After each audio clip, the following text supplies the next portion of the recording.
We are happy to announce the launch of our new logo.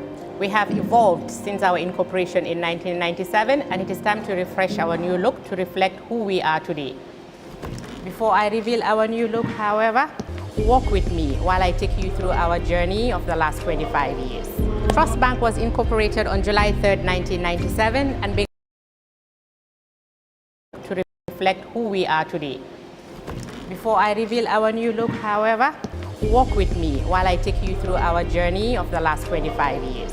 Trust Bank was incorporated on July 3rd, 1997, and began operations on October 1st, 1997. Following the collapse of the parent company of its predecessor, Meridian, the CBG stepped in and recapitalized the bank and held the shares in trust, thus the name Trust Bank. In 1999, the first investors who responded to the IPO and paid $1.50 per share received their maiden dividend of 50 bututs per share. In 2000, the bank fully paid back its investment by declaring another dividend of $1.20 bututs per share, making it a cumulative dividend per share of $1.70, which was 20 bututs above the purchase price. Between 2002 to date, share capital has increased from $27 million to $200 million, indicating that the bank has grown organically by plowing back profits to increase capital while at the same time paying dividends to shareholders. The bank was listed on the Ghana Stock Exchange in November 2002, being the first ever cross-border listing in the sub-region. Now let's talk about awards. The bank was awarded the insignia of the National Order of the Republic of the Gambia, ORG, in the year 2010 by His Excellency the President of the Republic of the Gambia. During the past years, the bank has received so many national and international awards. Banker Magazine, 6 times. Global Finance, 6 times. Gambia Chamber of Commerce and Industry, 5 times. We began operations with 3 branches. Now, we have 18 branches and 20 ATMs and counting. On digital services, mobile app, check. Online banking, check. Transaction alerts, check. Watch this space. We've got more coming. Creating employment, yes, we've got that too. 400 and counting. And we take great care of our people too. Medical insurance, life insurance, private and state pensions, annual pilgrimages for both Muslims and Christians, training, yes, we do them all. One team, one family, one goal. That's the Trust Bank spirit. On corporate social responsibility, we have spent over $50 million in various causes. We care, and so we share. Over the years, we have paid over $1.6 billion to our shareholders, which translates to a whopping $20 per share and counting. Phenomenal returns for our shareholders who purchased at $1.50. Corporate taxes, over $1 billion is paid. Our journey started with a vision to create the kind of company that delivers quality services and innovative products with an inspired team dedicated to serving our customers, our environment, and our communities at large in the most caring manner. We remain fully committed to delivering excellent services to each of our stakeholders, customers, employees, shareholders, and partners. So, we remain true to who we have always been. As we look forward to greater achievements, we are rebranding to reflect who we are today and the future that we inspire. Our new logo has been designed to visually demonstrate our Gambian heritage and the sophisticated nature of the bank. We are moving away from the navy and gold-colored parallelogram-shaped logo to our baobab tree with a rising sun in the background. The striking outline of a baobab tree at sunrise is a familiar sight to anyone who has spent time in the Gambia. Our new logo and visual identity are inspired by our core values and spirit of being a pioneer in providing a unique banking experience. It is a completely new look that better matches the transformation we have made as a company. But we remain your Trust Bank.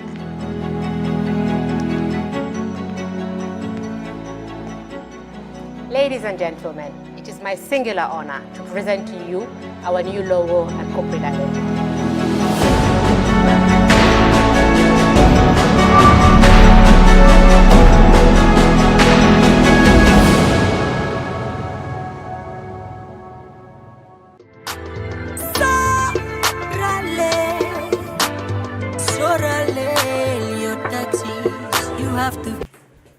I hope you understand now. Yes. This is your certificate. Thank you.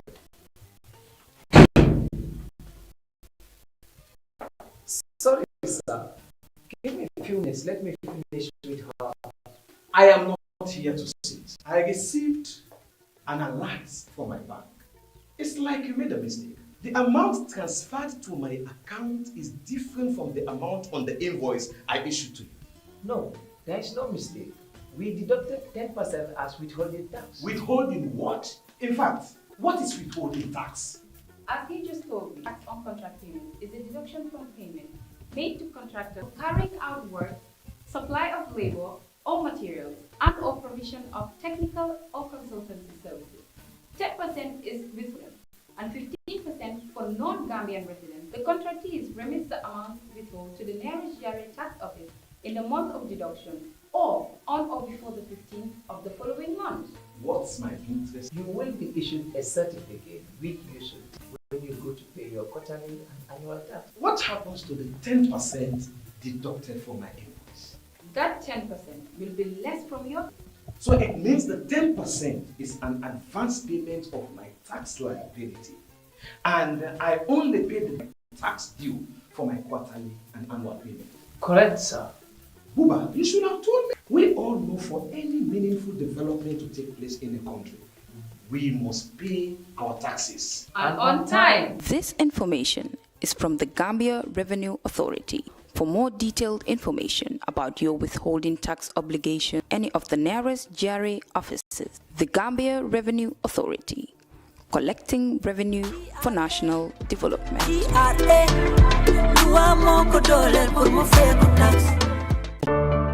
For the first time in the history of the Gambia Printing and Publishing Corporation proudly introduces the Biliomatic exercise book printing machine. The machine has the capacity to print more than 20,000 books per hour. Yes, 20,000 books per hour. It also prints magazines, newspapers, calendars, flyers, normal books and all kinds of printed documents plus items at affordable prices. With the Biliomatic printing machine, GPPC can now render high quality and non-size restricted printing service supply across the sub-region. Rush now and partner with GPPC for all your public and private printing service needs. Print with us today and you'd be offered highly professional, reliable and efficient service delivery by our team of experts. The Gambia Printing and Publishing Corporation is here to meet all demands and is reliable at all times. For more info, contact us on 437-4493 or 437-4402. GPPC is Gambian and it's yours.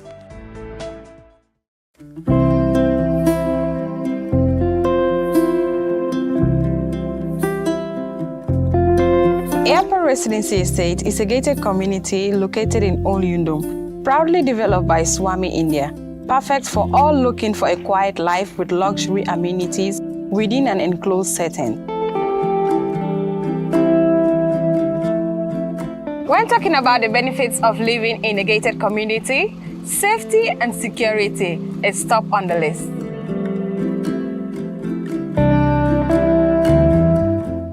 They allow extra privacy, take away the hustle of unwelcome solicitors, and create a safe haven for children to play in a trusted environment without traffic or speedy vehicles. A great sense of community develops through the meeting at a controlled communal leisure facilities, offering an integrated lifestyle.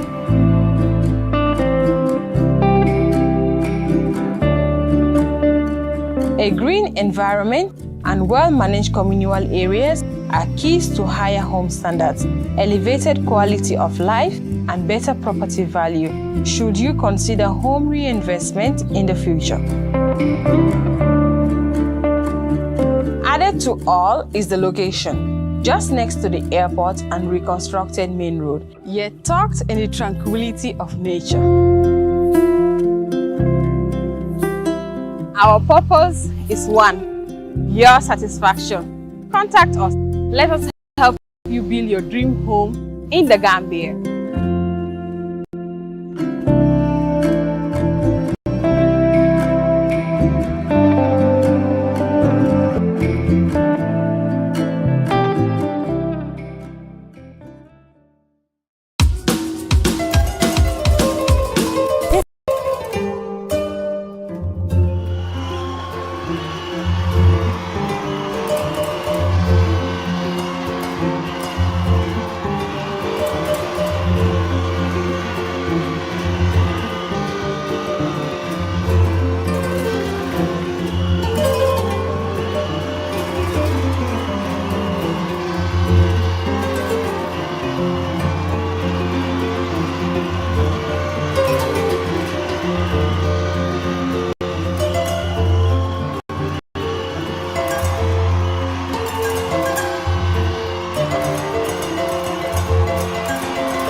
special election night coverage here from our studios in Tranquil, and with me I have Fatou, legal advisor and lawyer. Abdullah, welcome to the program. Thank you very much, Fatou. And of course, my boss, Lamin Cham, editor-in-chief, Standard Newspaper, also the host of The Brunch. Lamin, welcome to the program. Thank you very much. And of course, our own Esa Jai.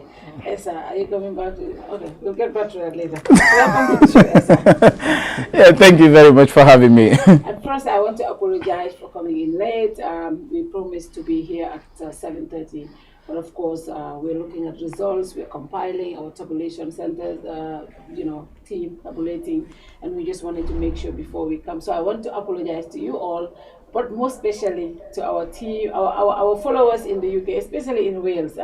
Alkali Makalo and his team, right now they're watching. We want to say we are really sorry, but Malbe Bismillah, Abadimongal Bismillah Jang, election night project of from our studios in Tranquil.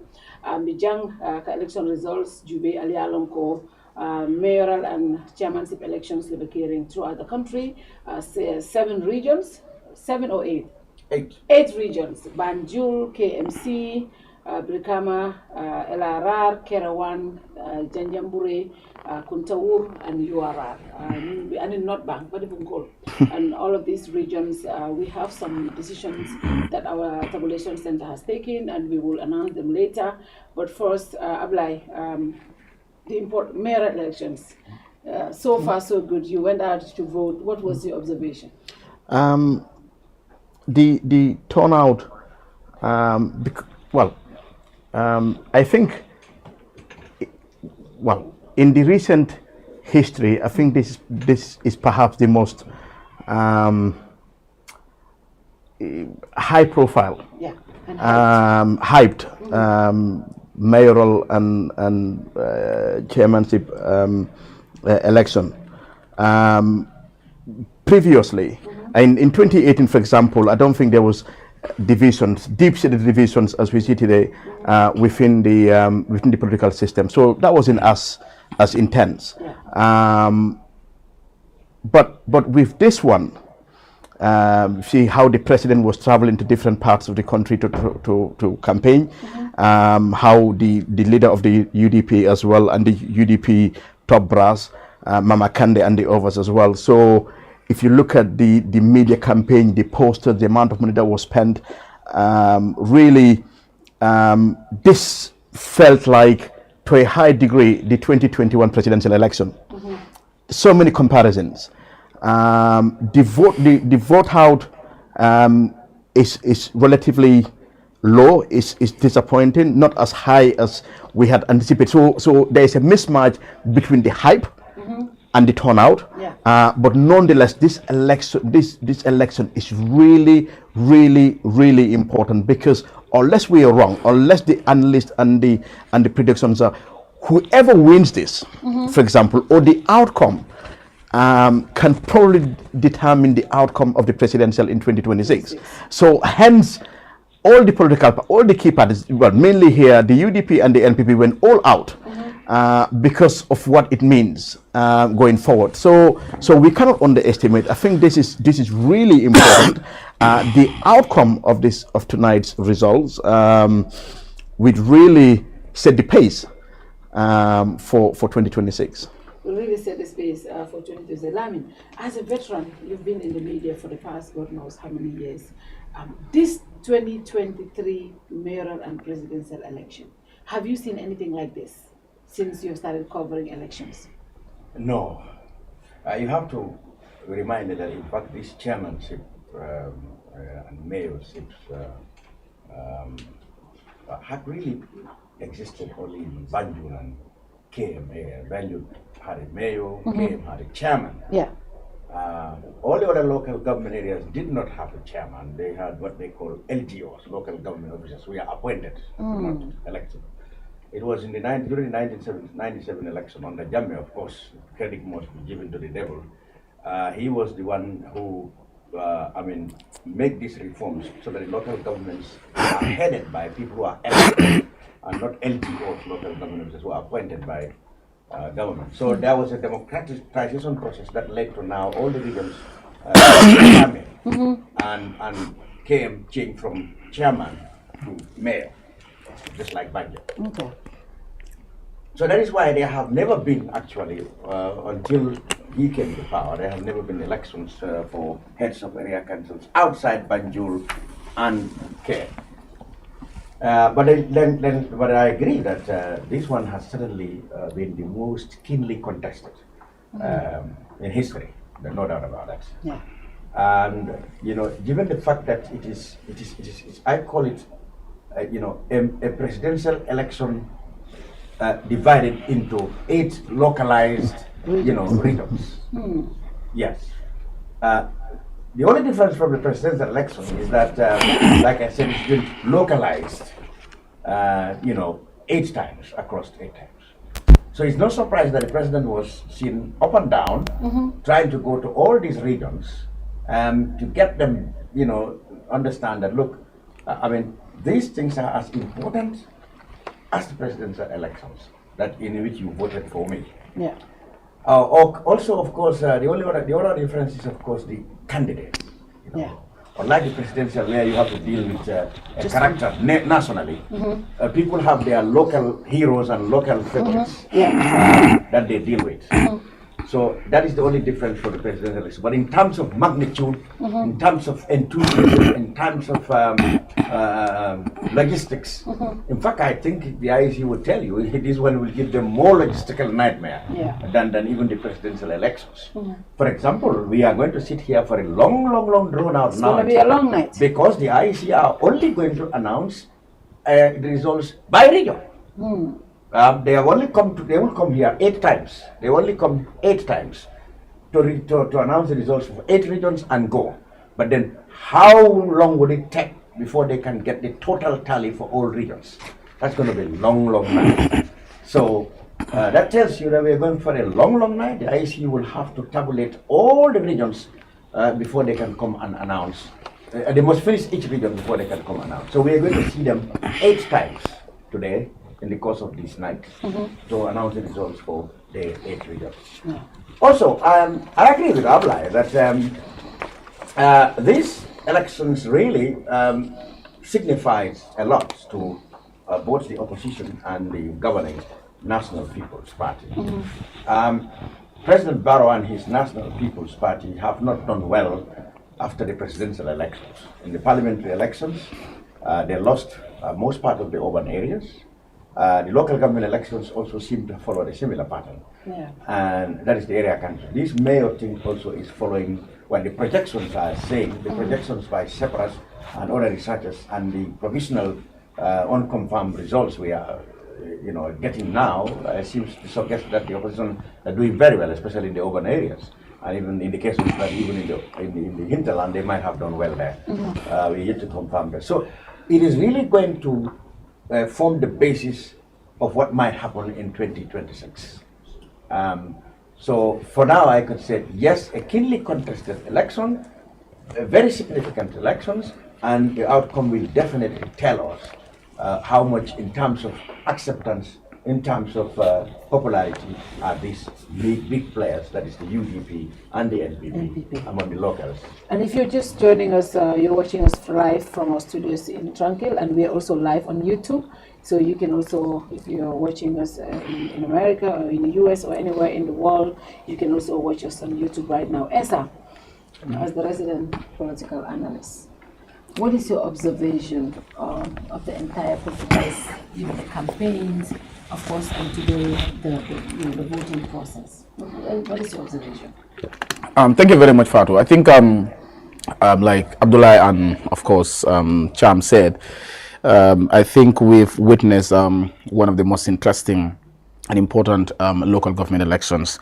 I think I will agree with Abdullah entirely when he said the hype and the focus and concentration Gambians give to these mayoral and chairperson's elections has not been given to the past, if you look at recent history, and mainly due to, of course, the how deeply polarized the political space has been. If you look at post 2016 presidential election, parliamentary elections, and of course, local government elections, that deep division wasn't there because it was between the coalition and of course the Jamaica. Even though within the coalition they had some tussles there, here and there, but then you realize that at least that tactical alliance that we were talking about worked a bit. So it was the division between the Jammeh loyalists and the anti-Jammeh. So that was the political division. But then coming to now, we've seen the UDP went separate ways with Barrow. And then you also have APRC itself divided into two camps, the Tombonjara camp and the Babini Mansa camp. Then you also have, of course, those political parties that were in the coalition 2016. I mean, of course, being kicked out, would I say, I may put it that way, being kicked out of the coalition, and they had to go their way. Like, for example, Doi, not in the coalition, contested the presidential election 2021. GDC, of course, has that, lonely party that has never been in part of the coalition. Also on its own. So it's been an intense one. But one observation I've made also, it seems like since the 2021 presidential election, a political contest or election contest has been narrowed down between the UDP and the NPP, leaving out a lot of other opposition political parties, and of course rendering them very invalid as far as our elections are concerned. We have seen surge of political parties, proliferation of political parties since the 2016 elections, since Jammeh was kicked out. But then most of these political parties, how relevant have they been? I mean, some of them that were relevant and strong, I mean, were weakened. Of course, if you look at GDC, how they performed well in the 2016 elections, coming to the 2017 parliamentary elections, they performed well. But coming to the 2021, even, of course, 2020 and 2018 local government elections, they performed well, securing the seat in CRR North. But then coming to the 2021 presidential election, how was their performance? 2022 parliamentary elections, they could not even secure a seat. You come to the local government elections, of course, councillors election, they were able to secure a few seats. They as well, look at their performance from 2017 parliamentary elections compared to 2018 local government, and then come to 2022 parliamentary elections, and of course this one.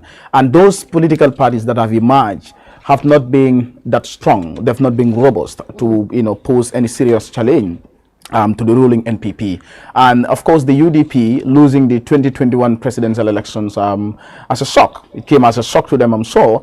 The party was kind of demoralized. And when you look at the space, that is why give the devil its due. Credit goes to them as well, and because I think it's one of the most organized and robust political parties in the country. Being in opposition for 22 years under Jammeh, coming to being effectively in government, but then went back into opposition after they had issues with Barrow, and then losing the 2021 presidential election with all the hope that they had, and then now coming to just 4 months after the 2021 presidential elections, I mean, being demoralized, they were able to secure 15 seats. And then now we're talking about the local government elections, the councillors elections, they were able to perform well. And of course, today, the provisional results, unconfirmed results, we're hearing, it seems like they're performing very well in the urban areas. Now, it seems like they're rejecting Barrow in all these, or the ruling NPP in all these areas. So I think it is the most, because if you look at one of the reasons also why this election is very important is that a lot is at stake for both the UDP and the NPP. And the reason why I said most of these political parties have been relevant is that, and the fear is, the danger is that they could push the Gambia into a two-party system, because now everything is between UDP, NPP, UDP, NPP. But then one important reason also is a lot is at stake for these political parties, NPP and UDP. If you look at, for example, Banjul, the UDP candidate there, and of course KM, these are, for me, in my personal opinion, especially for KM, no bias. I don't want to be biased. I'm not trying to be biased. But then, if you look at KM, one of the most important political assets for the UDP right now, that's the guy contesting for KM. And of course, if you look at Banjul too, Rohi is a very important political asset for the UDP. I mean, the others that are coming. West Coast, for example, these are newcomers. They've not been there before. You look at URR, yes, but then that's not a strong base for the UDP. So the UDP relies more on Banjul and KM, and they consider these as their most important political assets. And of course, like they said, it is also in preparation for the 2026 presidential elections. Because like I said, even before this election, I said this election will determine how well parties will get themselves towards the 2026 presidential election. For example, somebody like Bensouda is seen as a political asset for the UDP, and of course everybody talked about it, that he is a potential candidate for the UDP come 2026, and of course the incumbent knows that very well, that he is appreciated by a lot of people, especially not only in his municipality. You talk to other people that are outside KM, will tell you that, oh, we wish Talib was here, or we wish we were there. So it seems like the NPP, the ruling party, is also, especially the president, very cautious about, you know, the guy's political career, how he's coming up, and he's looking for ways of trying to eliminate him, just like what Macky is doing in Senegal, trying to eliminate Sonko politically. That's the same thing. So they see him as a threat. So a lot is at stake here for the UDP. If they should perform bad in this election, that will mean that they would have a lot of work to do in 2026. If NPP also should lose support, especially in urban Gambia, if that is consistent, then it means like they're facing rejection in the urban area, and of course these urban areas constitute the greater chunk of the voter population. So if they're losing support there, I think Barrow has a lot of work to do come 2026.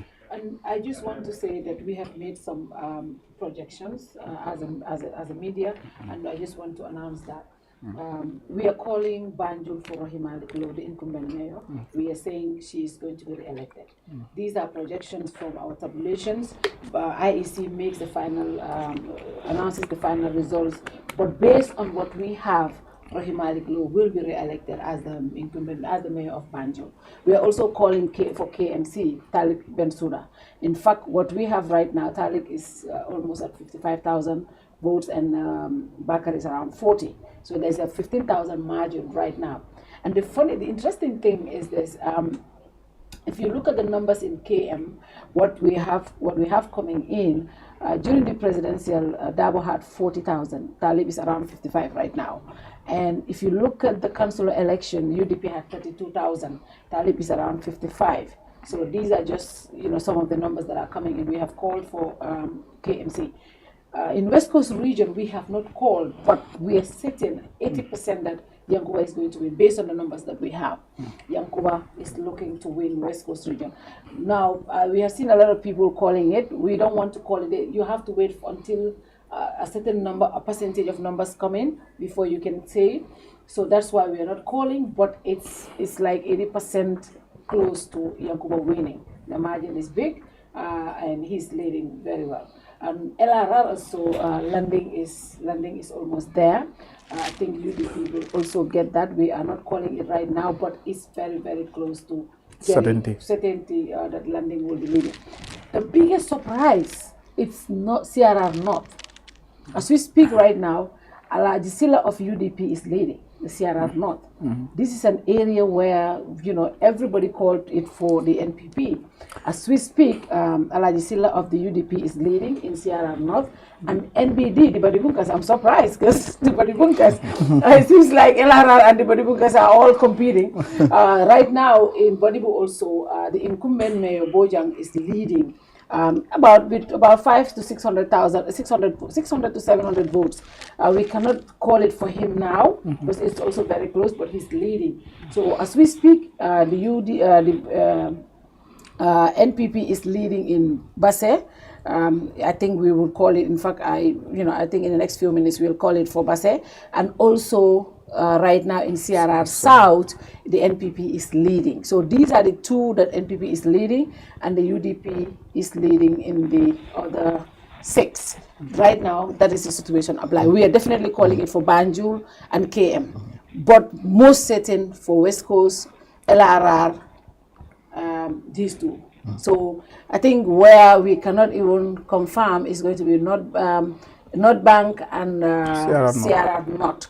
But we are thinking that those ones are also looking very good for the opposition UDP. Yeah, and for the West Coast, there are 12 constituencies, so it's the vast, the biggest region in the country, so I can understand, and in terms of numbers as well, so I can understand. Yeah, so it's a lot. Yeah, so the West Coast alone, in terms of the political map, it's almost half, or at least a quarter of the total voter registration. So I think one has to be cautious until the numbers are all confirmed. Yeah. But if in the end the IEC formally announces the incumbent Rohey Malick Lowe for Banjul, I think that is really huge. Firstly, she's the incumbent, yes, that has its own benefit, but NPP significantly carried Banjul in the local government elections a month ago. And so even before the local government, most predictions seem to suggest that Talib was almost certain to win, and that Yankubadawa West Coast region, because of the UDP numbers in some of the base there, that he was likely to win as well. Most analysts were less optimistic and hopeful for the incumbent retaining her seat. And that was confirmed in the polls a month ago. So the fact that she managed to overturn those results in her favor is huge. Secondly, it is the capital. Okay, Banjul only has, if I'm mistaken, Banjul South, Banjul North, and Banjul Central. So it's only, and it's about 22,000. Yeah, so so in terms of numbers, Banjul is not, but politically it's huge. It's because the seat of power. Because of the symbolism of it. It's the seat of power, and also because of this this unwritten sort of animosity or sort. Burbanjul. Hamga. So Baro joking recently, Hamga, that he is not only Burbanjul but Momoneka Burigambia, Hamga. So and Rohi saying the Momoy Burbanjul and stuff like that. But so stuff like that. So now in terms of bragging rights, it's gone to Rohey Malick Lowe.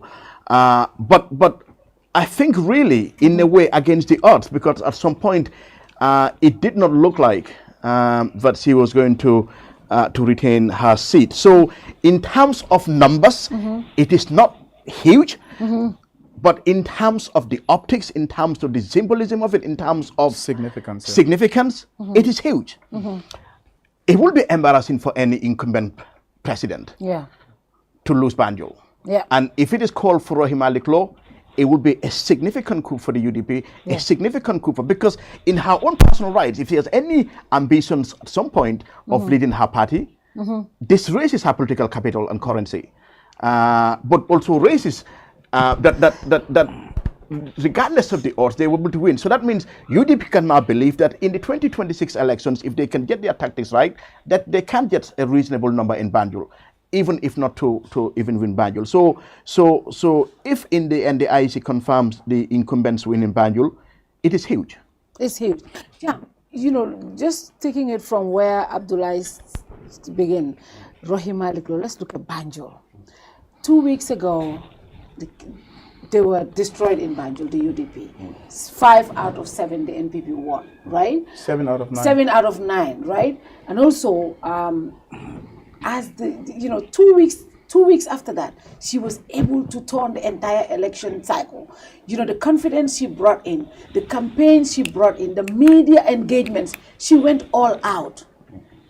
And then the reason why a lot of us were worried, I said this is if it's announced by IEC, it's a win for all Gambian women, especially. The Rafela component. At the end, you saw women coming out saying, no. All of these things, we cannot let this go.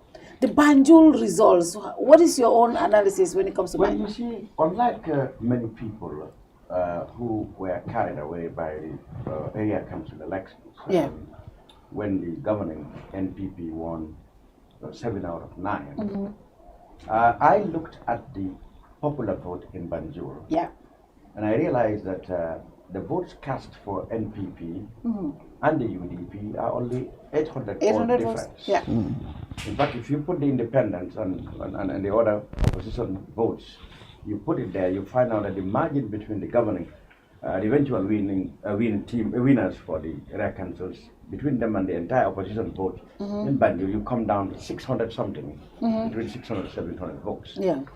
Now, what had led to the NPP winning a lot of councillors there, even the councillors themselves admitted that it is their own quality that sold them in that election. And they are incumbent as well. And not the party. One of them, the most pragmatic and flamboyant, Aziz Dabar Gay, even told the media before the elections that, look, yes, I know I am backed by the ruling NPP, but I am sure that my quality representation of my ward will sell me and I will win. So the quality of candidates for the NPP in that election really worked very well for them.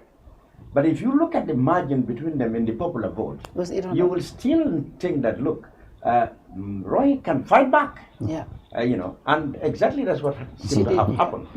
She fought back, and the projections are telling us that she has won over Ibu Faye of the governing National People's Party. As far as the significance is concerned, I entirely agree with lawyer Fatou, because no president wants to lose the capital. That's definitely an embarrassment. And President Barrow had said this, that the most treasured areas are Banjul and Kerr. And he wasn't happy at all when they lost the parliamentary elections there. Yeah. And he said, as a ruling party, he has to make it clear and stamp his authority that he's the bull of the entire Gambia. But you see, politics, people have their local heroes. Yeah. And like I have said, the area council election is all about local heroes. The people of Banjul have shown that, okay, there might be President Barrow, yes, for the country, but as far as their hero is concerned, in Banjul, is the mayor and Rohi Malik. So she's got to get bragging rights, definitely over Barrow when it comes to Bur Banjul, undoubtedly. But you see, the question now arises. What did the NPP, what are they getting wrong in missing out the mass support they've got in the last presidential election? That is the question. What have they got wrong? Why are they not able to attract the massive support they've got in the presidential election? I must tell you, this question even elude and surprise even President Barrow. He had himself said, what had happened? Where are the people that Where voted for are the me? people who voted for me? Yeah. And this is a thing that should exercise the minds of everybody. I have always believed that Gambian elections cannot be stolen. If you said that a lot of people will have misgivings, but what I meant is the votes that have been cast cannot be stolen, especially with the advent of this on-the-spot count. Yeah. What is cast in the ballots is what is counted. However, elections are won before the actual vote. During the Sadawada Jawara regime, the Yaya Jammeh regime, and now, and I think even seasoned politicians have even admitted, not long ago I had Halifa Saleh saying that none of these governments have done anything concrete to, wipe out foreign voters in our electoral system. Yeah. You see, Jawara, Jammeh, and Barrow, none of them have shown any seriousness to ensure that only Gambians participate in our elections. The ruling parties have successfully relied on foreign voting. During the Jawara regime, I was very, very much militant with Doi. In fact, Doi compiled a whole book, Fraudulent Registration in Serekunda. A big library is still there. People were deliberately being registered, with fake address, because of course KMC had no address. You can say I am Mr. X from Bundu. Where in Bundu? I can give example. Banjul people will address Mohammedan Primary School. Mohammedan Primary School. Who lives in a primary school? Now, and always it is the incumbent regime that benefit from this kind of things. Yeah. Now, if they are not able to mobilize these foreign voters, or the people who are working for them, their party agents, are no longer enthusiastic as they were, obviously these foreign voters will not come. And it will be left with the Gambian people who will vote. And in many cases, it's Gambians who really have an axe to grind with incumbent leadership. And that I think might have been the case, because under Jammeh, we have discovered that over 100,000 voters' cards were burnt in that acid attack on their political bureau in April 2016. Yeah. Significantly, most analysts agree that that has contributed into the defeat of Jammeh at the polls, because it happened at a time when those voters' cards could not be replaced, because the supplementary registration have gone and lost cards can't be replaced. So over 100,000 voters did not vote for Jammeh, because obviously they were going to vote for Jammeh. What they did was they gave them the voters' cards, they voted and left the cards behind, meaning that they don't need them anymore until another election. In between, some people went there and burned all the cards. So those people cannot vote. And that also contributed in Jammeh not being able to mobilize his foreign voters, and he lost elections.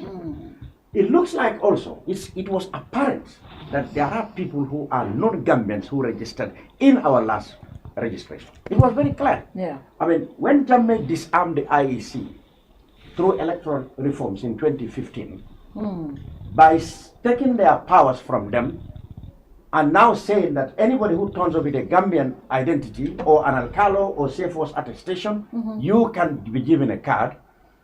Jammeh has disarmed the IEC, because at the time the IEC had the powers to interview every claimant. Even if you turn up with a diplomatic passport, if I, the IEC returning officer or registered officer, felt that you are not a Gambian, I will deny you. You go to court and prove them that you are a Gambian.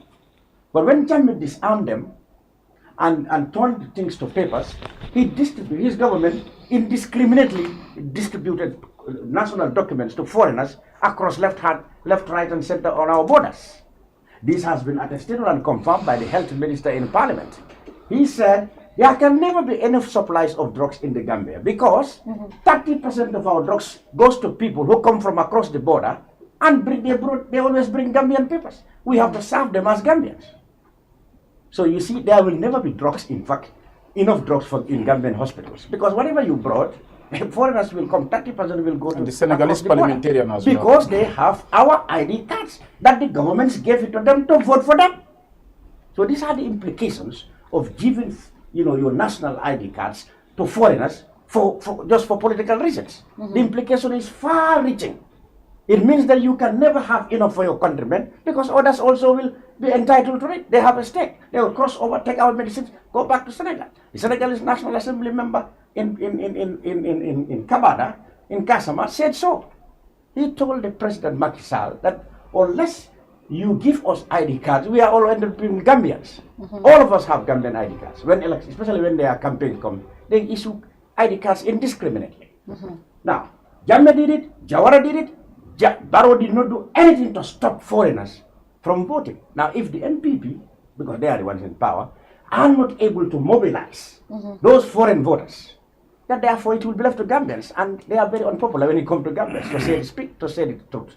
I think the issue has been the NPP has not been able to mobilize foreign voters that must have voted for them.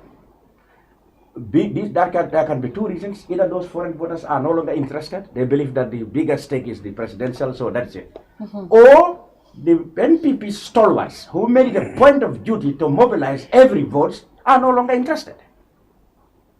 Therefore, the projections are saying that they are doing very badly in an area that they won massively only a year and a half ago. I think these are questions that the NPP should ask themselves. Our President Barrow should continue to ask, where are my voters? Where are the people? He went to Sanyang, he went to Latikunda and said, if you vote for these people as you have voted for me, our candidates will win. The projections are showing that his candidates are not winning. So the question now arises, where are the voters of NPP in 2021? Where are they? Where are the voters that voted? That's what Lamin Cham is asking. The numbers that we're getting right now is showing that the president the party is losing in all the major regions, KM, Banjul, West Coast, and LRR. That is 66% of the population. But Janikana Esaya, I just wanted to say, Baringol Mialonko Benjibek, right now, Mulbella Moikane, Su Radio Fananto, Birkama Nadan Satil Bela, Baringol Bella Moikan Birkama, Lameng, Ninsatil Bay, Bijane Kerfatu, in collaboration with Su Radio, election night coverage in Beola Jam.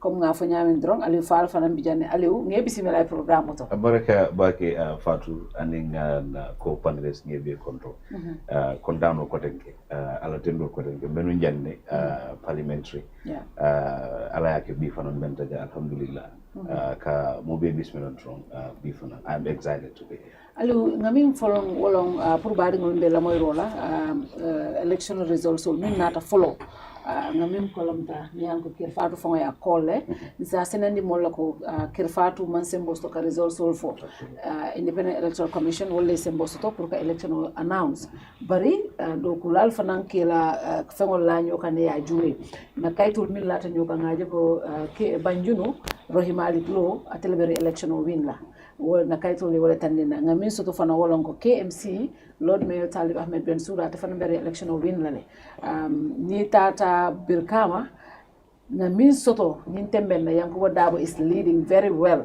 In fact, ito le celebration of Kumasi de. Mar bayri kaytul binakan domandin Birkama warta le Birkama tundo warta baleke dolma kumandi follow. But we can tell you ko very well ko Yankuba is poised to win in Birkama. Landing san LRR fanang number so min nata Landing is leading. But ma call out flow because Malafi wala North Bank also Namisoto Wolonko the UDP is leading the incumbent CRR UDP is leading right now but Satel Mindesta they are very important because Mindesta Wolom Salumti anin Nyanija and Niajube NPP la stronghold slow was it well now we are not calling CRR right now CRR not UDP is leading there but Nyanija anin Salum la Desta and one NPP la stronghold leti so well now we are not calling it right now but also we know ko Basse NPP is winning in Basse and right now they are leading in CRR South wala Janjambureti wala be keri ni results will be jibe ngaminje wolom sakato Birkama ma fon la ngaminje wolom ko election o nying noise mi siata election la karola campaign la karola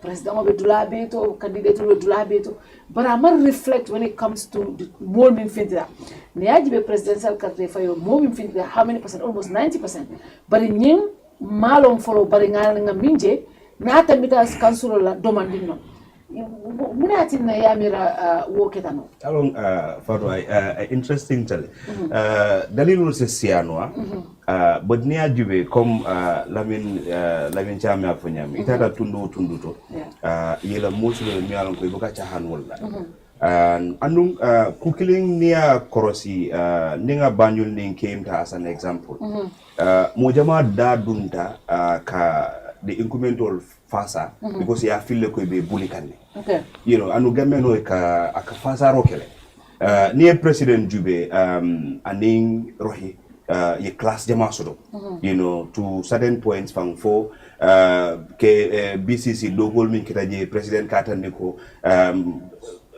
amadoku so what kind issues still for ni president nyim fo bi so maro he nyim fo so mo jama kaje ko iba bulikanne so mbadu nga fasa because ni ajibe bi do e carte fay rohe bi nyin carte fay tamila man carte fay UDP you know the councilors election parliamentary fund. I want to break you in here but most results means to come from Banjul the total coming to Rohilo 8,299 Ibu find 6,992, almost 2,000, close to 1,000 votes.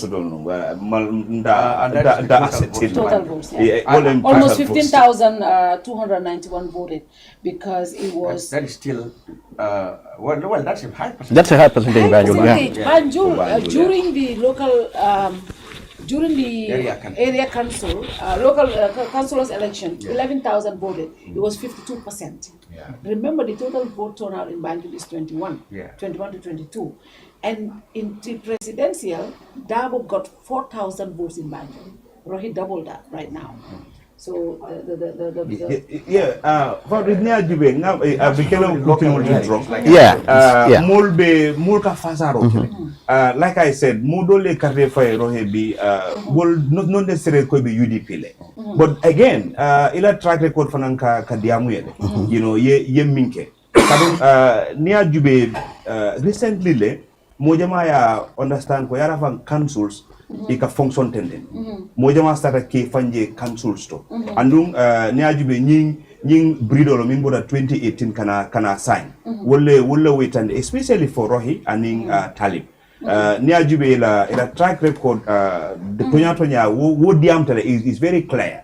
Okay. Anu ngamira mine Rohi muda wo kukulingole Talib muda anin president beajele back and forth so jama Nia Jube recently most of the people mimfambe Talib bala nyelom party dole you know, but then wolf indicate outright katandiko iba bulikane so mba support la so womu wanting it me alonko I think wo fanan contributor bake nying to and in the quality of candidates parties coming present unfortunately Nina to NPP you deficit or you problems it's a track back to even the parliamentary election Tsebrikamata as an example kabrin ye dulay le promole apply you have people minalonko they are university graduates minu apply ta pour ka but they ended up giving it to somebody mialonko obviously among popular become you know so kareva yosida the incumbent won so nyinle ka ke quality yena become fana Nia Jube problem wala bije UDP level nunche siri forso ikuyata ani sira on sawonta NPP but mo na rake wolemko bi ni findita West Coast ko siri foye munekeda you know momi mba chudile abukasia ko siri foye nyine keja because ala track record as far as West Coast is concerned amam better you understand so wo fear bije wo silo fana bije mi alonko ni siri foye momo endorse ko de mtebetara nyine koma al carte faya now the question will be ite munekeja fo debe modo endorse pour molle carte diara so muneka minketa West Coast region tela understand wolonko moltata into experiment nganjan trial it did not work so saying mo kuto Jube from a different party no Jube for that would work because near campaign Jube ndolbe radio to honestly hani ka sports program all people will call and talk about Yankubada you know it's very funny you know and talk about Yankubada I remember ke kutuye but ndenga men cross West Coast sakantuma deputy 45 on Italy yes yalla ni haklo bakam ngame dana man ke sira clean yes NPP man fengani only all you know wala move all you know so West Coast move UDP la basement okay hani kabring boro mandar ndenga lonne ko nimmel lo taje UDP wo mari benning advantage balabe lo rek okay même fona nata ke NPP la ko ben number si may tan di ko si keno UDP la be gagné la yes itol fana nata lay fambum kido lay singoto kaberia nata tombondi rola adu mente jakal NPP la ko because ni ko ali winter presidential election bari député ko dal boyde kamine fo no mistake tale tombondi role mbata sa ita ko tombondi role batandi sa ita nyante hakkilu la tombondi role tombondi rona te boy ko tak West Coast the council before you get to the chairperson council even council sa fo chairman o council mo be alon ko amadu jite faybe NPP le fayte jewo kata bake NPP party andum mo be nya bala menu be duma parti wala mo be duma ya ita ko ila fitata la ngabra fang ni ara komen ko ku kata dije ate fon non mo manyan na lola for comme ye kem ke dame mo be kamenda baka ni ndol be foni mo sa be fa fon be kala jite la ko to ba jite dara jo men so be jassa mo wara ban yo bari ito nata na jite mu ne kala ate men fo le mata gagnetale ya bari gagnola so ye monati tol ko me mammel no ila patio ya ye bitum carte o carte NPP nyanta sotla non advantage nyanta sotla pour kanye UDP ko binde parce que fo nyande UDP le nyaako je West Coast so itol nyanta molon la mensialo ko niaya binde be sutya la wala tambala amadu ditela ye wo wala si wo keno bare kabiri yo jenkende dron itol fonga NPP carte wal talata and jam nia yarana babili mansa moy noto alliance yes yo fana nat wal fana mu factority because wala siata West Coast le dina hani exactly so wal fana nata mo londe wala sinsi mo ini mo mande wala hani yudi pingol person fentala wala so sako NPP ngol ya ini wala ko yara ini wal fana de ata so bita kam tan noytandi ko NPP nyanta damen to domala itola domod la farata fulate jite dolta sidi dolta you know babil man salam mo te dolta la no so akanta UDP side itoli la baramal la dal beta drom and even PPP fana musundo ni at least ni ajube PPP ni NPP be nu nyokono le you know so musundo fana at least minuba di la nu NPP la inata itara PPP but kukilim bije mi alon ko I think wo fana matata bakele wolen ko ni ajube the political maturity mulla understanding of munem council sa do ko ani jumale sa keno wo fana role play bakele because most people tata kate file ima based on party line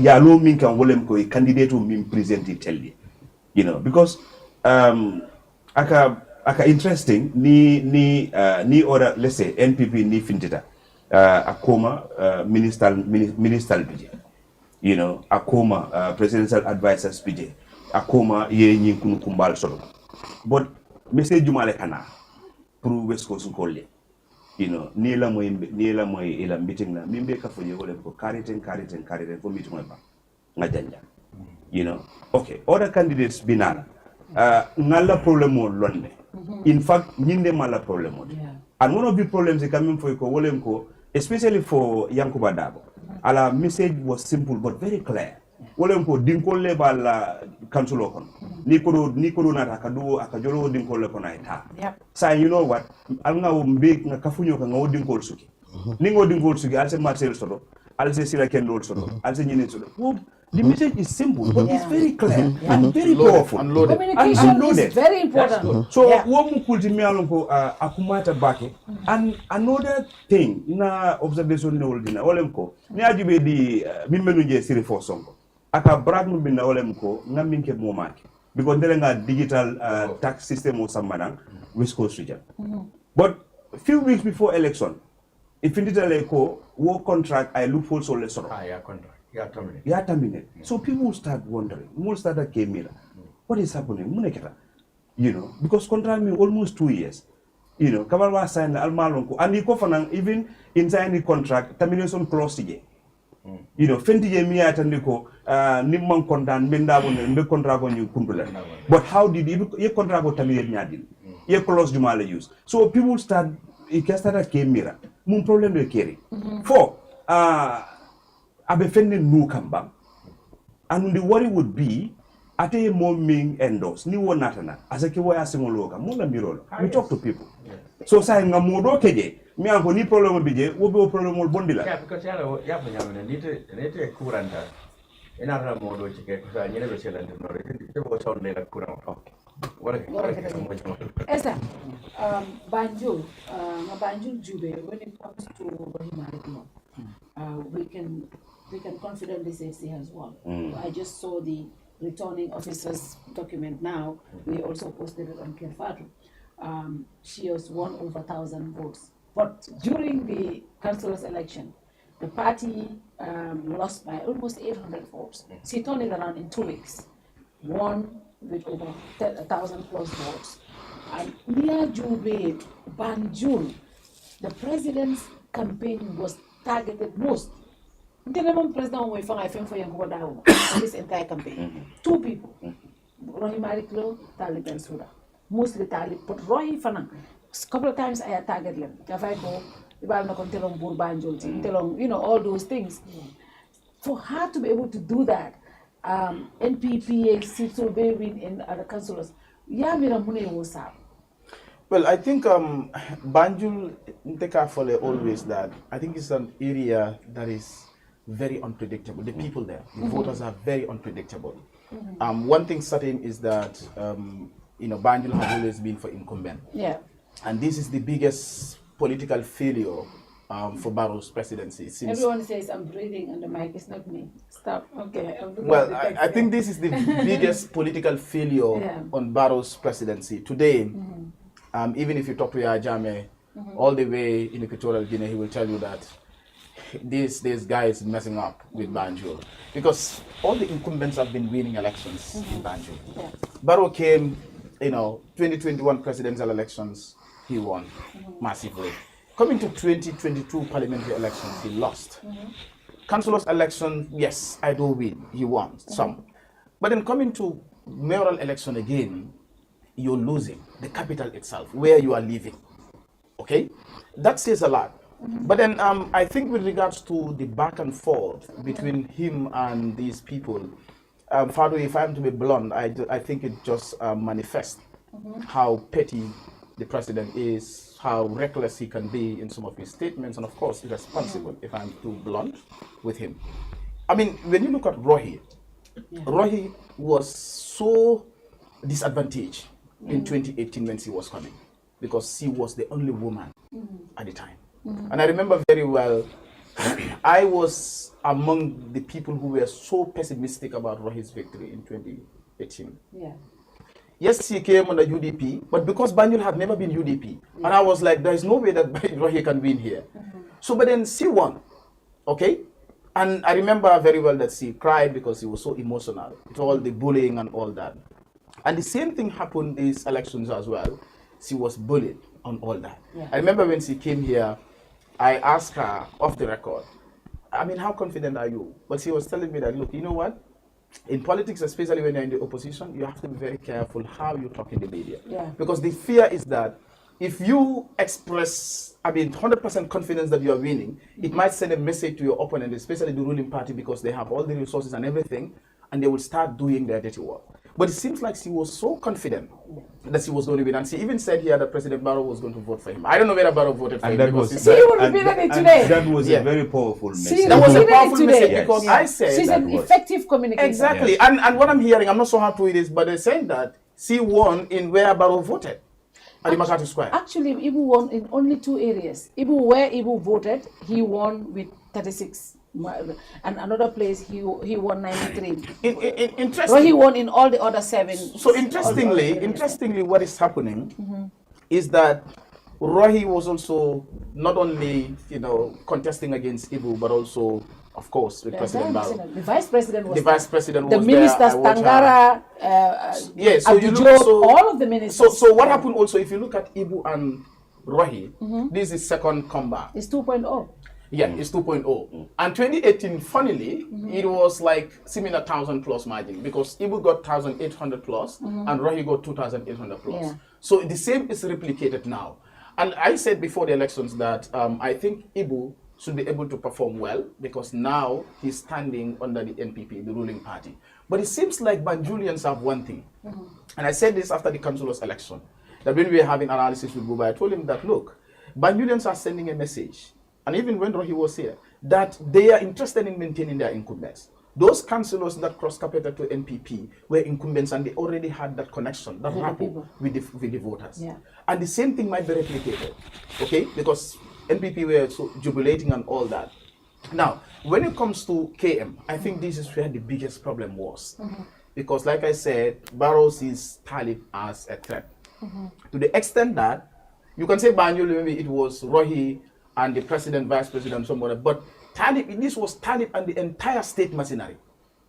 Because we saw all the foreign diplomats who came on the ground were focused on KM. Our diplomats. Our diplomats, sorry. Our diplomats, not foreign diplomats. Our diplomats in the foreign service, all of them focused on KM. And one of them, of course, was the closest contender in 2018, Rambo Jata, and who is in South Africa. He scored 17,000 votes in Papandja 2018. Papandja also came. And the former mayor, like Conte. Like Conte came. And a lot of other people. The speaker. I've said that, you see, Fatou, many times people, Gambians tend to confuse between the state and the ruling party.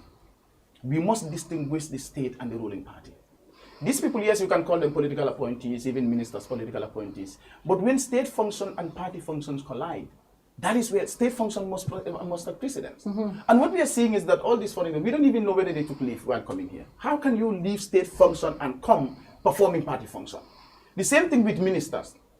Understandably, after working hours, they can go and join meetings. But you cannot leave your office. And the president himself cannot also be leaving his office and going to campaign.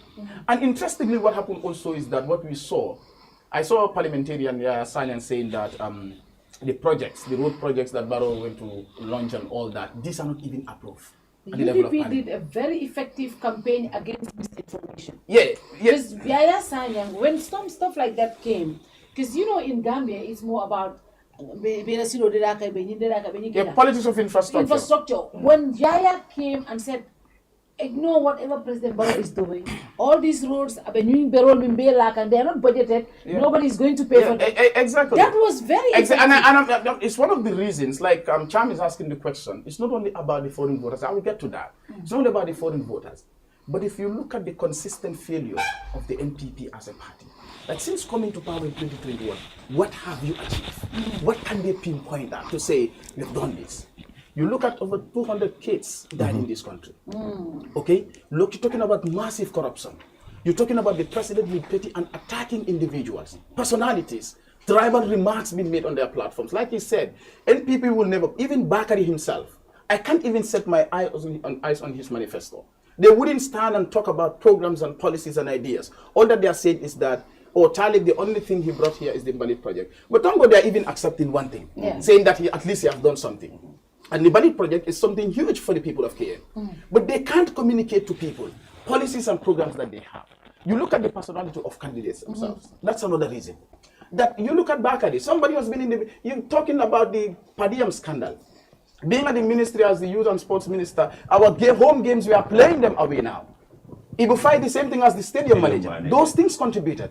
But also, like Fan said, I think the bullying and the outright fight against Talib really contributed. I think that even if you look at all these, because I said this, and unapologetically I will say, we have some very useless opposition political parties in this country. Parties since their creation, parties like CA, for example, you can't even contest elections in this country. Not even councillor election. Even councillor, you cannot put up even a single candidate in councillor election. You can't win a single seat. And all that we are seeing is that most of them parading themselves as they have political influence, endorsing Bakari Baji, endorsing CDCC, endorsing people out there, when they have no political relevance, and President Barrow is not at any point going to give them any political relevance because they are not bringing anything on the table. Right. So what people see is that this is outright hatred against Talib. And you talk to a lot of people. I've talked to some people who are even DOI supporters, who tell you that, look, we are not UDP, but we are voting for Talib. Do you understand?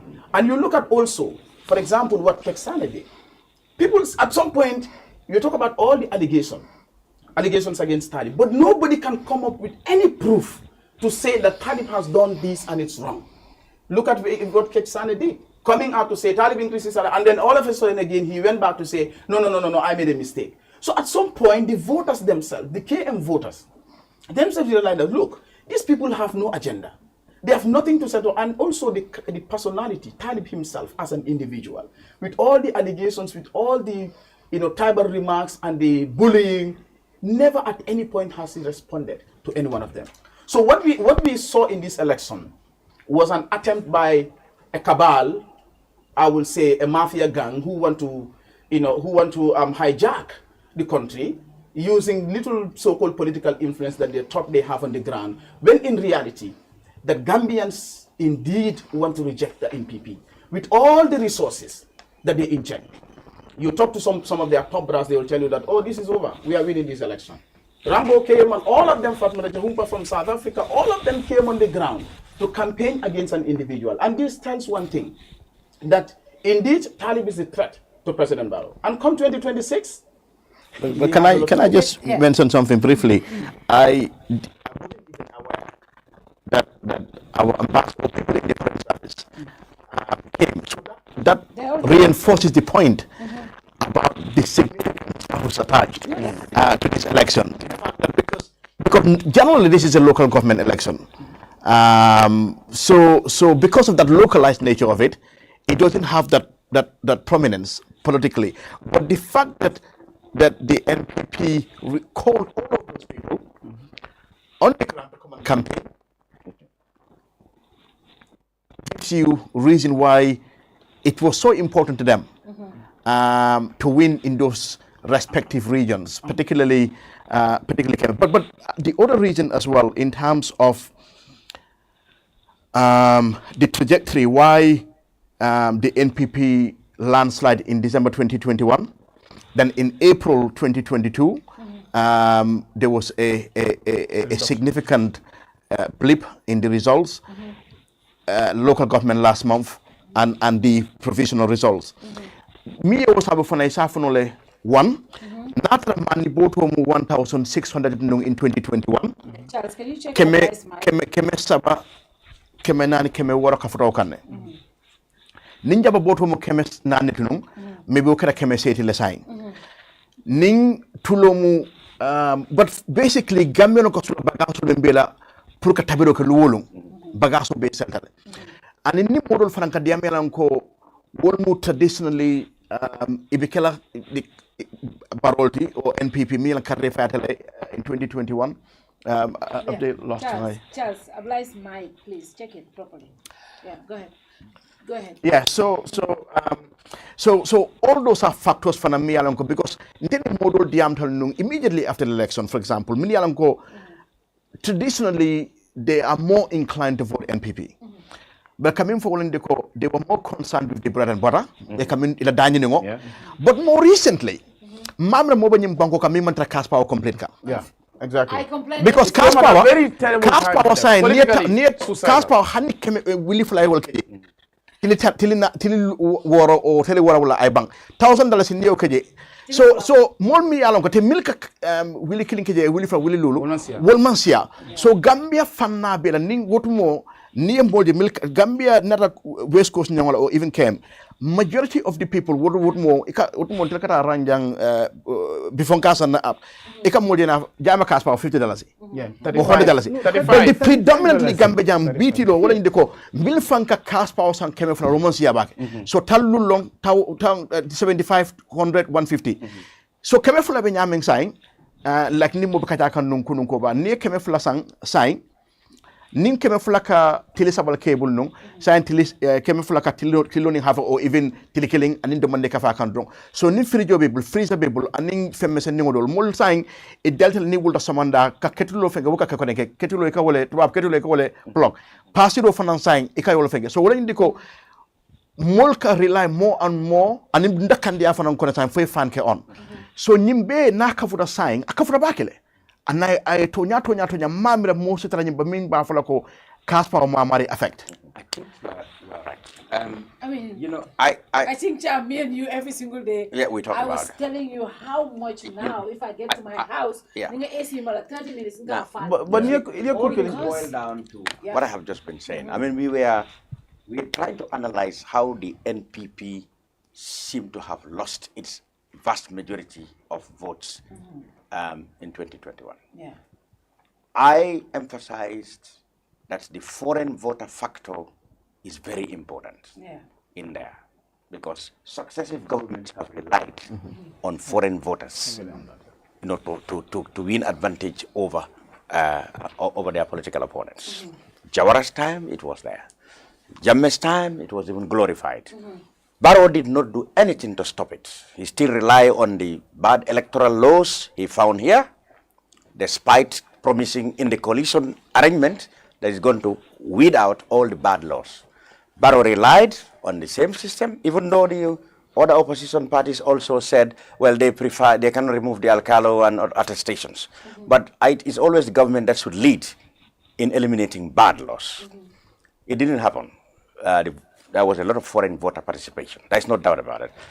But I also agree, you are now trying to tell me that apart from that, there are bread and butter issues that could as well make the NPP unpopular. You see, I can agree to some extent that the NPP is quite inexperienced when it comes to politics. They're very, very inexperienced. I think they lost the experts they have in the UDP when they went on their own. Yeah. Now, the APRC, which they have married, I didn't think benefited them most in terms of experience, because all what they knew was Jammeh's high, strong arm tactics. I mean, and the electorates have now more sophisticated than ever before.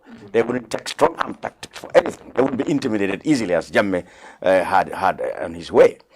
And people are becoming more analytical. They wanted to know what are the issues that concern us and which candidate is talking about that. That is true. I agree to some extent that bread and butter issues have also helped in shaping the people's opinion about the NPP, particularly the recent energy cost, rise in the energy cost. Yeah. And the NPP also, the government itself has a problem of effective communication. They don't communicate effectively. Yeah. It happened in the migrant case. I mean, the deportations things. I mean, they felt that deportation should be a taboo that nobody should talk about. Whereas, if as a government, you come out plain to your citizen and say, look, we don't have control about the laws of other people's land. If you leave this country and you went there, you could not secure permanent stay, you will have to come back. I, as a president, cannot control that. But they take that deporting people from there is a shame on them. They have to hide, or they have to ask them to stop deportation until the election is over and then continue next time. So you give confusing messages when you could have come to the point and said, this is exactly how the situation is. Now, who would have advised that this time when you are heading to elections would be an appropriate time to raise energy bills throughout the country? Not only energy, but water. The timing is definitely catastrophic for your own politics. Because even the layman in Barajat will know that I am now losing a lot of money because of my energy cost. The election is at the corner. We all know that NAWEC officials said they have come to a point where they have to increase it or they are out of operations. But even Jammeh, with all his inadequacies, used to have short-term or, let's say, solutions, What Jammeh hated was power blackout. I don't know how he fixed it. Maybe he will steal from Peter to rob Paul.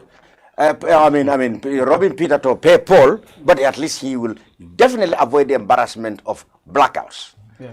So the government has failed to provide any short-term measures, at least for the time being, to keep NAWEC running until at the time when, they could have felt that, look, you know what? We have to communicate effectively to the citizens. We are not going to be able to operate NAWEC if we don't increase price. Yeah. Of course, they said they made consultations, but the timing the elections is terrible. Just one more thing. I'll let Charles prepare the Banjul report whilst we take the break. When we come back, because we're having some mic issues, and I'm getting a lot of comments about that. The mics are breaking. But I just wanted to come in, comment Abdullah Bemen Fokang regarding the bread and butter issue. I think that really is a contributing factor. Yeah. Gambian Jama Beji said diamu bi melialon ko karte di President Barrow. 2021 will tell you that B balu be kolearin. And waka mo be dema. You understand? That touches everybody. Bi ibikata mariso de kave okay you dipin ko le de taba sanna nyina NPP ba sanna nyina woman tara kiring okay so anu Gambian o dum bi hanin dara tubabu du Gambian o dara tubabu du na la kare fa jori sifa ke mi yono folo le ngana mano sam folo mani boto. This is what is important to the Gambia. And wala tinna hani election ni inducement be kala mostly politicians will come use Manu Fenko Tukul. It can only use because Yalon Konina Mola basic needs solved. But Jam is not only that. I want to bring something here also, Mealonko. We're neglecting it. Well, when you talk about the alliance with APRC, I think it could be a contributing factor because Munaketa, ne APRC Fanan GBB, Melialonko Baro support. But Farola Ketaji. But Melbe Baroya, okay, if you look at Tombong Jata, for example, he was majority leader. But then Jamila Taimo, Tombong was not like that. vibrant guy in I'm saying they were relying on strong. Exactly. If you look at people like Durija, for example, when man do political kono juna, sana won nada kabin change of government kera. Jamme man Durija for example. You look at Yankuba Koli is not effective anymore. Do you understand? So Tombong has already got his compensation. 5 years is guaranteed for him, or 4 years is already guaranteed for him in parliament. Yeah. Sidinjai got his one as well. So all the beje hanato nunko mando ko okay. Barota kunolema. Do you understand? That's one factor. But then also another factor kanyina menna, like internal problems. NPP funkon. Because the NPP GB, NPP is a mixture.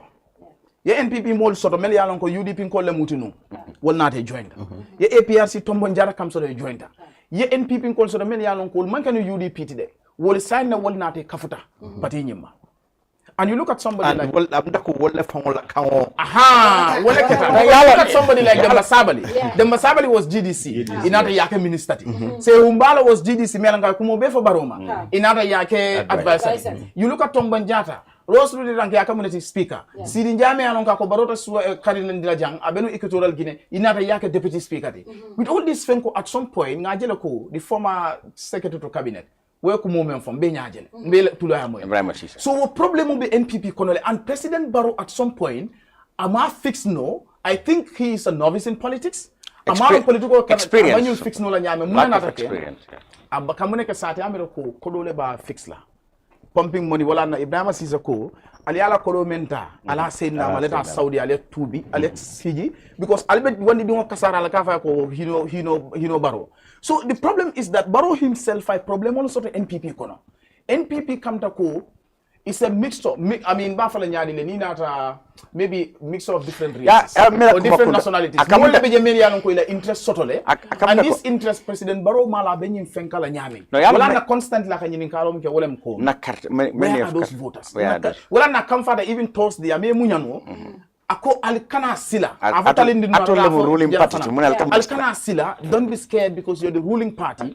Go out. Anybody who comes to elect on polling day trying to do this, I order the IGP, then let the person be arrested and they detain them. And Fatou, I must say this, that they have some, no, they have done it. No, the police did not. No, 4 people yesterday. But I was told that the police said they don't have. No, but they don't have them, but yes, some mean told. That's why the question is. But if the police said they don't have them. The police confirmed they didn't have them? No, but wait, I am told by someone that yes, some Majum estate. I don't know how to read it. Talib alleged that they were taking even claimed they were tortured and then handed over to the police. So meaning President Barrow himself, I must say this unapologetically again, has been very reckless and irresponsible in his statement. Because in the Sila, sometimes when I listen to this man, I see irony.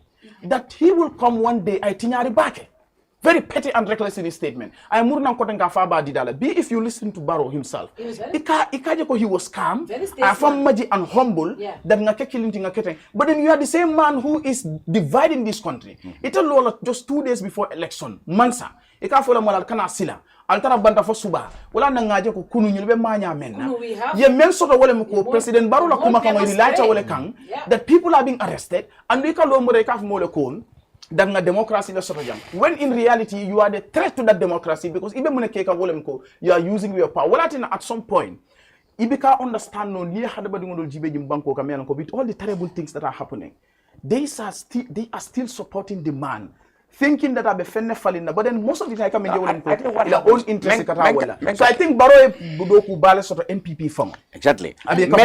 Mela kuma kundu de bariali ikanyin memfoteng GPDP o parti wol men aju manke parti wol mususu ka fo le fon wala fon sa men keta akamda barola pichalo le wala tinay wol be samana ay focus dani wol bekem ndenga mira pichalo le minti bawa ni UDP fatata nyoga nyameng amalla kula ko ni UDP gagneta jang tumado malo ni buka sikena weda na malo le to kat mo tuskela mola wa lo kasila da bande mamera mo tuske mola bawo e boyta electional to amam futa wona bare amalo ning ala ego nyi be ya kamala ko for election accord this election means everything to me.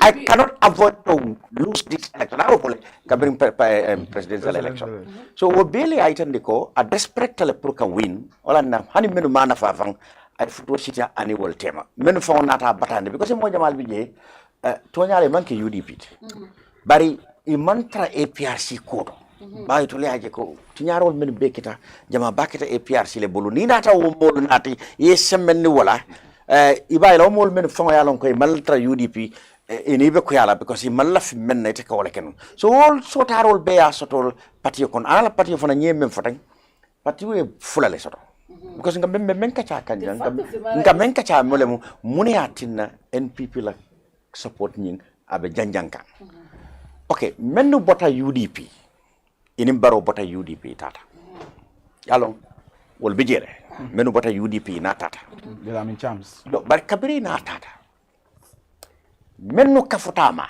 nganyinu mennu foten mennu be ko GDC NRP anin mo kotangol mennu bota lade kafutama wol kamme yitande nyin UDP kol la tonya ata alla ken wala nyinte atol nanata de baratol man fennati no alma la mol bondi no ka kata ni nyimma nin tol man la nyin kan ata kala man sati so woron dol aliya fanga ka lu atol fongo ya atol bota damento yeah atol me ya bondi nang UDP alka atol la hanyinde I think that was the problem with Sidinjai and atol le bambuta akomar ko atol la hanyinde na tolunte tenno ata kala president ata bola dawo kono sa atol ko atol le tam bar na danta tolle la nin tol man ka fu nyimma tenna boyta karatol fongo la suwo kono albuka fenka jeje so yaje wol fona yake ko they are entitled because it tolle yake abedamendo so atea fambula nyin group fulol bulu ambuka function decision o tano comme a function timo ta me alonko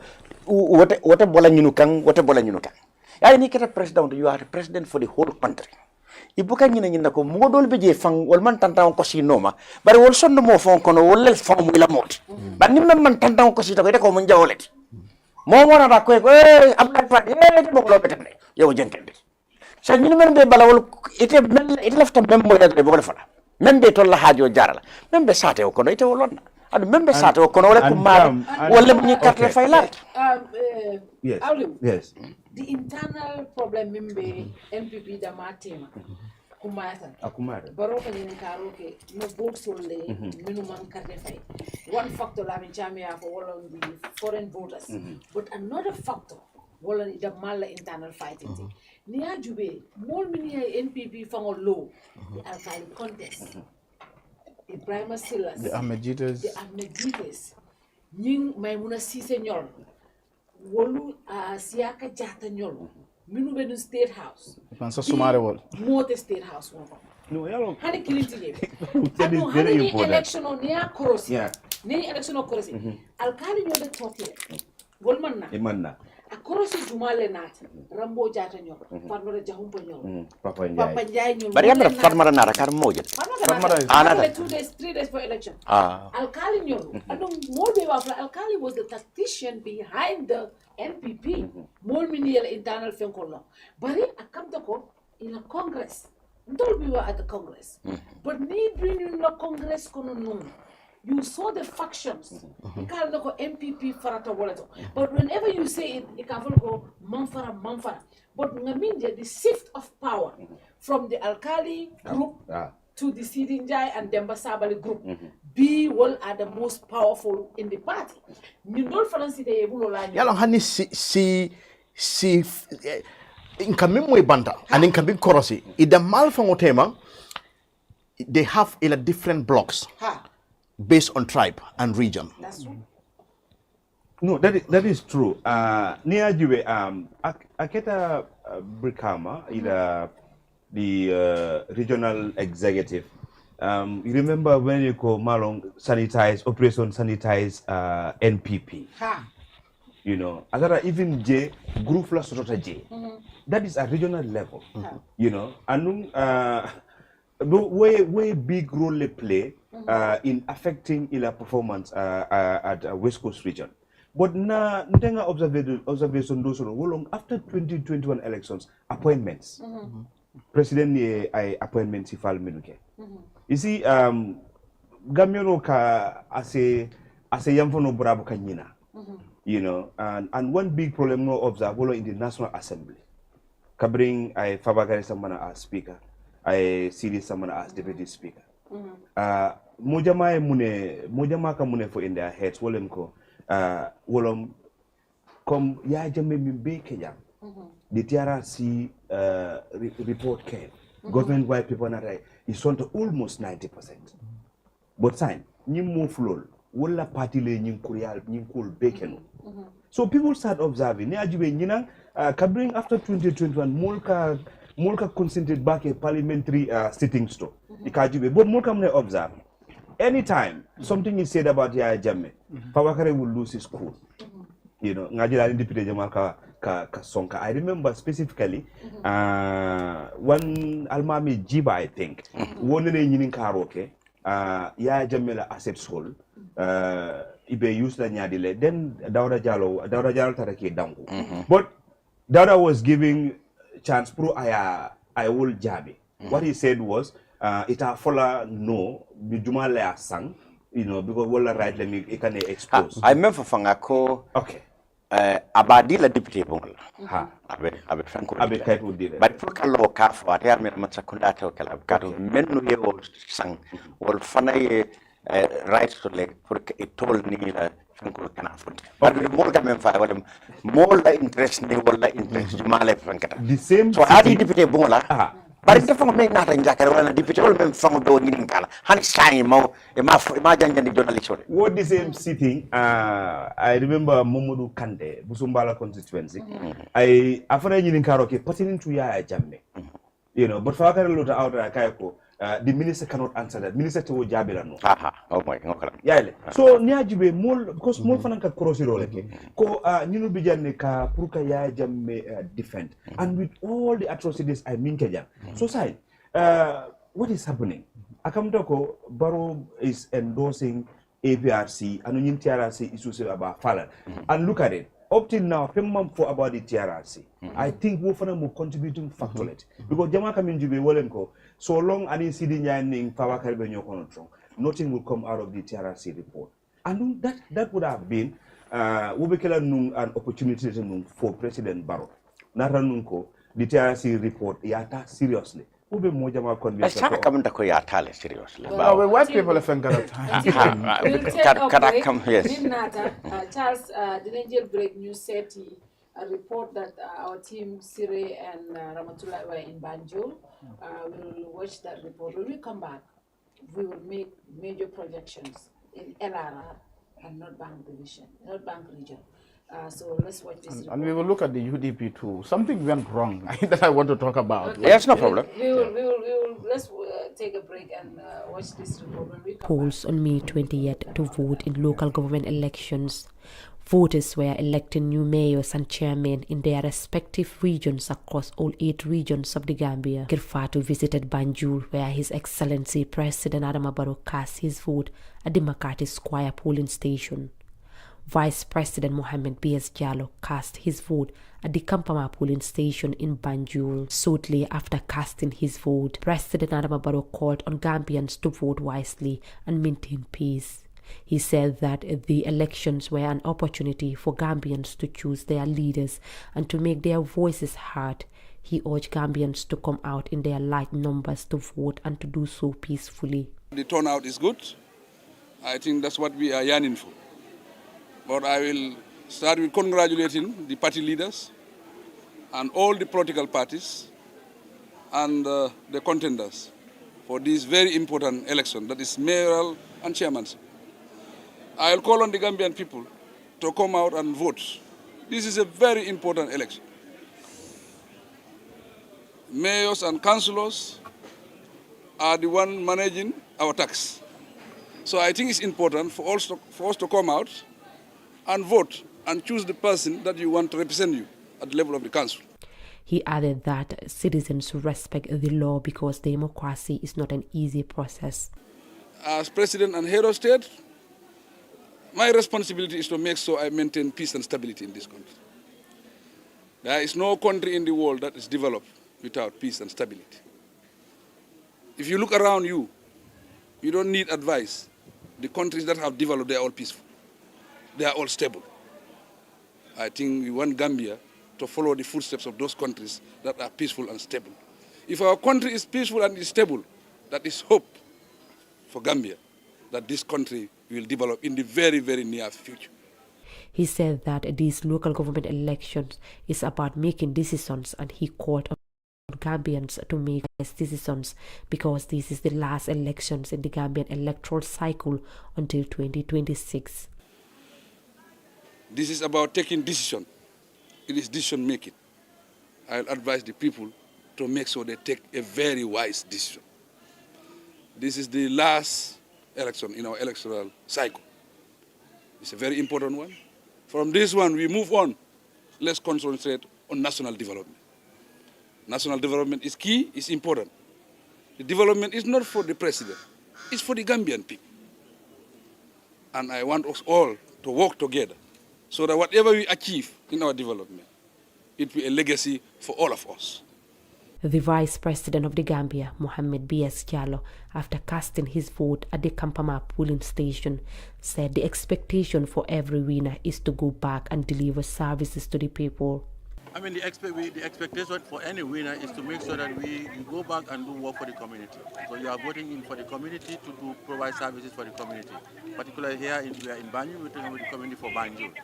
Whether you vote for him or her or whoever you vote for, when they come into office, they have to do work for the community. The Independent Electoral Commission Chairman Ali Momorinjai, who accompanied the President to the Bakati Square polling site in Banjul, said in every election there must be a winner and a loser.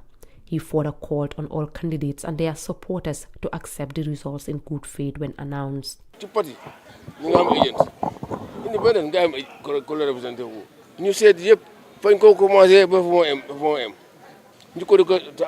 gon kanam pour ko sen kanam ñu sign result sheet bi bon nak ku ci daanu xam nañ la sanul ku gagné nak dañ la sanil ñu ngay ñaan nak ñepp ne élection ki na am ki na ñak way ki ñakaram ak ñi ko to ba yeb nañ xamné dañ ko sanul motax mu ñak buñ ben ciow buñ def dara xamné koku la wax doom jot sey nañ ko karta gagné na mu ngay dem def ligéyam. Ibu Fai, the National People's Party candidate for Banjul City Council, called on electorates to vote in peace and maintain peace. We have to just do the election peacefully. We are one Banjul. It's only today. Tomorrow is another day. And we'll be peaceful. We do the election with calm, peaceful. You know, we go back to our own selves after this. That is peace and tranquility. As the President said, without peace, there is no development. So we have to maintain the peace. Election come and go, but we stay. So let's maintain the peace. You know, there's no need for all this tension. Just vote, go home, sit down, relax, and we win and we celebrate. That's what we are urging everybody. Suleiman Jouf, the Independent Electoral Commission returning officer in Banjul, gave the overview of the electoral process in Banjul. But I am really happy to let the whole world know that the people of Banjul are turning out to vote in their numbers gradually, and as the time goes by, in some polling stations you can see, large crowds, but then in other polling stations, people are yet to come out. But then we are taking advantage of this to encourage people to come out and vote. This is a very important election. They have to attach that importance to it and vote for people that they want to represent them at the Banjul City Council and take care of their local matters here. Voters who came out to vote in different polling stations in Banjul all expressed their reasons for voting. They believe the local government elections are as important as the presidential election. Officials of the Independent Electoral Commission were on the ground to ensure the election is smoothly conducted. Polling stations were open as early as 8 a.m. and all polling stations are expected to close by 5 p.m. Reporting for Kerr Fatou, I am Ramatulai Jao.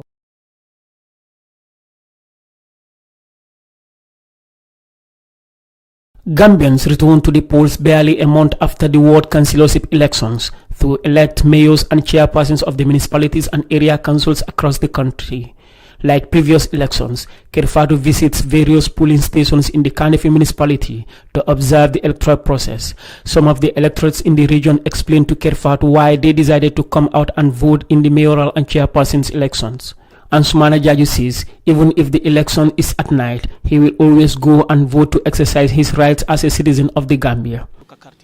yalon temu banku dingolte ngalon ko banku di ya nyanta kela pour min satna ila banku di ya ta nyato ntol molte mi yalan ka jarta nyina hani suto en se karto fay e lafta min na yo karte di wala yatina hante famo be tamola nka ko banku dingol be wuli ta karto fay pour sama e lafta min na woye karte fay woye ha yemune soto min kata funding kilika miliyalon ko e mon funti kata quartier fay wala mo nyente hamo soto pour banko la nyaata man karteo fay lafta mo karteo fay mi alon ko wonyata wo manyana sila ni te man karteo fay wote bola laje lafta min ta wote wonyanta kala nyaata tade. Fatou Juara explains to Kerr why people must come out and vote.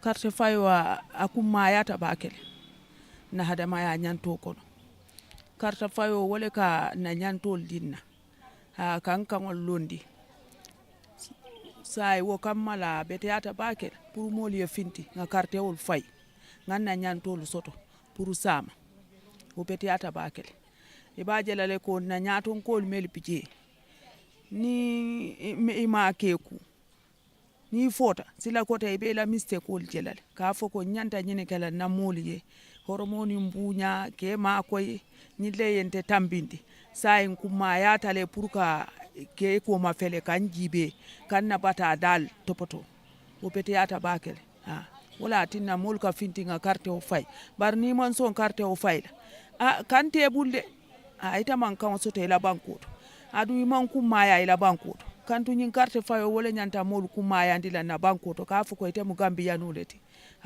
bar sila ni man son a fay butu wote katara mol le bulu kono sai mbo mo be dandila mo be finti yana e carte ul fay carte ke so nyi wala mun kanolti wala mun na nyantolti wala kai tandi telem Gambia noti o manke Gambia noti sa important tabakele pour mo le finti e carte ul fay. Meanwhile, Suleiman Jammeh, also a resident of KMCs, he voted for development while urging young people to come out and vote. Min jarta nya pour ngana carte fay na constitutional right le because lafta development Allah and development of onsi carte fay candidate o mi ya lonko ya miracle wole bi development o sambalana sa wala na wulta somana juno kana na constitutional right ni kana itandi ke bala modi funding ke dolbe je mantra ni ranji be jang ke wala siata jambaka yemu kuma kan na sota kata funding kel kam miliyalon ko e be sirin suwol kono wala be laari ma wuli pour kana carte o fay well inantanala because most of the time it will like a complain back nyimman soro lafta ta la back lafta ta to abdu lafta ta ba ni wulte na la constitution ina ra carte fay du development o sot ila nyanto e do soro la banko kan ba ni man day sita iman la fi minna wala be gagnela ibena complain na kotek ando manyana kala. In the Kanifi municipality, Talib Ahmed Bensouda of the United Democratic Party UDP, who is seeking re-election, is going head-to-head with the ruling National People's Party NPP candidate Bakar Baji and the independent candidate Pamodumbo. Reporting for Kerr Fatou, I am Landin Sise. The Gambia held its last mayoral and chairman election in 2018. The elections were held on May 12, 2018 to elect mayors and chairpersons for the 6 municipalities and 43 local councils in the country. The election was contested by several political parties, including the Alliance for Patriotic Reorientation and Construction, the United Democratic Party, the Gambia Democratic Congress, and several independent candidates. The mandates of the elected officials expire in 2023, and the Gambia is headed to the polls today to elect new mayors and chairmen for the next 5 years. This time, the contest is between the ruling National People's Party and the main opposition United Democratic Party, the People's Progressive Party, the Gambia Democratic Congress, and other independent candidates. As the biggest region in the Gambia, we visited the West Coast region to speak to voters and candidates. Our reporter first met the only female candidate in the West Coast region, Jenna Baba, who voted at Brikama Newtown Mosque. All I want to say is let them come out in their numbers and vote. After voting, they go back home and sit and wait for the IEC results. Because elections come and go, but West Coast will stay, Gambia will stay. So nobody want to govern displaced people or violent people. Before leaving Brikama, we visited independent candidate Ibrahim J. S. Sane of the APRC Noto Alliance, who cast his vote in Brikama Sane Kunda. For me, I have no problem. As you stated, we have a team, who are doing all these jobs, and to be honest with you, I have not yet received any complaint or any point of irregularities with regards to the election or the affairs of this election. During the last election, the United Democratic Party won most seats, securing control of 7 out of the 8 municipalities, while the GDC candidate won control of 1 municipality. The United Democratic Party candidate for Brikama Area Council Chairman election, Yankuba Dabo, who voted in his hometown in Kafuta, thinks they can repeat the 2018 results. I think we will probably do a lot more this time around. I think so. We are hopeful. I think, if anything, the just concluded council election shows the trajectory that we are heading to, and if all goes well, I believe we could sweep the polls in not just West Coast, but in Banjul, KM, NBR, CRR South, CRR North, and even URR and LRR as well. The NPP candidate Sidi Cisse, who is backed by the Citizens Alliance, the Alliance for Patriotic Reorientation and Construction Party, and the National Reconciliation Party, is in a tight race with Yankuba Dabo of the United Democratic Party and Ahmed Jide, an independent candidate, among others. The ruling National People's Party candidate casts his vote in Brufut. He believes with the program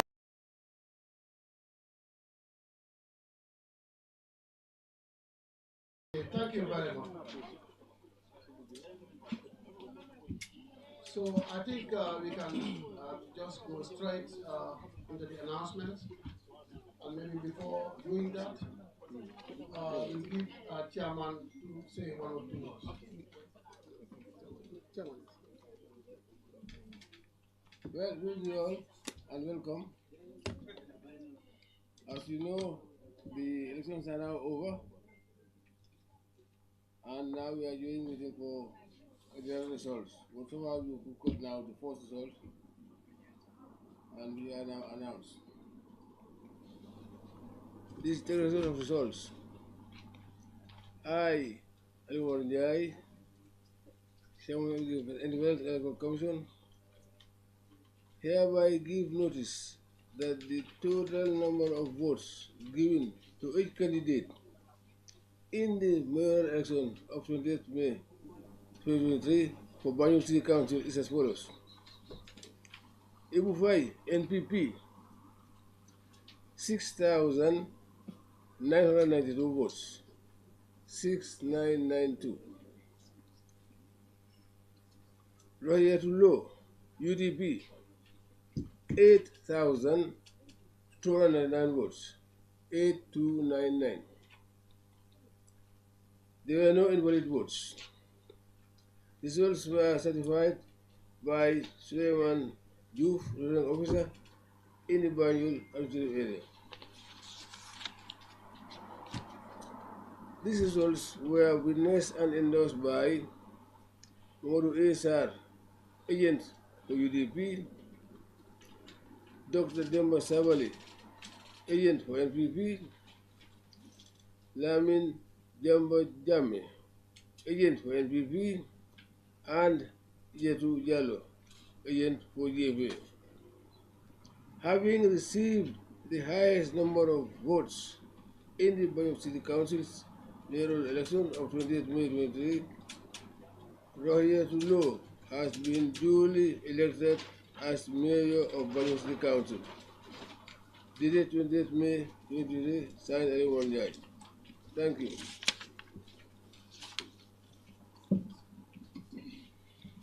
Here are the results of the Banjul City Council mayoral election as declared by the chairman of the Independent Electoral Commission.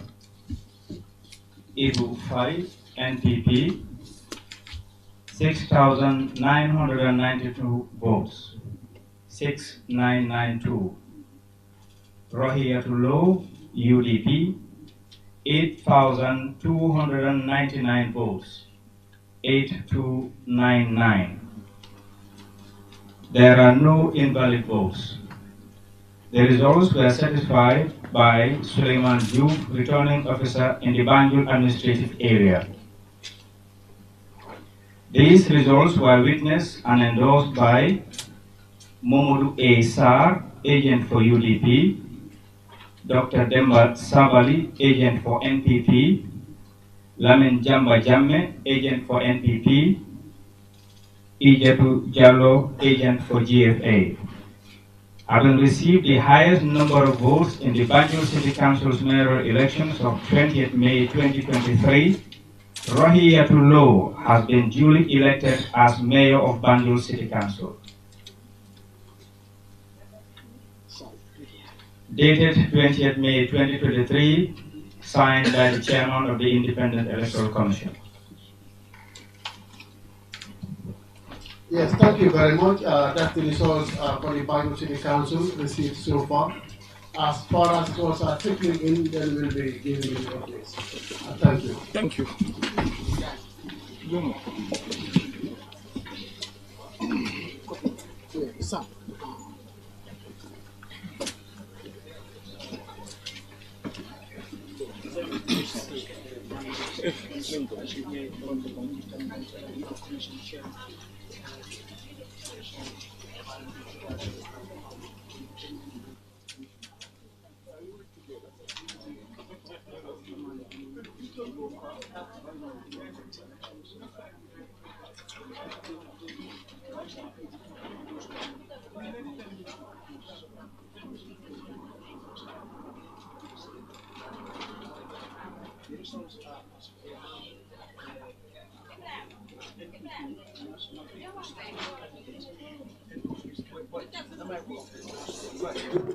Welcome back. TV. Welcome back to this program here at Election Night Special from our studios in Tranquil. We just heard the first official announcement. We were right. We projected that Rahim Ali Glo will be re-elected, and as we speak, she's been elected as the mayor of Banjul. The IEC chairman just announced the result. Rahim Ali Glo had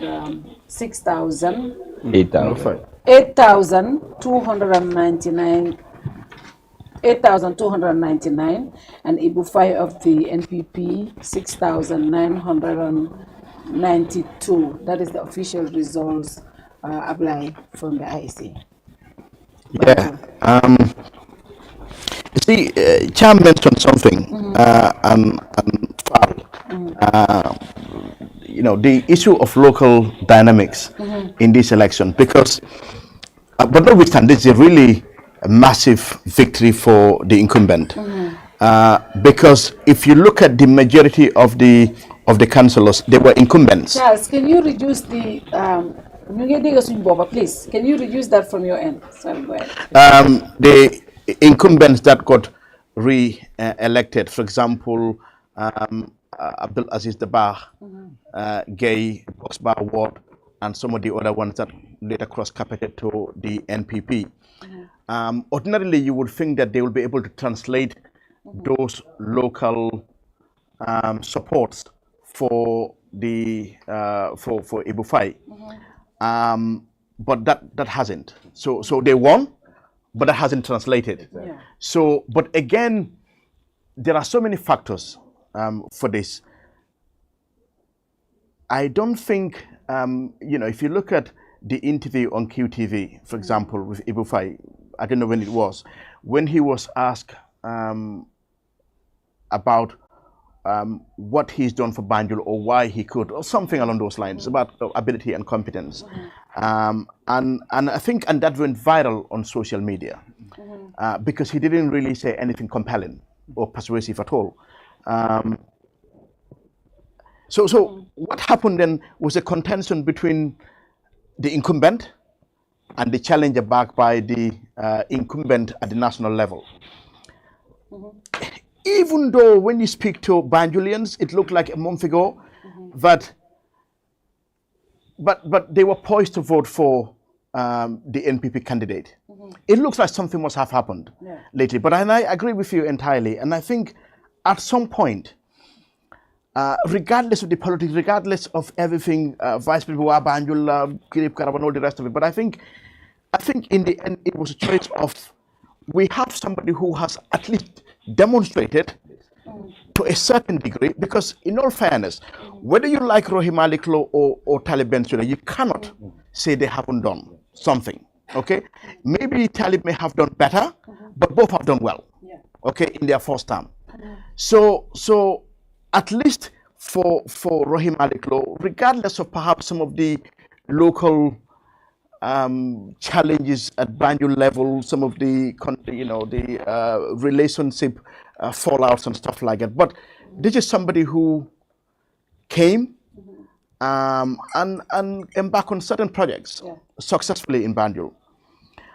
And then the challenger, who doesn't really overwhelm, for when you see him on TV and stuff like that, and association with the football stuff and the stadium stuff as well. So people can look at this individual and say, he has only one project, and he hasn't been able to deliver on that project. I mean, the hostel or the stadium. Compared to somebody, the mayor, who has transformed the face of BCC and some other development within BCC as well. So that, as well as some of the other things as well that's happened over the last few days in terms of the entire NPP machinery thrust into Banjul, allegations of vote buying, which have been confirmed by certain observers. So in the end, I think Banjulians in the end went and rallied behind the incumbent to secure her victory. And looking at Banjul and Jam, yesterday up to 2 a.m. there have been clashes between the Imufai supporters and the Rohingya supporters. In council election time, Rohingya supporters were telling Yuko they induced the voters. They went in and we were taking an awareness. We were sitting home thinking it's going to be a normal election. But the election, the last day of campaign, the entire executive, they divided themselves into groups. They stayed on the road throughout. And so they frustrated their efforts of reaching out to voters at night, whether it was buying voter cards or inducement or whatever they might call it. Last night, up to 2 a.m., 3 a.m., they were sending us videos about what was happening. These strong businessmen in Banjul, you could see them visibly in the videos. They had him gay, something like MJ that. Finance, more souls and all that stuff. So it was evident and you could see it. They also played their cards very well this time, knowing what happened during the councillors' election. Now, Rohilo, I must say something. When we interviewed her here, we looked at her manifesto. The lady was working according to the her manifesto. All the development projects she was doing. This is 2018 manifesto, by the way. And a 2018 manifesto. That's what she was working along. She did not try to do anything out of that. She was working directly. And she went to the voters and said, and I did that. This is what I did. She is, for me, Rohi is one of the most effective communicators when it comes to politics in Banjul. Gambia. Let's talk to my people. I want them to hear me. She was talking directly to her people, and even people caricatured her with that. But she stayed on that message. And today it showed that it seems that the people have heard her. And IEC just announced her results. She has won overwhelmingly more than what she did in 2018. Lane. Yes, I think, yes, we have now a confirmed result. And it basically confirmed the projections that Rohit is re-elected in Banjul on the UDP ticket. But like I told you, even though most pundits, even UDP members have said they were worried that the area council elections have indicated that perhaps Rohit's seat may be in danger. But like I told you, I had looked at the popular votes in Banjul, and I realized that there's only 800 difference between the NPP and the UDP. The council election. And I look at the claims made by even the elected councillors of the NPP. I mean, they made it clear that they believe that their own quality representation and not the NPP is definitely what led to their victory. And that, I think, was a factor in their victory. And the fact that there might be other issues there. But when I looked at the popular vote, I knew that if Rohi worked, it's either two ways. Rohi worked very hard. It's not beyond, her victory. And that's what seems to have happened. How she managed to bounce back and, recovered all those lost 800 votes up to, overtaking and even increasing it by 1,207 votes. That's how she beat 1,307. Yeah. There are 21,000 votes, 21,372 in the entire Banjul. Only 15,000 and above been cast today. So meaning you still have close to 5,000 votes that are not accounted for. So the famous question comes, let me ask those questions. Yeah, I'll keep asking them, where are those 5,000 voters? I have still believe the factor of foreign voters. I still think that it's a real factor in the voter absenteeism we have witnessed from the parliamentary elections down here. All right. If you look at also, you mentioned the quality rather than the personalities. Yes, Rohi may not be that seasoned in terms of administrative skills, but she has the spirit of a tigress. She fights, and in politics, you must at some point return fire for fire. I mean, she has that spirit of fighting spirit like a tigress. And in fact, look at the background also of the two candidates. Now, both are Banjulians.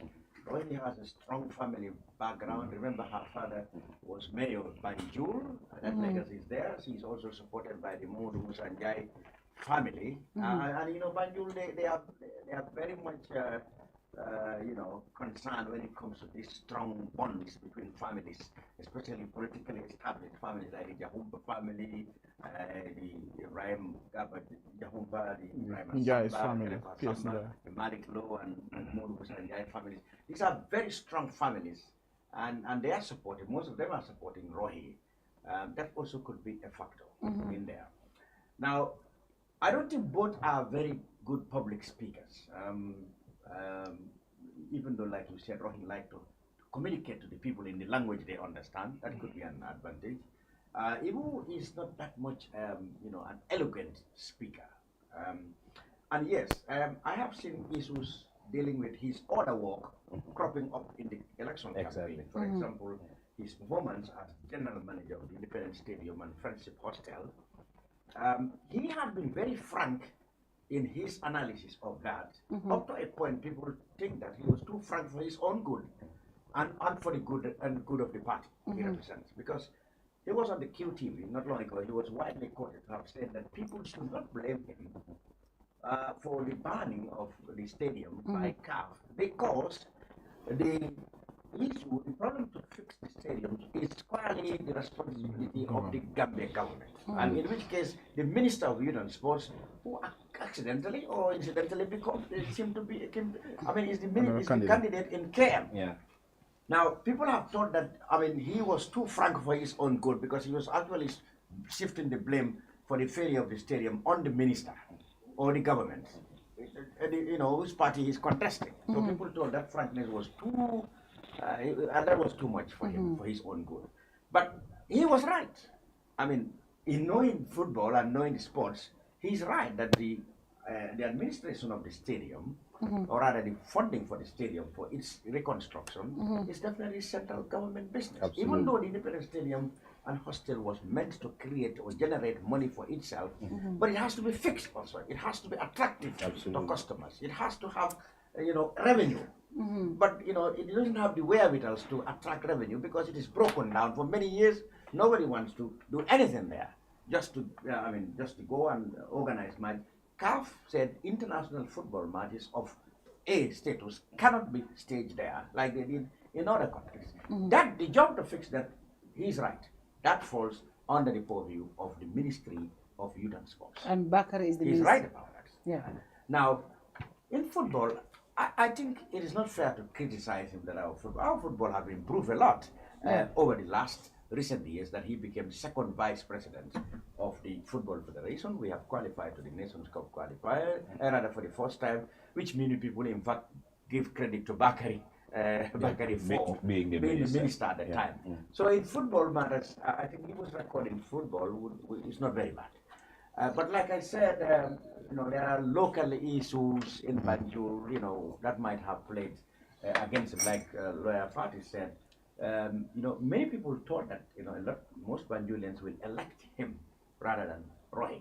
But something might have shifted, the choice of the Banjulians to because sorry to cut you, but because we were also hearing that the majority of those prominent Banjul families were backing Ibu Faye. Okay. From sources a few weeks ago. Yeah, but so that there were some fractures in terms of relationship between Rohey Malick Lowe and some of those families. And some of them were whether publicly or privately were backing Ibu Faye. So that's why there was also a leaked, supposedly, allegedly, a leaked memo from the NPP regional office in Banjul, which suggested that they have already apportioned positions. They have debunked that, though. I saw that yesterday. Debunked that. They said it's not true. But in terms of, in the opinion of people, it has already poisoned. Yeah, absolutely. Absolutely. Many people. Yeah. That, okay, so this is how these people want to do. Yeah. They want everything for themselves. They just see whether they will win, whether we are the voters or they are the people. They went to Barrow and made an agreement with him that they will become this, they will become that. So that's how they want to split the cake. And Sham, there is another thing. That may not be true, even though the letters suggest. But it played a great role in twisting the people's minds. But of course, it has already poisoned the minds of a lot of people, and it came very much close, dangerously close to polling day. The timing. So the timing was pretty bad for that. And also, it was out on a very popular social media website, What's on Gambia. Yeah, I mean, that's and so, so Cham, there is one thing. By and large, just to conclude, yes, please.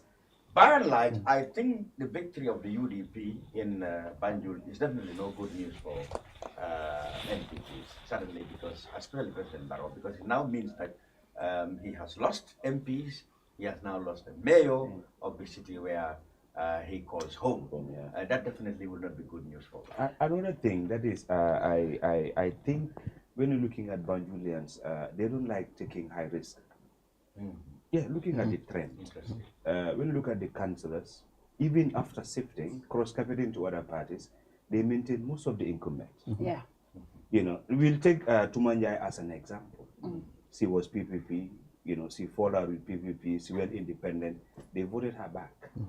And now we're seeing Rohey incumbent being voted back in with all the pressure mounted on her, but Banjulians decides to keep an incumbent. It's like they fear taking high risk. Looking at the trend from the parliamentary coming to council election right up to the mayoral election, So I just to add to say, I think if you look at Rohey, personality-wise, and Ibu Faye, you talked about sports, for example, football. Let's be specific. Had improved, of course, under Bakari Baji, Ibu Faye. But many a times, these are not things that many electorates look at as tangible. Yeah, they're tangible out there, but these are not the things that people look at. Now, you look at the stadium, it's physical out there. Everybody sees it. Okay, you're not able to manage it. The Friendship Hostel, when you go there, you see it, yes, it's being dilapidated. You're not able to manage it. So those are things that people look at. And when it comes to football, even though, yes, you have to give them credit because it happened under their purview or their administration. But then people will look at it and say, okay, look, you know what? The boys worked hard. Do you understand? And they were able to, qualify. So it's not necessarily the efforts of the minister or the whatever. And there if has you, to be some organization. now I understand. Yeah, I understand. But then the average voter is not thinking along that line. And of course, if you look at even the stadium, for example, back as the youth and sports minister, when he became the candidate, of course, confirmed candidate for the NPP, we saw him started taking seats at the stadium. You saw that? No, it was on the media. No, to be fair with him, that was a continuation. Yeah, that's what I'm saying. Yeah. I am saying. They took photos, of course, and that's what I'm saying. What I'm trying to say is that he himself felt like people could judge him based on this. Yeah, that under his ministry, under his term as minister of, or under his tenure as minister of youth and sports, Gambia is playing its home game outside. Morocco is even better, but we're talking about Senegal. Yeah. We played our home game against South Sudan in Senegal. That is an insult. Because we are looking at, we said, look, our sovereignty is in question now. When it comes to electricity, Senegal. When it comes to even security of the presidency, Senegal. Internet, Senegal. Now even football, we go to Senegal. Yeah, but I'm just saying how the average voter will look at that. And this has been the message out there. And you talked about Ibufai not being a very good communicator. I wouldn't even add very. I think he's not a good communicator. I went to interview on QTV. He was even saying that when Aliou Cisse asked him, what have you done for the people of Banjul? Because I asked Yankuba Dabo here even that question. I said, today, if you have never been in West Coast or whatever, like serving in, but if people ask you today, what have you done for the people of West Coast? What can you say? And this was the same question that was posed to Ibu. His response was that they should not judge me based on that because even the president, even Barrow himself, did not do anything before winning election. Do you understand? So you're telling us that, yes, it's normal, you did not do anything, but you can still be elected as mayor. So he said, I don't have to do anything in order to be elected mayor. And even today, the way he responded to questions to the media, that was also very bad. Not so much of a good, not much a good communicator. And I think Dabakh Malik, in fact, most people have opined that probably would have been a very, very, very formidable candidate. He is very eloquent and talks, on top of issues, more eloquent. And very active, very active so I think in local. He was supposed to come. He was been groomed to be deputy mayor actually. If the licked memo is anything to go by. Yeah, absolutely. Yeah, so I think NPP has a lot of work to do in Banjul. If they want to, get that place like parliament and local government and all that. So it's really not a surprise to a lot of people. Now, for me, 2018, I was pessimistic about Rohi. Like I said, because one, the UDP and Banjul had never been a strong, a base for the UDP, but also that's the reality as a woman. Or for example, that's the reality in Gambian politics. Many times when a woman contests, even her fellow women will refuse to vote for her because she's a woman. So that was something that worked. These are two factors that worked against Rohi, and I was pessimistic that he was going to win. But this time around, when the results were out, councillors' election, seriously, we were here with Buba and others. I told them that let us not use the councillors' election. The records are there. I said, don't use the councillors' election to judge or predict the mayoral election. I can tell you that the caliber of the personality of the candidate, most of the time when you look at parliamentary and local government election, it's the personality of the candidate that will determine whether, he or she will win or not. So I told them that, look, the incumbents were maintained councillor. It's possible that Banjulians want to maintain, like he's saying, they don't want to take risk. And this is what I told them exactly.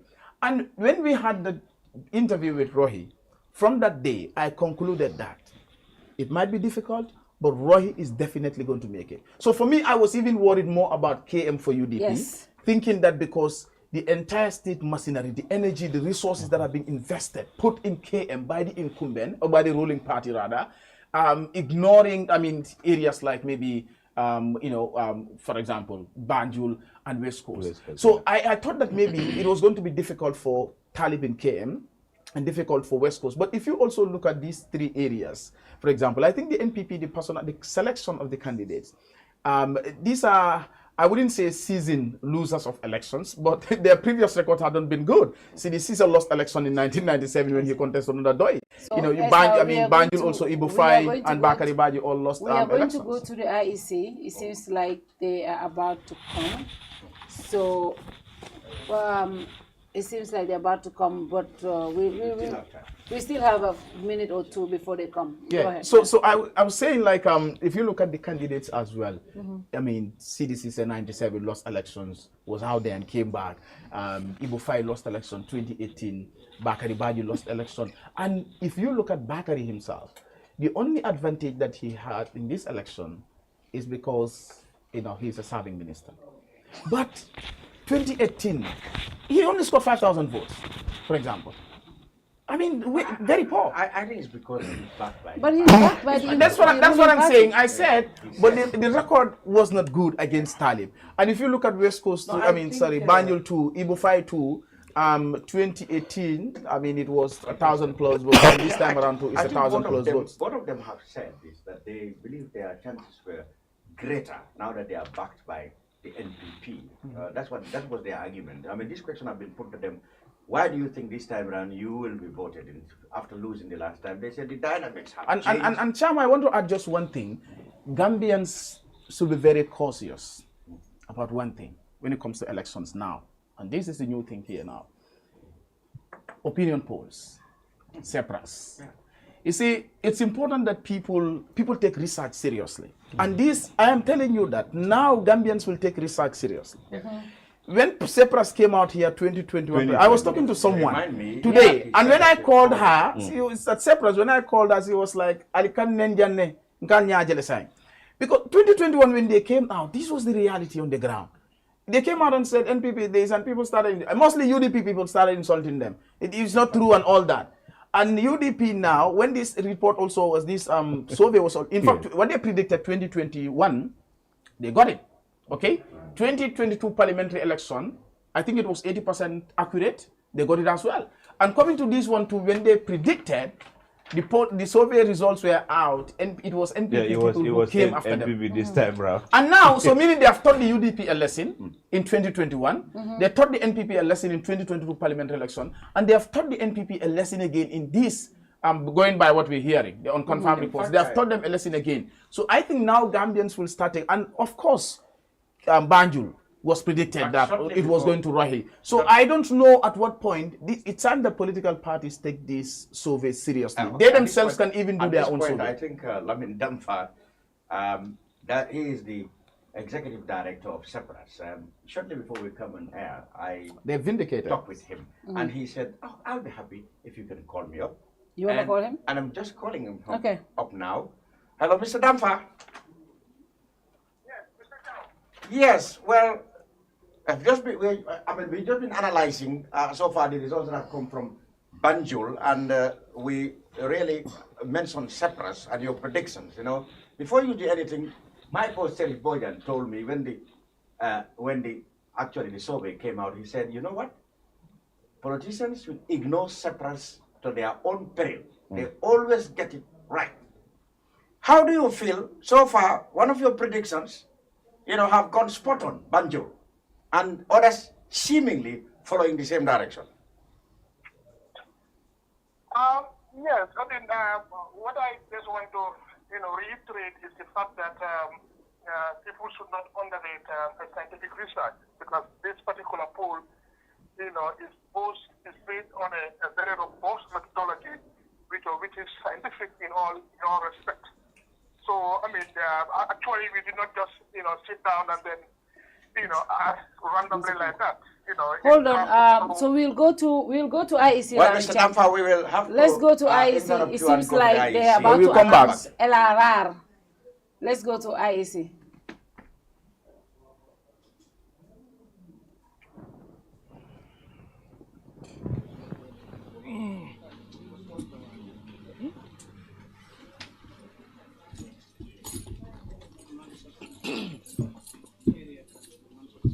Okay.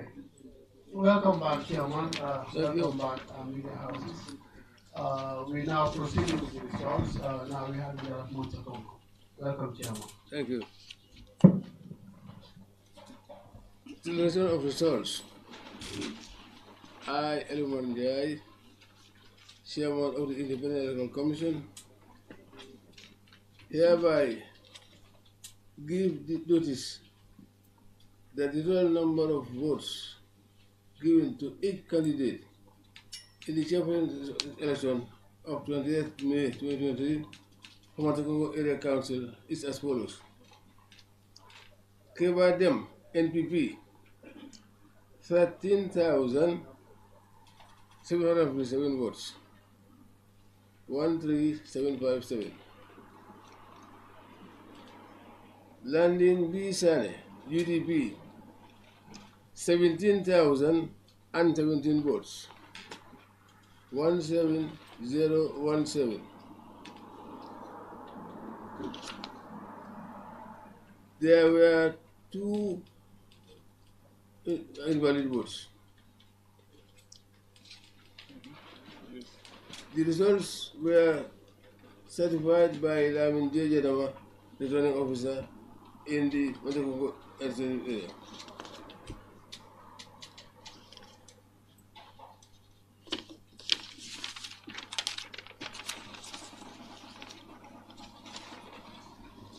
These results were witnessed and endorsed by Momodu ASR, agent for UDP, Dr. Demba Sabali, agent for NPP, Lamin Jamba Jamme, agent for NPP, Yesu Jalo, agent for DFA. Having received the highest number of votes in the Area Council chairperson election of 28th May 2023, Landing B. Sane has been duly elected as chairman for the Matakongo Area Council. Dated 28th May 2023, signed Ali Monjai, chairman.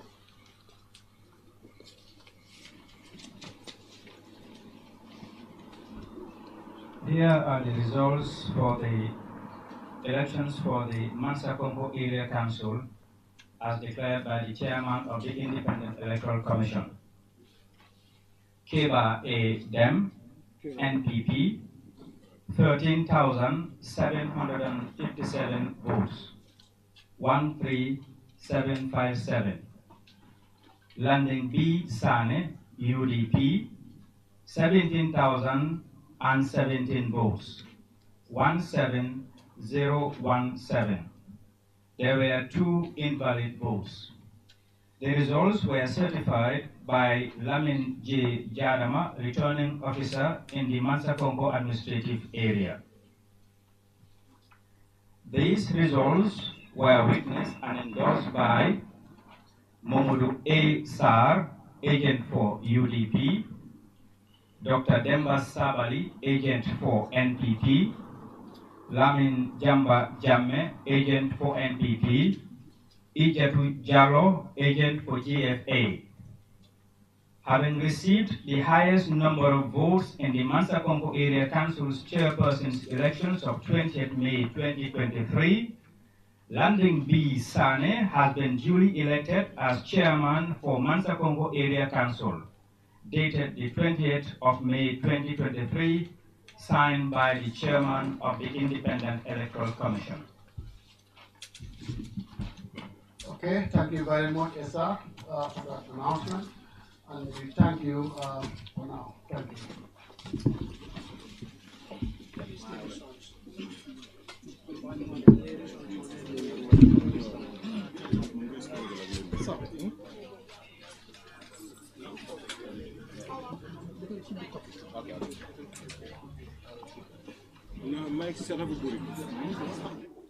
Welcome back. LRR, we have announced, and it seems, yes, Landing B. Sane, as we have predicted, is re-elected. Jarankol ninki ankol, jarankol ninki ankol. Ali akata langaji wes, but bunkol bekela nyama. Jarankol ninki ankol. UDP has always said LRR is their fixed deposit. Dabo has always said it. He lost it during the presidential. National Assembly, they lost some seats that they were expecting to win, right? But councillors election, they regained again and won 4 out of the 6 out of 12. Yes. And now, again, Landing, who a lot of people believe he did very well in LRR is been re-elected as the chairman of the Masakonko Area Council. LRR, were you surprised, Esa? LRR, I must say that yes, because okay, what happened is it used to be, I mean, UDP stronghold since change of government. In fact, part of LRR, Kiang West, even during Jammeh's time, it used to be a very stronghold for the UDP. But down the line, I feel like I felt like NPP was trying to penetrate the area, especially when it comes to the Jaras. The Kiangs have not been big problems for the UDP, but NPP was penetrating the area. And when it when you come to Kiang also, even parts of Kiang, at some point Kiang Central, they were doing well there. And I said this when we had program with Landing here, when we interviewed him here. I told him that, well, I think you have a lot of work to do because NPP is penetrating NBR and LRR with force. Even though, well, the way they are penetrating NBR is not the way they are. It's not, the magnitude is different. As the way they are doing in LRR, but they are also trying very well there. Parliamentary elections, because it was manifested, the entire Jara UDP, it did not have a seat there. It was Kiang, for example, Kiang West and Kiang East, where they were able to secure seats, and of course, Kiang Central went to the independent. So I felt like Landing has a lot of work to do. Still, we talk about Cham's cross-border voting issue. I think that was something that they complain about. Even Kian Central, Bakari Kamara, when he lost 2022 parliamentary elections, he said it on records and interviews that it was the foreign voters or cross-border voters that made him lost election. And in fact, a lot of people were even saying, even the NPP candidate, because so we are saying that that's Fafa Sanyang, by the way, who contested for the NPP in Kiang Central. People said that, well, okay, you did this, but now it backfired. I have no evidence that it happened, but these theories out there, speculations, a lot of people believe that cross-border voting contributed. And I mean, people feared also probably when it comes to local government elections, the same thing will happen. But nonetheless, I think Landing was able to use his advantage of incumbency. By the way, there are two, right? Only two of them, contested. Yeah. He used his advantage of incumbency to win. But also, I think the NPP candidate, the individual, still about the personality. Yeah. And because what happened in Kiang also is, in LRR also, is that they changed. Remember, there was somebody that they brought, right? And now they had to change because some are saying that I think when they brought him, they realized that he didn't even have a voter's card or whatever, something like that. And now they had to shift. I think that was the excuse. So they had to shift to get this damn guy. Who is from, is it Dongoroba? So, I mean, within that short period of changing candidate, that itself could have its disadvantage. So I think that contributed, but by and large, I mean, as elections got closer, I was thinking that maybe Landing could do well, provided that, because they already had that majority from the councillors' election. They were able to secure 6 out of the 12. Provided that they maintain the momentum and the councillors themselves who won in those areas are able to put up a good job, I think that he'll be able to retain his seat. But I mean, I was thinking that NPP could do well there. But I was not thinking of this margin, to be honest. I was thinking of maybe a margin of maybe 1,000, 2,000. Since I too have ancestry from there, I think you can predict well. The queue and ambush Mr. Fall. Yes, please. Okay. First of all, the statistics. There are 54,146 voters, 463 voters in LRR. 54,000. Now, if you look at the results of Landing B. Sane of the UDP and Keba Dem of NPP, combined, they have 30,774. So close to 24,000 voters have not taken part in today's polls. 24,000 votes. That's a lot. Where are they? Voters. Where are these voters? Where are these voters? It comes to my famous question. Let's look at the region we're talking about. We are talking about LRR. 20-something thousand people have not come to the ballots. Now, and they came to the ballot, or a lot of them, majority of them came to the ballot in December 2021. Just less than 2 years, Less than 2 years ago. What happened to them? Good. of course, I will still cling that there were cross-border or foreign voters in that area. No doubt about it. They either didn't bother to come, or they were not mobilized by the people who mobilized them, for whom they voted, for one reason or the other. But then, of course, I agree with the quality of the two candidates. Landing Bisane has a lot of pedigree when it comes to administrative and quality representation. He worked in the youth sector. He was the head of the NEDI, the National Enterprise Development that the government set up under the Ministry of Youth and Sports. And even in this local government arrangement, he is the president or the chairman of Galga. That's the local government. Yeah. I mean, he is very seasoned administratively. He is definitely very intelligent, innovative. Now, he was somebody who you would compare to the likes of Talib Bensouda or Bakari Baji of the NPP in terms of the quality of their personality and their background. Now, even in that area where you think that the locals probably have no business with his quality, since they don't even appreciate it, since they don't know, they have no means of assessing his quality in terms of that. You look at the opponent, Kerr, them with all due respect, from what we had in terms of deliberation, and because politics is about charisma and eloquence. I mean, you cannot discount them. There are people who are naturally very appealing, naturally very appealing because of their charisma or their eloquence. Politics is all about it. You may have all the best of programs, but if you don't articulately communicate, or you are not charming, or you don't have charisma of one sort, I mean, you leave a whole lot of qualities behind for the people who are following you. So compared to Landing, Kerr them performed dismally in terms of charisma, in terms of eloquence. In fact, there were debates that he didn't even bother to attend, chiefly because he realized that when it comes to that, he might be overshadowed by Landing. Yeah, but then, if you look at the I don't think it has to be about him. Let's look at the party he represents. No, that's also when it comes to debates.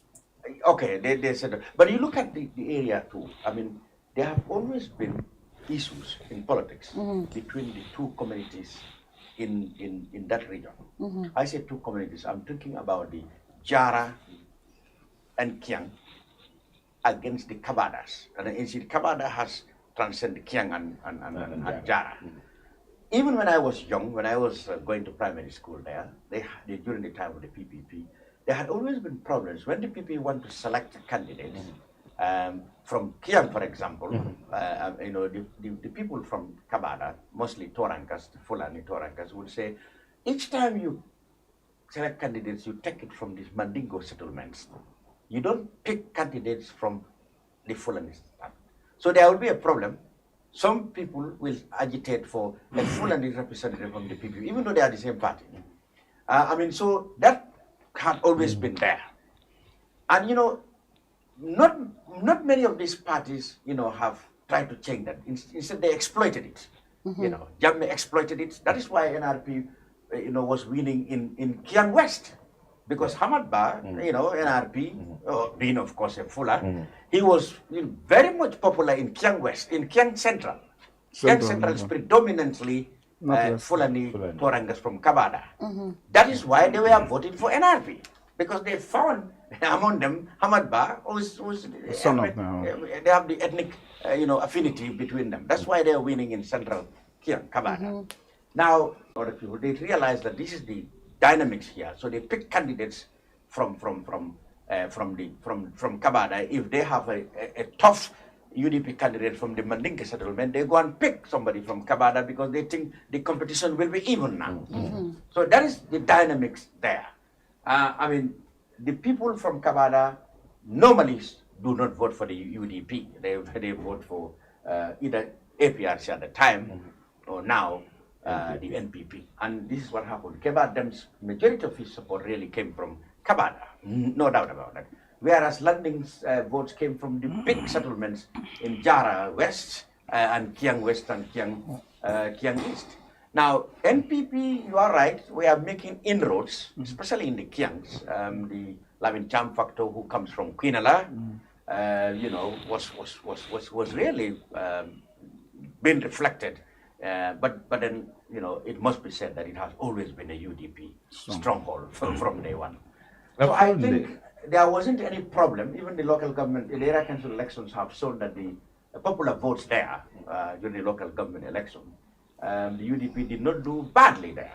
But So do you think the GDC factor also connect? Because GDC was able to get some seats, I think, in this councilor's election in Jara. In central Jara. Yeah, Jara Central. And they backed the landing. UDP. Yes. But I think one Central factor that Jara, we are also missing is the mobilization. Yeah, this The time around. diaspora played a key part in LRR, mobilizing the Jarankas and the Kiankas in the diaspora, Congo. but the people The here, people, I mean, the entire the LRR community. people who are in the urban areas. The mobilization, They've kept faith with their area by registering there and going back there to vote. As the Badabunkas do. That also helped a lot. Yeah. But at the end of it, we come to the same analysis. That is, by far, landing it was really a more a more charming or charismatic candidate. So I would say before you come to Abla, just shortly, I would say the mobilization that she talked about. You see, I've said this, that when it comes to elections, especially local government elections in the Gambia,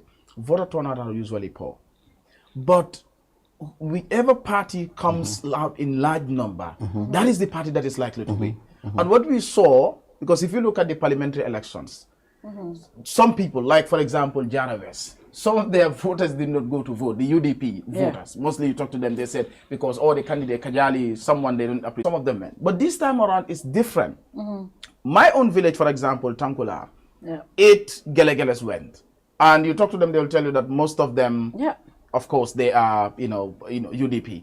Jara as well, I talked to someone who was in, who is from Sankoya, who was telling me that all the vehicles that they went with, all the vehicles, in fact, the vehicles that they went with, up to 80 people, 80 voters, all of them are UDP. Meaning the UDP was able to mobilize to get a very good voter turnout. So when it comes to the 24,000 that you mentioned, most probably the cross-border voters here. And what actually happened is that one of the critics of the NPP, the NPP has always denied this, that they do not deliberately register anybody who is not a Gambian. He had alleged that the NPP encouraged the registration of foreigners and very wisely distributed them, across constituencies where they think that they really will trail. And Kiang West is not on the border, by the way. Kiang West is not on the border with any. The UDP always denied that. It's inside. So that is why you will have a factor, because we have interviewed voters in the queue. You have a factor, you have a voter in Quinala, for example, who had no business with Kiang. He doesn't even know anything about Kiang. He probably come from Senegal or from some other place.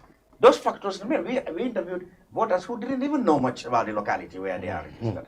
So this is why I have always convinced myself that a lot of non-Gambians registered in our electoral system in the past, as it used to happen on the Jammeh and on the Jawara.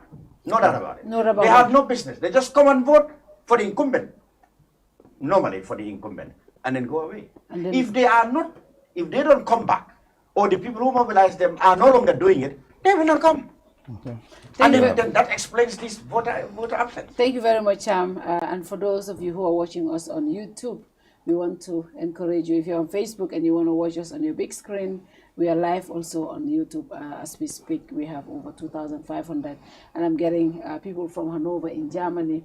Mola Kambi and the entire Kambi family in Germany are watching us right now on YouTube.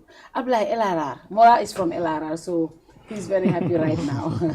LRR, Ablai. It seems like your cousins from LRR have delivered. I think they have delivered. Ablai is very In fact, the factor you mentioned about the change of candidates. They picked Sajah Sar. Sajah Sar from Japine village, a big settlement.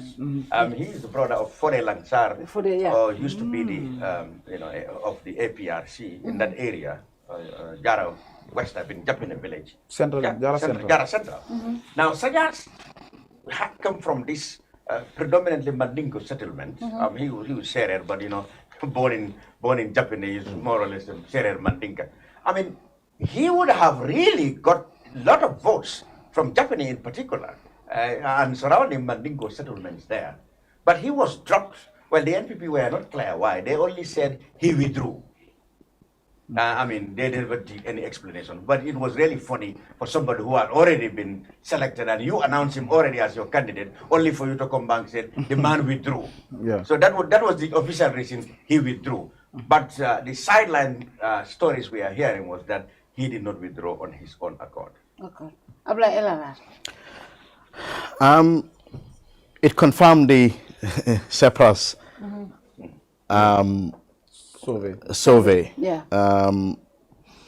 But you know, for me, the importance of because to some extent there was belief that Landing Sane was going to win LRR, yeah. And that is the case and the outcome. But I think the broader political significance of that, this now, it seems, Banjul has been officially declared LRR, and what the predictions are stating means if you add LRR to that chunk, that means a vast chunk and majority of this country 66%, 66 would have rejected, considering that there was a landslide. I think, I don't know what the predictions were by Sepras in 2021, but all of us felt that in the end the margins were going to be very small. But I think the NPP managed to almost decimate. I think 44% was those numbers. But even in the heartlands of where customarily there was believed that the UDP was going to do significantly well. So it looks like LRR has now reverted back to those customary leanings. Yeah. So what does this mean for 2026? Would the status quo remain? Or would some other local and national political dynamics change the outcome? Because if you add, again, like I said before, if you add LRR to West Coast region, to KM and Banjul, like I say, that's above 65% of the total voter population. That means even before starting, that means the incumbent is trailing by more than 50% of the vote. It's a huge task. Yeah. Again, what happened in Banjul, because a month ago NPP swept the polls, that has been reversed due to certain peculiar factors. Yeah. Whether those factors again would have an influence and determinants in the 2026 will have to be, political side will have to analyze that. So for LRR as well, yeah, regardless of this, but the other thing as well, which is generally because of the Kabada cross-border element, whether that had that impacted and influenced 2021. It is almost certainly. It is. Look, I think the numbers. The MP of the Senegalese MP in Parliament in Senegal. In Parliament, Kabada, made it clear that most of his people have got Gambian documents, and it's easier, especially when they are on their campaign. So there is no doubt, absolutely, that majority of people in Kabada who are Senegalese actually voted, in LRR. And there's been some almost like organized vigilance. No, in fact, against. I think what happened, well, the opposition might be. The problem with the Gambian opposition is they themselves are so fragmented that they sometimes miss out on their common interests. I mean, when it comes to electoral protection of the vote, that should be the concern of all political parties. But 2021 was a lesson. It was a very brutal lesson. It was like a knock on the forehead. Because of that, it's like Banjul yesterday, what we saw. So because everyone knew that a lot of money was being pumped. or there was the motive to pump a lot of money in Banjul to change the outcome. And therefore there was this organized vigilance, which was very deliberate and well organized to fend off any such intrusion. Okay, I'm guessing as well, nationally this happened in other places in LRR as well.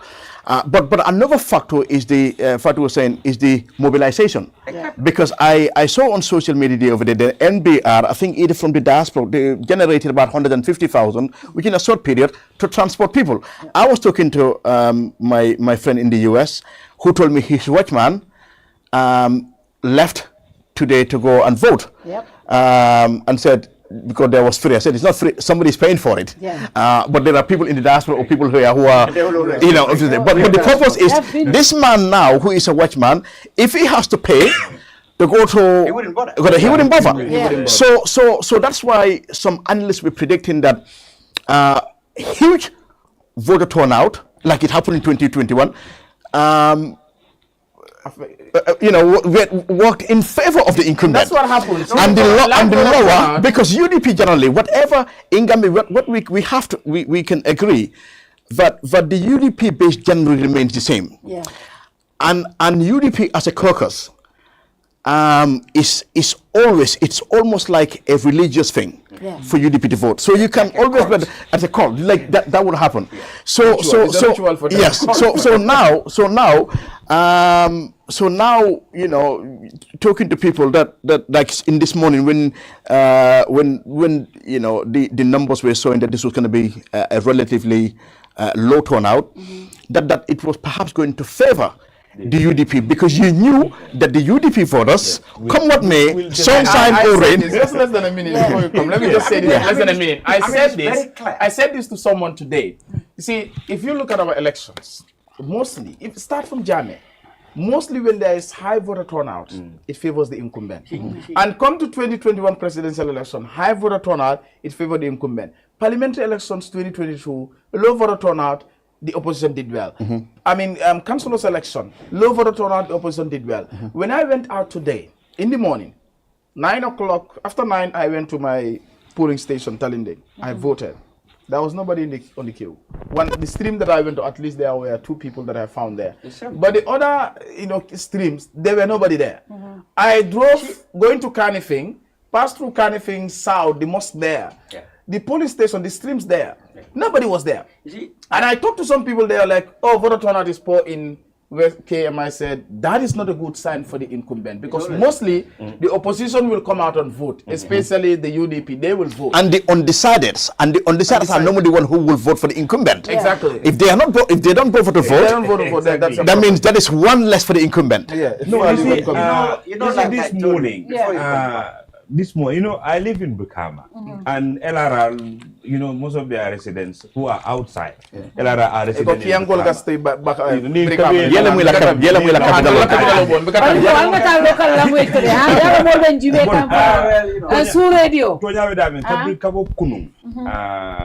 Kunung the whole day kana fo bisomanda nga motol damma minjen minu kabo Bukama kata LRR. And beyond. Ngaminji dala ndenda nya tameda moro talula. Ana beka kenyi gele.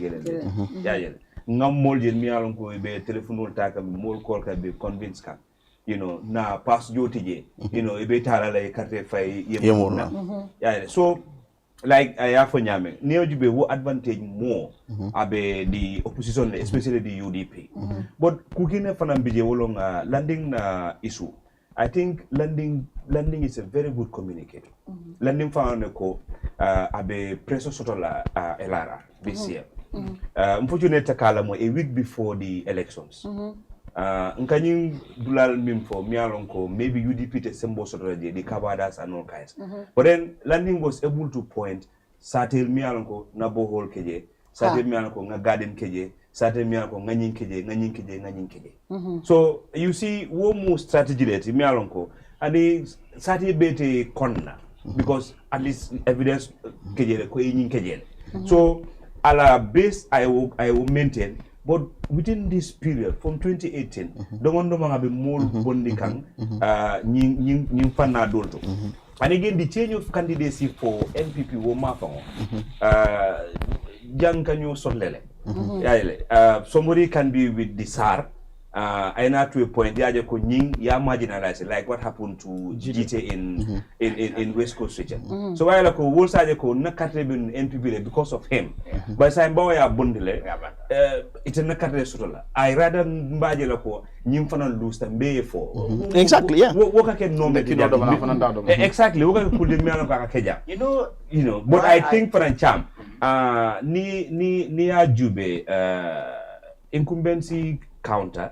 But the boy Sane is one of those one of those chairman of Mianko Aduku Bakele. Yeah. Looking at the Itola revenue, it coming sort of. It's less than $1 million. Yeah. It coming sort of. But then neither LRR moon living witness Ngajila and Minke. So Ngambira ko Mungo Fanala for development. He's one person Mianko about support. Let's look at Galga, where you have Rohi, you have Talib. They have big names in this country. Bolande is their boss. Yes, no, he's so there's a reason. So from and they want to give him the chance for a development dealer. So I think they did well, bringing in it all from laughter movement, and it's not new. Incumbent. So 24,000 voters are not there. No, Cham,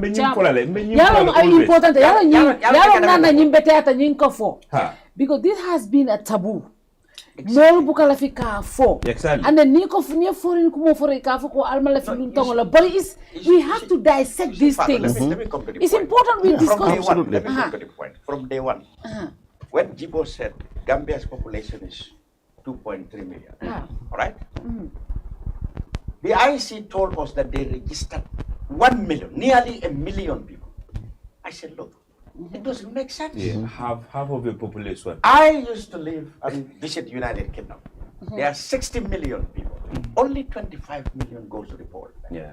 Recently in Nigeria, there are 270 to 80 million people. Only 95 million. Kenya, you're talking about 50-something million. Only 6 million. Only 6 million. How can Gambia, with a population of 2.3, you said half of them are eligible for last election night, you made this point. Possible. It doesn't make sense. You made I remember. Last presidential, you made a point of I said it's not sensible. It doesn't make sense that half of our population are eligible. It was too inflated. Yeah, it was truly inflated. But why I also, I had a lot of issues with the IEC. But to be frank, upon reflection, you have to admit that under the circumstances, the IEC have done tremendously well. Because you know what? They said, look, a ballot that is cast in the box can never be stolen. Yeah. They are right. You cannot steal Gambian votes. The vote that's in the ballot is what they count. Everybody got used to it. Ali Mumarinja is the last man who get the fix. It's all from of the us have got the registration. results.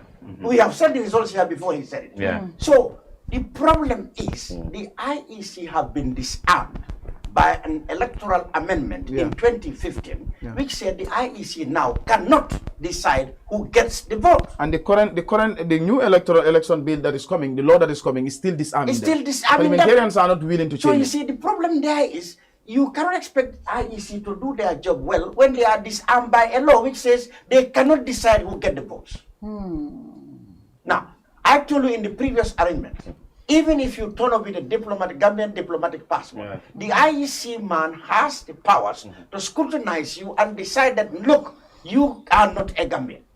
You go to the revising court with your diplomatic passport and tell the judge how you become a Gambian. All right? But Jammeh said in 2015, he knows that is not to his advantage. He said, now, okay, any Gambian who comes with an ID card or Alcalo or Sefolu attestation, you give him the vote. The IEC disarmed.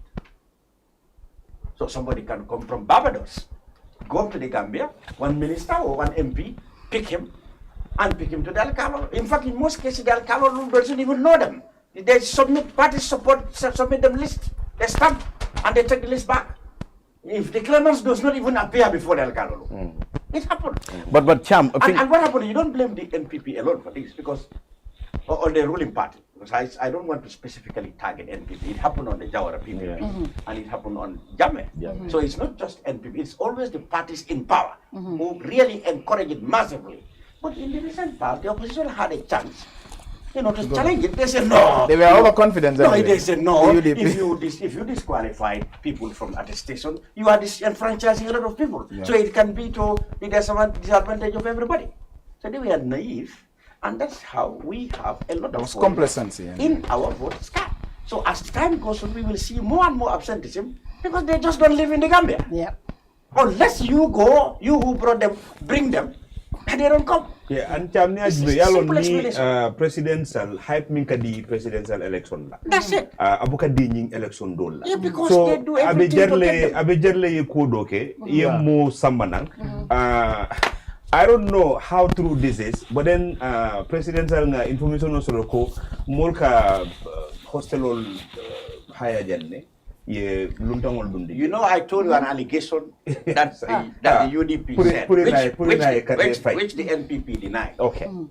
The allegation was that they claimed that they accused the NPP of massively facilitating the registration of foreigners and very quietly and wisely distributing them within the different regions. Within the different constituencies in the country, so that you don't see a very huge presence, foreign presence in any particular place. But then they make sure that they are distributed in such a way that they now or dilute opposition support in those areas. I cannot imagine that is what for example. Of course, the NPP denied, but it makes a lot of sense. Now look at Sukuta, for example.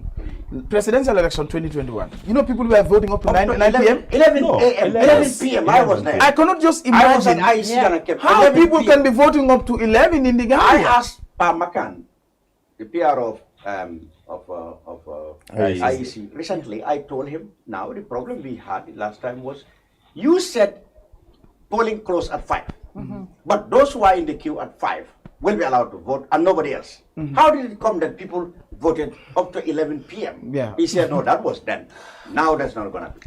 So you see, there were a whole lot of problems with our elections. Fatou, there's something that I wanted to talk about. It takes only an honest politician, a leader, to clean all this mess.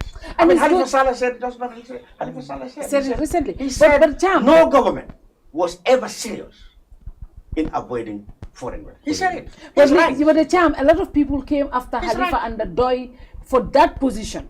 When UDP went to the Supreme Court to say there were issues with the results, they wanted, it was only the GDC and ESA at the beginning first and withdrew that supported those claims. No, let me finish. Listen, the process, that is the process. They said there was nothing wrong in the process of the voting. No, but I'm telling you. But I'm saying the claims. No, but the free, fair, and transparent nature of the election is not only about the voting. The claims but even registration can be challenged. No, yes, but the UDP did not challenge that. They did not challenge that in the revising court. Not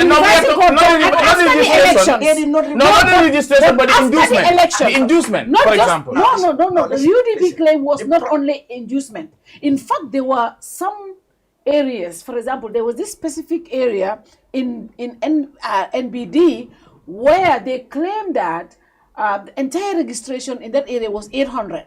But after the voter tallying and everything, it came out to be 2,500, right? They also claim in their documentations where when voter registration was between the 1st to the 3rd, people were registered after that.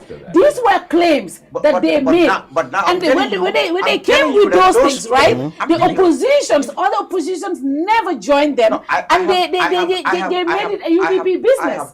So those things are also things that we need to put out. When the UDP waited until the revising courts were closed. Exactly. But did they have the documents at that point? That is the thing. That was their job, Fatou, to do that. They should have done that.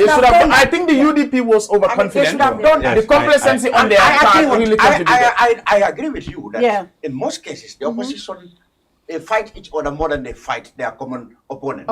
Yes. That's true. Yeah, but Gambia when it comes to electoral fraud, that should have been the concern of everybody. Yeah, you are right. In many cases, it's the UDP that's always lead, or sometimes alone, in fighting for certain things. Yeah. I mean, that's why I tell you there's a lot of animosity between the opposition themselves. Much more that they normally lose and miss out the common, the common thing that put them together. That is true. I mean, electoral matters should be the concern of every political party because obviously it will affect you one way or the other. I mean, we have seen, Barrow, people were saying that, okay, maybe he was a little bit sympathetic to Doi, etc. I mean, in the parliamentary election, Barrow went to William and fought against Syria and destroyed Syria. I mean, a politician does not know friends. I mean, they have a big appetite to win. They will not spare anybody. So you have to control them before they become a monster. That is how you do politics. Now the conversation should be, where are the 400,000 plus votes that voted for President Barrow? 3 months after this election, his presidential election, the National Assembly election, let me come, 3 months after that, they lost every major region in the country. In fact, it's not where are the people who voted for President Barrow. Just ask, where are the people who participated in the voting? Because they could have, if they were there, they can still They did not come to the National Assembly election. So let's ask, they did not come to the council's election. They did not come again at the chairman's election. This should be a legitimate question. Absolutely. Where are they? It should be a legitimate question. Because the reason why I asked this question, the president was out. He energized the base.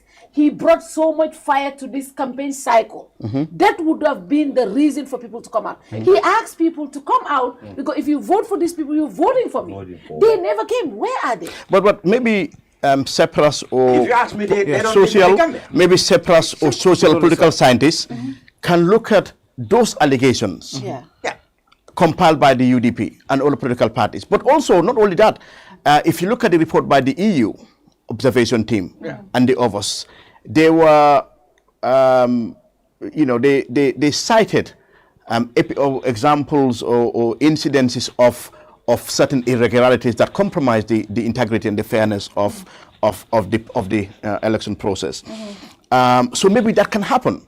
A true scientific, quantitative and qualitative study analyzing and interrogating these issues and questions in order to politically inform Gambians as to why there's such a significant mismatch between a landslide and a significant erosion of those numbers within 3 months.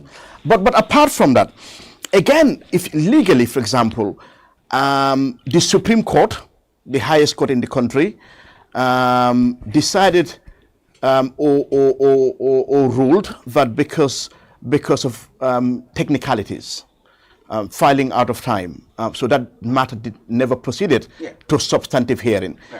I cannot sit here and question that because that is the Supreme Court, but it would have been very desirable for the matter to have proceeded, for those incidents, those facts and evidence to be presented before the Supreme Court, so that there is a substantive interrogation and determination and an outcome on those things, either accepted or rejected, but so that at least there is something that comes out of it. That hasn't happened. But apart from cross-border, because obviously that is the only tangible thing that we can lay claim to in certain parts of the country. Because at one point you were generous, because we also had that this was so cleverly done that there were, apart from places, that there were buses were hired to transport, and certain Alkalulu presided over thousands and thousands of attestations. But apart from that, so in terms of this current cycle, today's polls, this was so important that Barrow went to Sanyang, he went to several other places.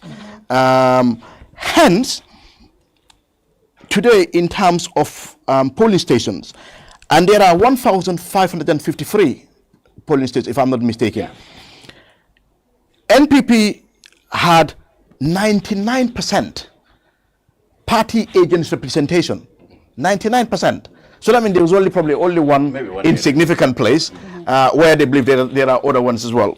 And UDP had 90%. This is almost identical to the 2021 as well, because I think NPP had 99 and UDP had 98, something like it. This again shows you the significance to which the NPP, the incumbent, attached to these elections.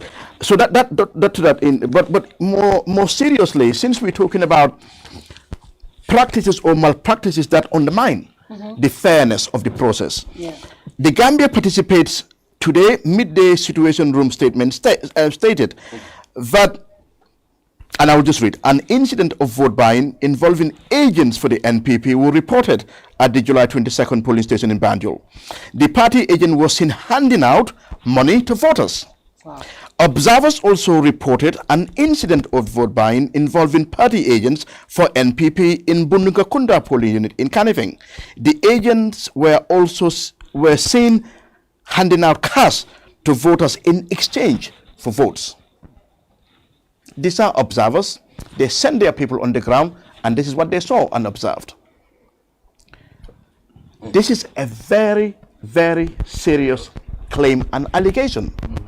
So if the incumbent or people acting for and on behalf of the NPP or for any political organization for that matter goes around to induce by giving money in exchange for their to basically tamper with the way they vote, that really compromises the outcome of these of election results. And in a way it legitimizes the fairness of the entire process. So I was thinking today that, for example, because I was thinking this may have an impact in Banjul, and I'm thinking if Rohey Malick had lost, I was hoping that she was going to file a petition in court, present evidence. So at least, even though the Supreme Court we didn't have the opportunity, that perhaps at the High Court will have such an opportunity to look at these issues. But that didn't happen. But notwithstanding, we really have to confront this menace, because we cannot be so blasé about this. We have to talk about it. We have to. Because just like the other week, we have to. Because sometimes, I am saying this is because a reputable civil society organization put out a statement. So what I'm saying here is derived completely from what they said verbatim. But we have to question and scrutinize this practice because this is mayoral election. If this is happening now, and the allegations it happened in 2021, imagine what would happen when the stakes are even higher, where the outcome could be you are facing the battle of a potential exit if these numbers are confirmed. So that means this tendency and phenomenon is likely to continue, and we have to confront this. We have to decisively confront this because this is a cancer to the fairness and the integrity and the credibility of our elections and the entire democratic process. Aliou, nkanyi min fotenga kumata nga min nyine nka Ablaye wolom carte kesolo minimum fay ile min ya lonko effectal min 2021 because niaja kumata nga nyimfo jamaji man tolbe ka borile ka nyimfo mol ka fo duma he ya mera lun tongol le man carte febe aka fo duma bari consistently carte fay saba ka bo president ka brabuta député carte fayo man mo jamaaje fintita nata council election akete wo nyama bi fana nata ake president la patiu mi alon ko presidential ye winta over 400,000 na ya tara ni election cycle sabo be nata the pattern has been the same and the UDP kawila claim someone on Supreme Court ko yena election result registration oni tinyaro keta je election o nyinto tinyaro keta je fanan ye ko min be claim killing mafu ngaf ko evidence to ko scenario ko wala keta bari silo ko nyin kata nyame aku agenta sira sai ngaksi ngakacha kacha nyanta kelal malon foite fane wo psychology yalong faru problem mi problem foloti wolen ko ningan oppositional follow jube yalong nyimmu mobe courant waden ni ajibe Gambia opposition tol damale kanyo kelendi woka opportunity di incumbent la aya kemin de atay but nyimmu mobe courant mi anko be nyanta ka folo nyoka ne ka ko ni kele kilim minti wolen kabring kate fayo keta UDP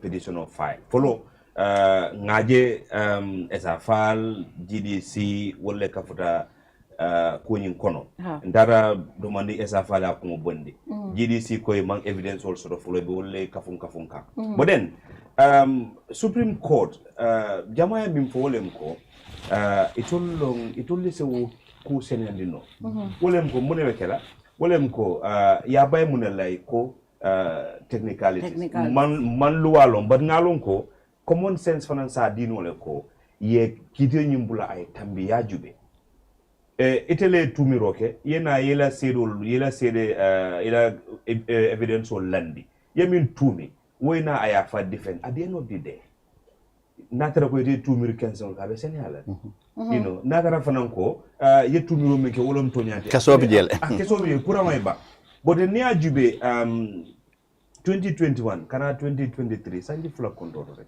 sanji fula fa aussi bon ni ajube mol kol ka ji nyame you know mo se yinin karoke wo molle mi aron ko wolle fintitano massively ne example da sugura nyul dolto mole carte fay fo 30 killing suto e bi ni tara je ibuka mo fula tara rawdo e ka dunne carte fay sey you know in dol ka de bembundal so obviously ngambira ko akunyanta jubele bake andum Fatou ni yalo ko ni malta nyala ko ko busi but na alkalol ye ludla baso don nindo kabri sementu ya ka attestation ça fait moyen ni a ça fait dron wo qualify tale ka ke banko dingoti obviously naran la foto nya fula ndol clean na nga moje janne mi alon ko ay gambela kay do sura manke ana manke banko dingoti ndira la me carte fay me kundu karala mi alon kon tela nga bondi na Senegal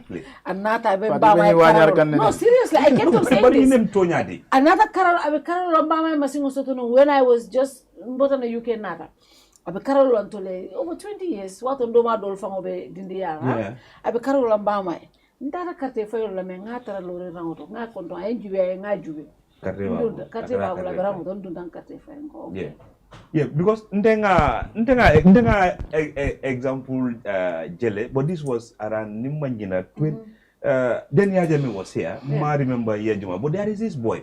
I put in Casamasle. You know, another binkile and Nimole Kora share. No, not fence share. This boy came, a binke bloomed as someone until I introduced him. You know, Binkiri in the another jam meche karangola. You know, after some time, 2-3 years, they don't remember the Bidikoto. I hear this APRC report coming, I see that count. Nkai bon akonye ndebe campaign yola, you know. Nkai for Purujuma akonye APRC. Nkai ba karete ba akonye abembuli. I karete bondi. So nga bodas karo mutabu nkai ko ite yisro no nyadile. Nkai ite fonse because ya antenye lonne. Hansa bodas karo bembuli maje kotek. You know, the guy ndebe pensankanda ka lost and time maje malabe dame. So what example jama bijanne? We just have to face the fact. Wole be kirinja. Mol kanale ye carte nyini. You see pumi anko ni Gambia tasile na carte fa. Ni especially Senegal. Ni Senegal si data carte fa. But these things are here. Mbeba je kanne. But another problem fana mundul fangoleti. Seriously. Because hey, mo kane yale abe sirila sokono ya bulo mu data alkalo ya kayko iman karelo kare mu kare dum alkalo would not inquire further kare jumalo nyindi aya endorse ye kayto diala ayta e karteta ye opportunity di wala ate dingol be nyo sabal nyim banko la ko you know because mom ye carte fa I write it on there. Alassane Ouattara, take example of Alassane Ouattara. Exactly. You're talking about his origin from is it Burkina Faso or somewhere? And he becomes the president. Esa nying garawtale comme fati afnya kansalon kurangolo. Yeah. You understand? Mbe mole kana ye decision tan Gambian dingul toya. The thing is, this is a problem not even common, not even peculiar to the Gambia. That's the problem. Yeah. But the problem had always been, as Halifa Saleh said, in most cases, there is never an honest leader or leadership that would be committed to eradicating it because of the fact that it always plays to their advantage. So maybe for me, I think many now, times, the far-reaching implications. Like I've said at the beginning of this. The Minister of Health. Yes, exactly. Even education. In other university, for example, somebody supposed to pay as a non-national, supposed to pay higher, but then every person will pay the same price. I mean, he said in Parliament that 30% of the drugs that the government imports to the Gambia find its way always to people who come across the border. Because they come with Gambian national documents. So you will have to give them just the same way you give it to Gambians. Now, when will we have enough drugs in our hospitals? When we are sharing 30% of it goes across our border. I think, Fatou, and what made them do it? Because we gave them national ID cards. The problem we have in this country, I think Gambia foot at a stage lot of very honest politicians. In fact, you know what happened? The coalition arrangement has spelled out all this. I'm sure you can all remember. Immediately after the changes, acquiring ID card was problematic. Yes, it was. It was. Yeah. So the immigration was really employing very stern measures, very strict measures.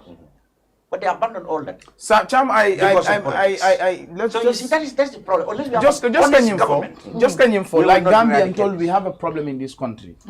A lot of our problem in la fix, we must have honest conversation. Honest leadership. And Gambia no kakenyameng toluka sila bakele talking about certain things because they will label you. Yep. I can tell you that many conversation when Nigerian things, especially talking about this issue. You have some people out there who will say you know opposition on loyalty. Even there was tribal. I mean, we shouldn't be shy to treat matters. No. That's what I'm saying. So even the issue of tribalism or tribal politics and all that. A lot of people will not be honest to talk about it because of it. When it comes to this other issue, and I agree with him. Like I mean for like we need the research. Still by emphasize la kontolo akamta Gambia no malondo bunya. Among kisi rome mus research scientific research ama bunya. This is a very brilliant topic for either our undergrad students or our master's students, they are pursuing their degree in international relations and diplomacy. Somebody could look at this. Because menka for having told Melankonka analysis on politics and all that. Because in well, Nyaji presidential voter to anaka siale because more I have Landing on the line. Landing, Ibe Nyadi? Yes. You are live on Kerr.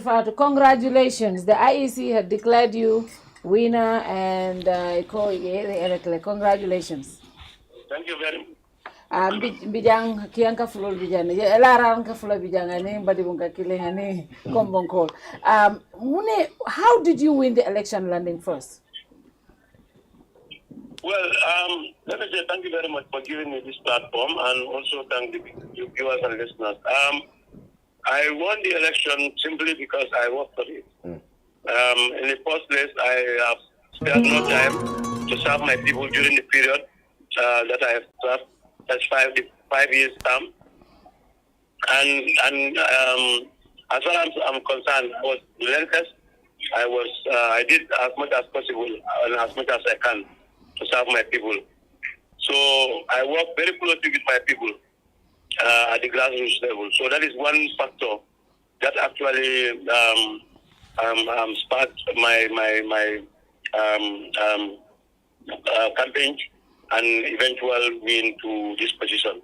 But also, not only that, I think the people of LRR also love UDP and love me as well. I will remind you that UDP, LRR is the sixth opposite, and UDP is LRR. So the fact that I am UDP and I'm the candidate for UDP and I've worked that much for the people, that also contributed in my campaign and also in my winning today. So I think these are two very important factors that have contributed to me, going in position, campaigning for it, and also winning for it eventually. Landing badim molmin be lamoy kan mandika kan wala bayri imbe jang we are connected at Su Radio Birkama ni molmin be ke lamoy elarara nin kombo be kono be lamoy kan bi sain ai isi announce ko ikere kita moti min ganyeta mansa konko tundola ilafta mun fola elarara ko li ani Gambia no be abaraka babe men fola elarara ko li ko men men fola do azane kawla elarara ko lu na na tendron jairo dila in first place na isa ni ko ni aje ngam campaign yo kan winta amanke ko men na barapoti onna ditendi ya mali bar men contribute bada je wala mun ko elarara ko lu na ni do ko ka sanjilu yo lu ko njikita ko wala kontani reason polo wala kontani adu ko kontano ni wala adina dalan noma pour nga campagne ke ani pana na kardo pa winda para manda wala pana nga ida ni dal komando ko elarara mu UDP la pista possible nda mu UDP di mu dal UDP la ndito mo yanga ka ila kandidato so biri wakeda UDP elarara ko le UDP kan nyame o kano pana jida na candidate ya kan ne ko nga campagne ke e bulala no nga campagne kende ke adu eventually ya kardo pa winda so UDP la kapatio la lord la elarara we wala yitani bara manda wala mol bana UDP kamiyan because me ko fanan ko inda GDC kafta male in at some point GDC kafta male pour ka je ko ngab do ko ke so me GDC tan lam be chayla ila o tere aken lola bara manda wala fanan bulla dul fanan modul fanan ben yalan ko ni be do ko le manda GDC manda UDP askene be padi dol do o be pansun ko fanan kafta ma so kanoni ndia ji ko wole ma koy anu wobe be den men wala mun ni mo le do ko ken no men nyum tanjilu tambila ko ya so ni mo ro ko me ya ni nga nyame ndebe UDP la sa de rola par me mo la ka ele ara men ya ka do pay so wo mo no mo di personnel ka jiko na da pati yola de rola par mo be taaj ka mo bila mo ya ka do pay mo ya lon ka be ni tundo ma ta mo tundo do ntero be do ko mu do be do plan so wo mu kule mi alon ko mani na ko ko ba yeah yo Landing Bay anybody has question for Landing but Landing Bay congratulate la be LRR mo be congratulate la for fair and proper election mi alon ka conductor region auto ngamira man incident moy LRR as we speak mawo any reports to je woto mbal congratulate le ni la molbe afa bin sonda ko afa sonda ko ya bi woto bin sondal ko hanisa yara fan jancodol be kerende hanisa en be mambang ko nyankarol la mo tude ani nyanjol mambang nyanjol ma nyaka bang la bang nyanjol lo ko mala anta bi na rebe no nja kibala na ko nyangira be soro na albi Hannibal ikadiam fadi kunankole wala sabu wala nankole ko ni chance kame buda jam okay more tradition na dem yeah man all right no problem congratulations no problem thank you. All right, thank you very much, Landing. Congratulations, thank you very much. Thank you. So for what I was trying comment for like we need that honest conversation kakacha kodola. Ninata because don't be coming for them ko presidential akasia wolto because more kole kumandi. Nina parliament la bika fenga. Ninata local government fanana mo bika siya baka onyama. But then akumata la sign B. Na kisi ro kenyina because most of the time Gambia no ka speculation no ka bakere. Gambia no ka see sometimes we play with figure Gambia ka ko 95% of the thing. Major, how do you even know? So don't we speculate a lot rather than getting the facts? Nintu baboli yalen B. What has been happening consistently. Wallahi they would have invested in research. And find out muna tinandolnga electoral soto. President Kerr fa muka sia Nindola abika fenga. They will not be speculating kafoko ha yala modul ka tale modul ka fenga tene. But I think champion je jamile de. Ila worin min de champion fole. Kabrin jawara la jamano. Masakundal ma try. But the thing is advantage katara. It's always an advantage. But yala no come for. The research nying. amanke ko masakunda le nyanta fon ko okay. Masakunda takela. Okay. So individual citizens, organizations, for example, SEPRAS may want to do that. I mean, a student, for example, may want to do that. Me anka be political science karanka. Ni yajele ni organization or somebody research on that. It's out there. It can help. Maybe ruling party talk frankly about this regardless. But the opposition can always use that. Well, this is the problem. Research ketala ya ni mola ko nyinem problem oti. So ngalon ne some problem be daming and they can take step. But more be katara speculate kanem kam me fodron ko. A lot of people will speculate because of that honest conversation sort of, which I think is really responsible many a times. In fact, most people have said one other way of avoiding this voter apathy absence of him is to hold elections on the same day. Local government election especially. Well, I mean, councillors election in Mayoral, we're not able to separate. Spreading and especially just 1 month. That's what I'm saying. I mean, under the Jawara administration, when the government introduced direct presidential elections in 1982, because apparently, we started with parliamentary, democracy. That is, if your party wins the most number of seats, just like the UK system, just like in Great Britain. So that would have changed this in 1982 because it was after the attempted coup d'etat. He was keen to tell the Gambians and the world that he remains a popular, man. Then he said, okay, we will introduce direct presidential elections so that I no longer have to rely on my MPs. Now, when the direct elections was introduced, the presidential and the parliamentary always took place on the same day. So you cut costs. There is no and you avoid voter. Yes. And the choice, the multiple choice still stays. I can go for presidents for party X and go for MP for another party. So see, that is what should have been done. Again, it was Jammeh who split this thing. And all the bad laws we inherited under Jammeh, we maintain them when we become interested in playing the same book, when the coalition government wants to play. I mean, Jammeh separated this thing because he obviously wants to have influence in the parliamentary elections. He knows that when he wins the presidential, he now has powers or influence, to influence the parliament. Now that is changing, but also that is what he's done. We found that here, this new government had said they would change all those things so that we have elections on the same day. It can work. It can work for example, if all these elections were held on the same day, we are talking about Barrow sweeping all the polls because if the electors actually were indeed, legitimate supporters of his party on that day, they are not likely to change their mind on that day. So he could have swept the polls. So what I also want to say, that's very important. Election, I think these are possible changes. Many are electoral laws, but these are things that many times even parliamentarians are not looking forward to. Because I was, for example, fortunate to, at least I wouldn't go into details, but then I was fortunate to come across the preliminary committee stage discussion on the new electoral law. And it seems like the MPs are not even interested in changing some of these things. Like, for example, Alcalo attestation.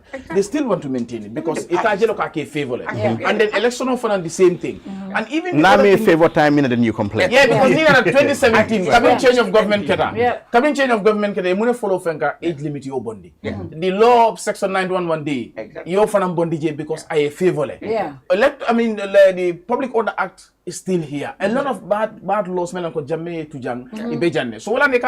we have not taken a complete departure. And another thing also and many times people tend to overlook okay, for example, voter apathy menka responsible sometimes. Okay, cross-border voting yete la jana. But the more I've come in for dronko what man because I free motology. But ning free motor man soto atija because person expensive Now when we to address that, what is wrong with Gambia and why would we want to stick to what has been happening in the past? That Fatou Toure is living in Bundu. But Fatou Lamol let's say Basse. Or Fatou Wuluta Walto. But Fatou can register Basse. Ning election sita I go Bundung I for Basse. Oh no, maybe the voice within woman Jamfa. I can understand that. But Nina Rajibe Fang, even Lamen and Bundung, you move different regions You're talking about West Coast and KM. The decisions that are made in KM are Fatou affect. in KM. Why will Fatou go to Basse? When decisions that are made in Basse are not affecting directly Fatou. It might affect her indirectly because maybe the family but directly I'm not affect her. So it is KM core. KM. It is imagine you steering KM le. KM Lambali project for example be affect la. But they can't when in reality all the decisions that are taken in KM will be affect la directly. And tax jo KM. And they tax jo KM le. So I think many ndakira wole mko no registration of SITA. It should be in our laws. The more nata al ID card produce. ID card ngama kela address sotal. That's why. If steering damage. Ninda bore yandara tangula rango embe register la je na address talin ne be wa fanya ko hani muru. Okay, but go back now. The problem starts with the acquisition of that ID card. But that's what I'm telling you. If you go to my ID card or passport, they will say I'm born in Collier. Place of birth can be there. Okay. But address, address, residence should be there. So that ninta of Collier, register but signed a month steering jam. So I think that can be addressed because it doesn't make sense. Sometimes I Collier. You see, Nimbanko Collier to an extent that B. It take a jutu kiam pass or let's say $300 is standing now. $1 week no be 2 weeks from so I can call at some point I can call out the world and diaspora can contribute to make sure that it is more transport. Definitely in a society where it should be. Don't get organized the same. But the society society because the Fatou baby aka bragman na fon wala came la mbali project definitely than even West Coast and the West Coast ngole mat my grandma go West Coast ndola mon makata mbali kula bar came yakata and she is not voting for Tari which is very unfair because I pay my compound rates in KM I pay all my taxes in KM so I should benefit from that. But we should think about them for because ndola mol ngamentara wala mi moy wuluta da mete balanje and it's just like me ko saying okay hita be siri nyanne e be nyumbu ngolo la men ne talo la bari ay ni be ko yala because tolo wuluta da mo fi mara wuluta da mete da ta kibir wordo la andi fana kala fi menna and yo manke bari bu ngol te cha ki am gol la ko bari ngol wonda yeah I want to come in so ya itol ngore tara abekora ko ni ko ngo bela fta kasa isoba ngo bela fta sele soba anda ka mako ro kele because ba la ko fana ni ke bota da bento ye da ya kasa woto la bela ko take andi sura kala development fana etraje mo si fa do le bi da o le tombo na jamel la jirwani la faham ro ma wara yo bar nin dol men bota jandol men faham ro ke nin ta je ko men landi me nyame albe men foka men e landi ngani jama be je bota jande wala faham ro kele ne landi ni fe gon kol da ma firi bar faham ro nganda kele je fana o mo fana da faham ro se sabla but la family fenkela what I wanted to talk about was in terms of some of these practices it from Corp I remember the 2021 election when I was speaking to some EU experts about changing our electoral focus. The Elections Act was originally a decree passed in 1996. So decree is election decree, Elections Act. So niajibe wala influence from bola maybe somewhere like Ghana or something. Bola banko the banko mialanko wolfana go time or battery eboboka sojar Mayoral blunkata fonkoro. So I think we did a complete overhaul. Mialanko it is fit for purpose, and Mialanko it is liberally progressive rather than kavoko sojarol la Mayoral sojarol la fa political tama nyame because yadime jamano ya fe na nyame wo APRC or AFPRC wala mimbe exactly so wala na ni ay shi fa mujibe an na MPL fana fo wado fana quality lambang wo kumara bakel because politician je ka complain but now affect just like in this momentary kuke because what time we am ka favor kabra favor don then you now start thinking but teba min propose kan ani wo ni mu bundalti mu nyanta min jibela baake ndenga fil ko banko mi yalan ko Gambia I see ngari non ko even last election o hanin fongo so wado wor ko do kata rajele but comme be nin parti dol be mi yalan ko la kolol mi yalan ko they are a bit distinct mi yalan ko la kolol fataral demanding kap wo pentrol nyini wado fay pentre fla nyong mix pra ko la bonde e telefon ka fle ko ak depends akodo ka siya bakel so anin kodo nyin depends wonin kule ka e ka kolea ko so da beto wala tan tenga mira IEC na Elections Act nyenta min kala wala nyindi ko IEC pour registration o anin voting wo kusifal we kala dokode bale doko e dawodo. When it comes to certain issues like for example campaign financing kodo min ka depends je mi yalan ko mo ko mi yalan kan silo manta nyim vote buying anin kujama mi yalan ko ambete bajale you have a statutory independent body either I transfer separately IEC mara carte fay wala donc lon kataka carte jolon fongo kono ani registration nyangoy mara e ba ko nyin police la nyame and abatra they are separate or atra nyim fanan abatra it's abatra be o nim bota kenola hana betara IEC ko la abatra it is almost semi autonomous abatra be on the IEC level independent so ñi mara ñim bundala ñi mara ñim fanna do fram because tanga mi ko naje ko ñi they are so overwhelmed what na because hani ye fendo for exactly to some of these they need special skills and expertise so need the amde IEC ko do wado e ka itel camera ko as long as motor carte for kele manke fongo manke it's a success bali malon ko vote buying wala impact wala fongo jabara mota e ko penyo fay ñokan police station ñi ko homu woka ke fongo you know because no kera exactly so womu area timi alan ko lamor lal banko dingol fonni na impili diam nga ñoo kawande nga ñoo hakilo yirwande pour nga realize ko ning Elections Act niti amra bi ko kodo bi ni wo falinta be favorable sinin koten system club min favor kambi wala bina wala be bon la palaso nyindo ni baraje yana sika complaint sign so for MPL jibe ye national interest jibe and strengthening our democracy and our democratic institutions min sa sabu no nga institutional create mi yalan koy bodo ko kala because I dega ni wobe kala fa natra abinyaminte wote nyenta equipe la bakele bake because abinyaminte even in terms of unfair coverage Ibuko be police no ni Africa ko because they are so fixated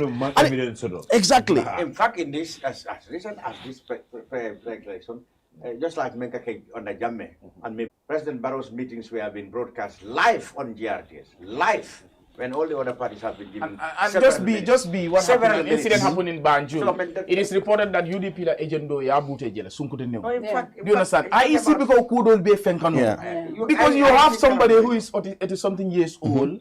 Hanaka fenko fang figo sol fang rida kakabuli problem oti. Ite wo be daming ala fenko nying wota wo could be tanula.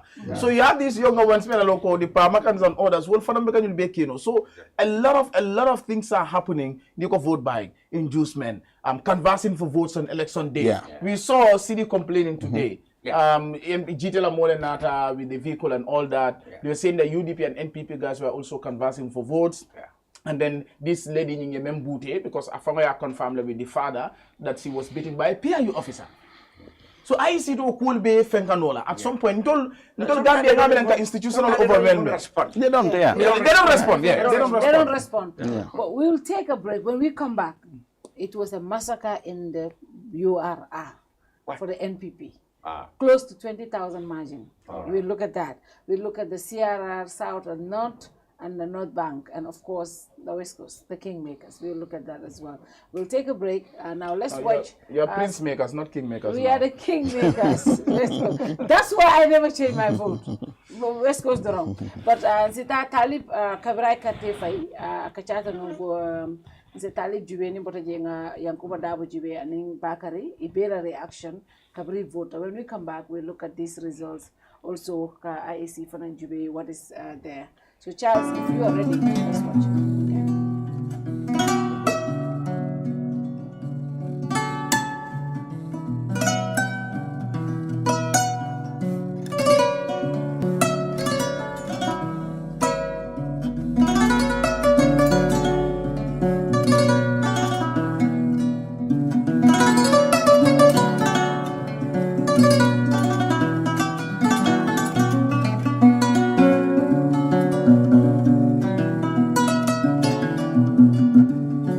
I'm very happy to have casted my vote with my wife, Salimatu Jallo Bensouda. And just like the councillor election, I think the turnout is similar. I've said it before. Presidential elections always have the highest turnout, then National Assembly elections, then local government elections. We expect that the turnout will be better than councillor elections, but we don't expect it to be at the level of the presidential elections, which is quite a norm as far as historical evidence is concerned. However, I always like to emphasize that local governance, as far as I am concerned, is the most important part of governance, because the councillor and the mayor are the closest to the community. They're the government officials that are elected at the community level, and the development they bring is high impact at a community level. So I believe all Gambians should take an interest and come out in their large numbers and vote for their candidates of choice. Candidate of choice. Lord Mayor, when you were nominated, you were confident that you were going to win. Today is the D-Day. How confident? I was confident before nomination. I am confident after nomination. Of course, the councillor election is already a sample of the feeling of the community of KM, how they feel towards the council, my leadership and the councillors. So we are still confident that we will win this election come 5 o'clock p.m. today. Mayor, Sepras projected you as a winner with 55%, and some of your supporters on social media are saying that you're going to have 60% or more. What are your, target areas when it comes to percentage of winning this election? Well, Sepras has never missed. Presidential, they were very close. In parliamentary, they were very close. I think in this survey, my win was predicted to be the most decisive, meaning over 50%. If people guess that it may be 60%, that may be correct according to the survey, because there's a lot of undecideds as well. I believe based on the survey results, 17%. But I'm not one to be taken away by surveys. What I'm confident about is people have confidence in the service we have rendered over the years. And we have done it in a very impartial way. We have tried to be a uniting force for all Gambians, regardless of political affiliation, tribe, etc. We want a Gambia for Gambians, and we want all Gambians to see themselves in our leadership. During the councillors' election, you said the councillors' election would have an impact on the mayoral election, whether positively or negatively. Now, today is the D-Day for the mayoral election. Do you maintain the same statement after your party won the majority in your council? Of course, my statement was not political at all. It was based on law. If you look at the Local Government Act, the council is the executive, not the mayor. The council, the body of councillors are the ones that make a decision on how council should operate, whether be it procurement, employment, budgeting, etc. So the mayor, I said it in the Bakau rally, is more of the icing on the cake, but it's not the cake. The mayor sets the agenda, the mayor sets the vision, but the councillors make the decision via vote. So if you have a majority in council in your political party, of course it's easy to bring your agenda on the table and have it approved right away, and vice versa. So in the council election, you interviewed me here, I told you, I said if the UDP has majority in council, which we do now, and it's actually a super majority, because the first time we had 12, now we have 15, the mandate of the council is already decided. And to make a correction, nominated councillors cannot vote. Nominated councillors can only advocate for their constituents, but the voting is with the elected councillors. So I'd like to make that clarification. I would also like to make a clarification that a mayor is not an executive. A mayor has no executive power. A mayor only has the power to lead. But the decision, like I said, always comes down to a vote, which the mayor never partakes. Thank you very much. Local language. maa ngi leen di sant di leen gërëm di nuyu askani Gambia yëpp ak askani KMC di leen sant tam si nuñ conducté seen boppa during election bi for the most part amuñ incident yu bari wante tamit naa wax tuuti si démba ci guddi because am na ay vigilante group yu set up seen boppa on the side of NPP gars yi di house seen boppa si Majum Estate mooy président bi business am ñi ngi handcuff ay suñ monitoring officers of our party ñu dóor leen si biir Majum Estate si boppam then ñu hand leen over to PIU teguma ne kenn am na doole si biir dëkk bi pour def loolu moromam police sa amul doole boobu sakatuma civilian then ñi ngi am report ne gars yi ñi ngi am ay taser ay tear gas ñi ngi tear gas suñ PR officer bi ñi ngi taser ay individual and this is the second incident and lii lu ko waral mooy président bi statement am bu mu defoon buffer zone ak defaat na ko Ibo Town fu nga xam ne dafa taxaw mi ne booy si paateem nañ def lu leen neex nguur bank seen gannaaw an tey dama bëgg a condemn wax yooyu dëkk bi luñ bëgg a mooy jaama suñ mbokk yi ñi ngi all political party NPP suñ mbokk lañ suñ xarit yang fa suñ anti yang fa suñ maam yang fa and vice versa dëkk bi dafa ndaw ñun ñëpp ñoo bokk Gambia benn la so nañ try ñu jaamalante politique moom xalaat yu utee la rek wante jarut xeex jarut xëccoo tey jëkkëri jabar ñi ngi dëkk benn kër ñi ngi support different party comme football team rek waaw comme ñu ngi leen di xelal ne advice boobu na ko NPP militant si reject du advice bu baax di leen wax ne ñun ñëpp benn lañ man Talib Bensouda bugga naa ñun ñëpp ñu nekk benn and man suma winee naa leen saaf comme nu ma saafee UDP and any other Gambian. This is a very serious allegation. It is not an ugly allegation, it's a fact. This is a serious allegation. As for us, we will take it to be allegation. Have you any concrete proofs to this incident? Because we've seen the government counter the statement released that Talib's flyer was brought down by the army. And again, I'm sure they will come with a counter to this again. Have you any concrete proofs? First of all, the army bringing down my poster is not an allegation. It's on video. That's why I say it's a fact. Lu am luñ record luñ gis army bi tam denying ko admit nañ ne ñooñu ñoo wàccee poster bi wante not on their command and distant nañ seen boppa from such acts because acts yooyu mu ngi ñoo remind dictatorship bu ñun ñëpp daw bu tax tey ñu fal kuy président Adama Barrow kon dañu war a moytu torop fii àddina la place dafa temporary aleel dafa temporary because ñëpp dañoo dee so waruta jaral nit ñi ñu yaaxa suñ dëkka Demba bu gaay tear gas ga is on video. The videos are circulating.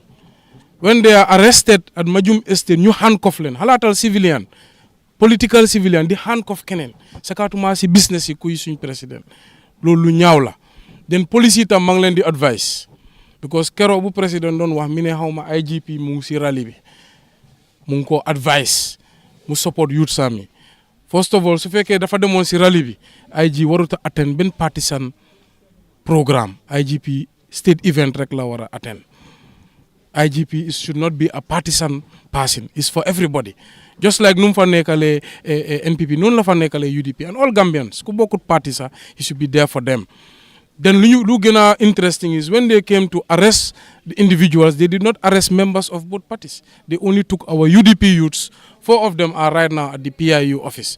So we are demanding that they are released, allowed to go vote and go back to their houses. Suñ amut evidence or charges, let them release us. Let them release the youths. Kon maa ngi ñaan ñëpp nañ dal li yëfi liggéey réew la rek jarul xëccoo jarul xuloo du yëfi tribe du yëfi diina waaw I know they are detained on no grounds.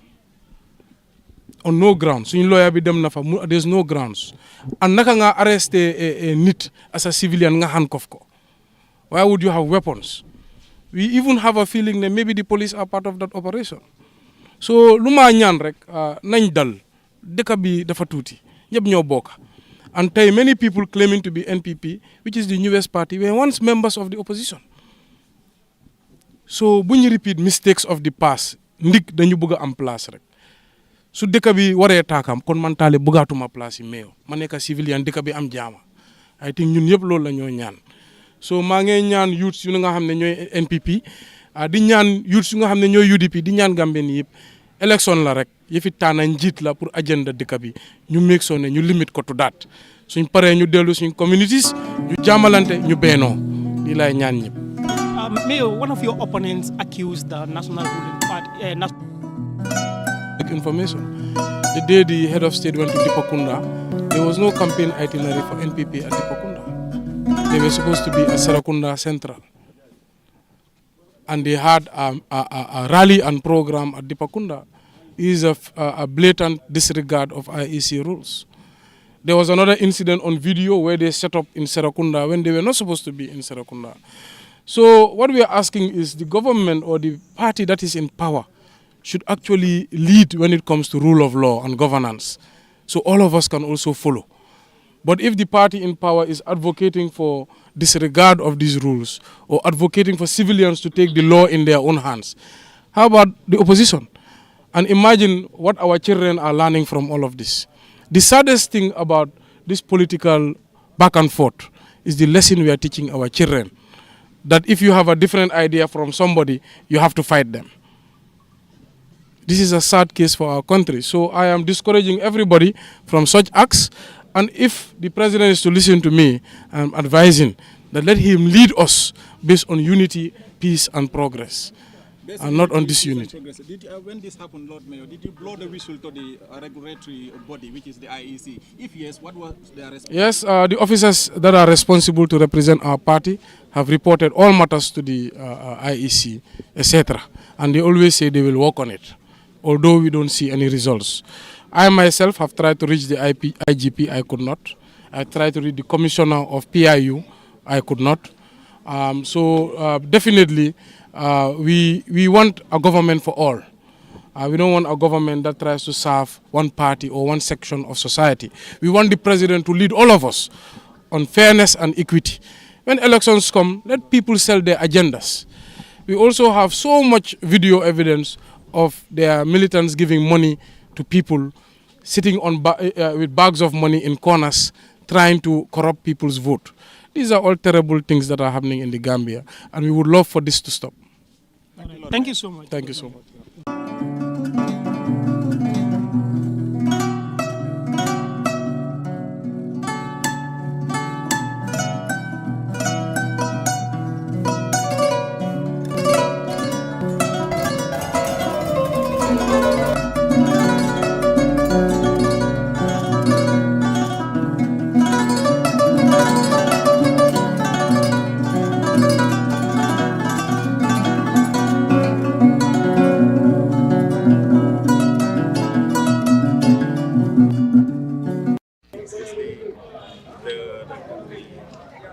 Campaign that we did, we talked to people, we know what the plan and we've listened to people, and they've been giving us their thoughts, and they want to vote for me because they want progress, they want a council that is responsive to the issues that are more the most important issues for the people. But we also know that in the last 5 years, they have not seen exactly what their aspirations are. For that reason, they want change.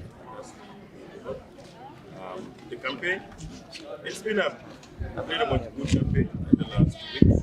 We've gone around most of the places in the municipality. We've talked to people that we can through house to house, organizing rallies, using the media, broadcast our message, and to present our manifesto to the people. But by and large, it's been a peaceful campaign. And we're satisfied with most of the things that happened, except for a few weeks. But because of our opponents almost moving every poster that we put in town, the banners that we put in town. But that matter was reported in the IEC, even though it didn't change anything. But that's the only thing that otherwise everything has been done. So after presenting your manifesto, do you think that the people of KM have voted? Well, yes, we believe the people voted. And like I said, it's a very clear manifesto, and it's exactly what the people need. It's not fancy projects that don't deliver much results, but it's the things that are the expectations of the people, which everybody expects the council should focus on. And listening to the people, and we believe we've gone around into the market, we know what the issues are, people appreciate us, and they promise to go. We've gone to communities, faraway communities, all the way in Pundong, in Kunda, and other places, in Macau and Bagwate, and the message has been clear, and we hope that majority will vote.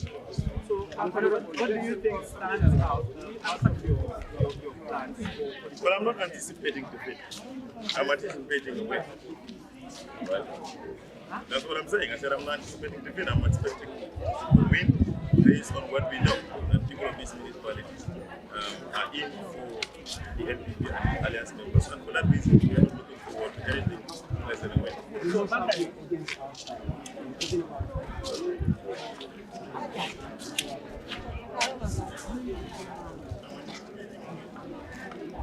Oh, the turnout, as you can see, is not very encouraging. It's still low. We hope that before the end of the year, people will come out and vote. In terms of incidences, no, we do not have any so far, apart from a little issue of tallying, where in the beginning they said they should put in their marble, but I guess that was resolved by they put it now. I don't know what the issue is, but sometimes the holes where people go through, for some reason, it was a little bit small. So if you have the pool and you want to go, guys say you have to press it in order for it to get through. But so you just cannot push in and it goes in. You have to push it. Like I said, I guess they somehow.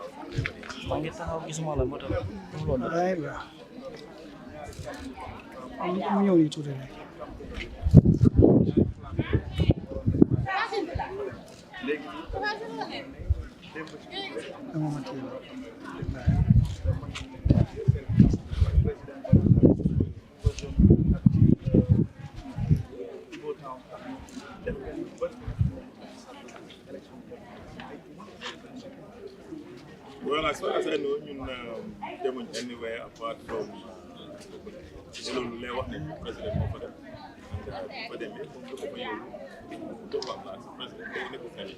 So need to one candidate. Man as a candidate, take 400 people them left more than them. Low lay now.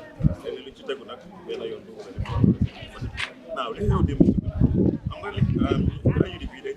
I mean to make it very fun. It's very I don't very new January one. When you're told the money to tell them to like them. Sing ni rek dem ko ñu talk ko jàmm ay xel ñu jógee foofu am beneen bu nekk ay votant am ay ñoo xam ne dañoo wër buñ gis ko bu taxaw ñu toppal and then ñu toppal ñu withdraw from the votant ñu toppal ba ma ñu toppal ana ñoom ñoo war a contrôle lan la ñoo toppee dañoo toppal nit ñi dinañ jàmm def lu nekk léegi suñu ñëre après ñu ne nit ñi du def rek ko def tax loolu nañ explain solution ñoom ñoo toppal votant ci biir baaraal ñu daw si ñoom ñu vote bi génn ñu ñëw ba ma dem place yi nit ñi fa liggéey nekk place su fa nekk dem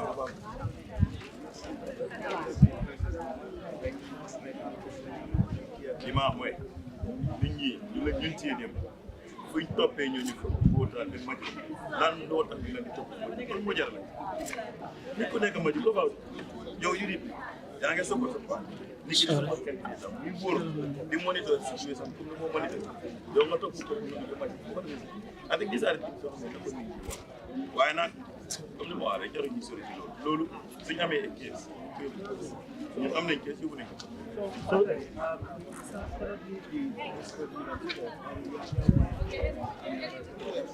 What do you think stands out your policies that the young people since they have a large number of so what do you think stands out for these young people to vote you in office and what other plans do you have for them in order to change their lifestyle? What stands out is exactly what it is. Like I said, our program was not just based on we developed a comprehensive manifesto. We developed a 10-point summary of the manifesto, and one of those is the economic empowerment that is targeting women and young people. The other part is the scholarships that we are going to bring back, that the current mayor was there. That's targeting you. We also want to establish a scholarship scheme for the best graduates of this community to go to university. And the other part is the sport component. And we talk about it, that all parks within the municipality, all recreational centers within the municipality are supposed to be developed by the council. And these are things that are going to benefit young people. It's not central government that's responsible for that.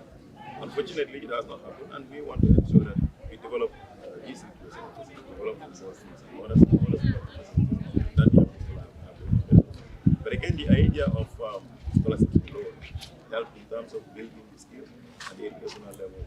So either sport, economic empowerment, education. This is what we captured in our manifesto: human capital development and the economy. So security being key, what would be your message to residents of KM, either your voters or not, supporters or not? What would be your message for security and peace throughout this process? No, we've always maintained peace. Everybody knows that. If anything, we've been to, like I said the other time, we went to Fatou in the caravan. We were stopped. We did not return. We maintained peace. Last night, our people were attacked in our own zone of the water, and yet still we withdrew from that area and went up to the highway, and they still followed. So we are very peaceful, and we maintain that, and everybody knows that. But we will still echo the message that to everybody, to our supporters of border parties, there is no reason why to engage in election violence. We are all have programs, we sell it, our people come out and vote for us, and then so we know that that's it. So we want to encourage everyone for the rest of the day that we all maintain peace, and but there are certain things also that this is one person, and I think we, all of us, need to avoid provocation. So that's where everything starts. So any other message, any other thing you want to put across before we leave? Just thank you people, the media, thank our electorates and our supporters.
media houses yi nga xam ne ñoo fi présent xaw ma ñan ñoo ñan waaye tam soo introduce on sa boppa dina doon mën a respond to that well campaign bi yëpp dem na ok waaye only problems yi daan am mooy di usual problems rek mooy ñi nga xam ne dañoo hita sarta IEC nag dañ amoon lu mel ni campagne itinerary boo xam ne dañu ko jox sarta yoo xam ne ñun ñëpp dañ ko respect waaye NPP respectuñ ko parce que dañoo dem ay place di leen fa fekka place yoo xam ne ñoom waruñ faa nekka loolu man li ma àndal ni serne lañ IEC serne lañ because maa ngi am serne yooyu suma téléphone bi te dem naa ba si ñoom wax jox leen tegal leen ko ba ñoom mujjee nañoo deploy PIUs yoo xam ne dañoo ñëw pour saafara si diggante problème si nga xam ne moo daan happen problème yooyu rek lañ am su passé loolu tam ñun amuñ dara pour def loolu we have a decent politics to do askan bi lañ moo ñu ñor askan bi lañ jógal pour moo ñu soxal te ñoom lañ jóg pour toppatoo so obviously ñun faale wuñ leneen waaye pour def waxaat nit ñi so ñi nga xam ne nag amuñ luy wax askan bi ñoom xit na ñoom ñoo doon def di xita sarta te loolu lu ñu war a stop la parce que loolu dafa xejamal élection warta xejam nit ñi dañ am seen may ni boppa pour décider seen boppa kan lañ war a votal ku leen nga war a represent loolu war nañ ko forcer nit ñi te su fekkee ne IEC ñoom dañ independent enough dañ war di jël dañu war di jël matuwaay yu wér pour make sure ne ku xita sarta ñu jël penalty te ko sa kaw xam naa ne nag man moom Pamoudou su fekkoon ne suma team bi am xetun nañ indi sarta ndi kon tey pénalise nañu waaye alhamdulilah rabbil alamin ñun loolu ekkatiwuñu Gambia moo ñu ñor te decent politics la ñoo wax loolu lañ fay introduce loolu lañ fay def te amul kenn ku ñu mën a indi ci leneen lu dul loolu. Okay, could you please summarize that in English language for our English viewers? Well, thank you very much. Yes, I will certainly be able to do that. Well, what I was saying was our campaign went well. But until we had to start suffering problems with the NPP because they did not respect the campaign itinerary that was issued by IEC. I signed it, Talib Bensouda signed it, as well as Bakari Baji. So obviously, I have never seen UDP having any problem or we meeting them in any of our campaign ground, but it happens with the NPP. That almost about, I think, 3 venues that we went, they were not supposed to be there, and they were there. So we end up taking videos that, for IEC, to consume, to know that this is exactly what went wrong. Even the last time it happened, that was in London Corner. The IEC have to deploy the PIU to come over there to make sure there is no fracas. So this is not right. This is not, IEC need to take their stance, because, if there is an itinerary for a campaign itinerary, every single candidate should respect it. Now, that can bring about, a peaceful, election or whatever campaign or anything like that.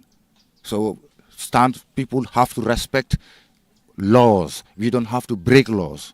You don't have to take the wrong process to expect the right result. This is all we are saying. Let's respect, procedures. Let's respect laws. The IEC should be independent enough to do something about this. Otherwise, it's just going to be chaos.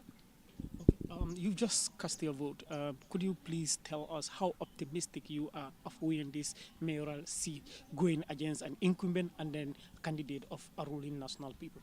I was confident from the minute the regional executive came to my house, nominated me, said, "Pa, you are the only candidate for us, for KM." That's when I celebrate my victory. Even before I embark on any campaign, I am no match to any of them. I am no match. I have no stain. Apart from this ink, I have no stain. There is nothing you can say. I was the managing director of Daily Observer up to the closure. You never heard me from any commission, no commission whatsoever. As a matter of fact, Observer owed me 3 months' salary when it was closed in October 2017. So I'm not here for money or anything. I'm here to change the status quo. The municipality deserves better. But all these funds that people are paying their taxes, and it's going to people's pockets. Instead of investing in putting all that 60% back to the municipality. I am no match to any of the contestants. It's up to the Gambians. If they want to change is here. It's already here. I have been here working for 2 years without salary. 2 good years. I've been working for my party voluntarily. Even the credit that I use to do the job, I buy the credit. Even petrol for my car, it's my own money. I've never been paid for 2 good years. I've never seen any of them doing the same. There's no match to that. So as far as I'm concerned, listen, it's up to the Gambians. If they want change is here. It's right here, talking. If they want to stick with the status quo, stuck in the rock, fair play, is no problem. All I have to do is just take my one-way ticket and go back to England. Easily. And do my job. And take care of my family. I left my wife and my kids in England for the past 2 years. Just to show the Gambians that, hey, I did not come here for money. Certainly not for fame or anything. But to change the status quo. Well, for them to wake up. I think, they suffer enough for them to realize the difference. There is a whole suffering throughout the entire length and breadth of this country. I don't need to say that for you to believe me. Everybody, even the smallest kid, 4-year-old, he will tell you that, Gambia, uncle, grandpa, Gambia is this, that, and the other. 4-year-old, my grandson, Mama Rambo. It's unbelievable. And we want to just sit by and, just play along with that simply because X, Y, or Z is giving you money to shut up, to corrupt you, and we play along those rules. Hello? It's up to them. I swear by God, I left a £375 a week job in England to come here and work for free, for nothing. If that doesn't say anything, Alhamdulillah Rabbil Alamin, I don't know what else I can do. I've been here for 2 years working for free. Even my credit, I buy my credit. Not even the party that I'm working for. So if that's not good enough, I don't know what else do you want me to do or to say. Change is here, Gambia. Change is here, KMC. You embrace the change, we enjoy it. You don't, we stuck in the rut for the next 5 years. For somebody to come and tell you that, yeah, I'm a millionaire with my mom and dad, my family. So that means, KMC, you guys are idiots for making me rich and, going howling day and night. Next question.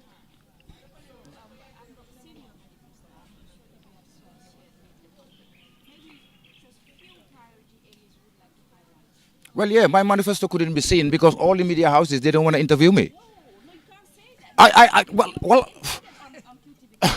come on. You invited me on QTV platform on my very first day of campaign. Why would I ditch my people? But come on. What do you mean the schedule? You could have rescheduled it. I have even requested for a debate. I requested for a debate. That was a debate last elections. That was a debate on presidential elections. Why wasn't a debate this time around? I requested it. Paradise TV, I requested it. Even GRTS, they interviewed me, but they never aired it. Never. Never is the word in capital letters on the line. It was never aired. They don't want people to hear me. I don't care. Well, obviously because of little mafia. No, why invite them a debate? In the individual, I am not interested in that. Listen, I am not interested in that. All I'm interested in is in debate. Let's the three of us come and tahaw jakarlo nit ñi. No, candidates nangu ko. Nangu len ko. No, come on man, listen. Guys. Well, you see, there was debate. There was debate.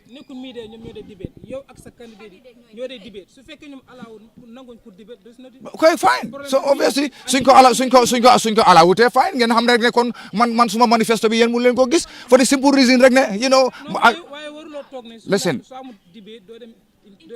No. I'm not saying that. Kerr Fatou invite nañ ma. I was at Kerr Fatou. Everybody saw that.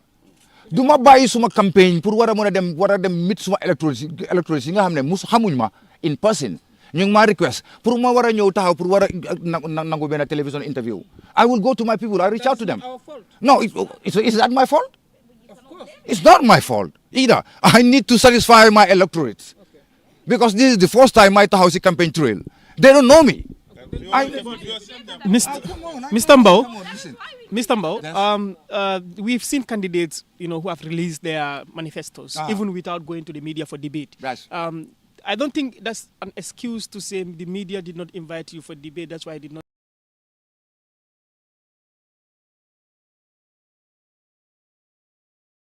So we have three more results to announce, that of Base,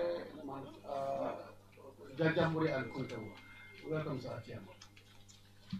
Thank you, Pa. Declaration of results. I, Eloman Jai, Chairman of the Electoral Commission, hereby give notice that the total number of votes given to each candidate reached out as of 28 May 2013 for Base Air Council is as follows.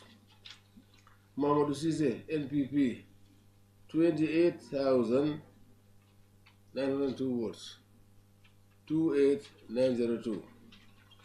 For the Denjo, UDP, 8,947 votes, 8947. Alaji Karamo Ture, Doi, 3,796 votes, 3796. There were no invalid votes. The results were confirmed by Lamin Cham, an officer in the election area.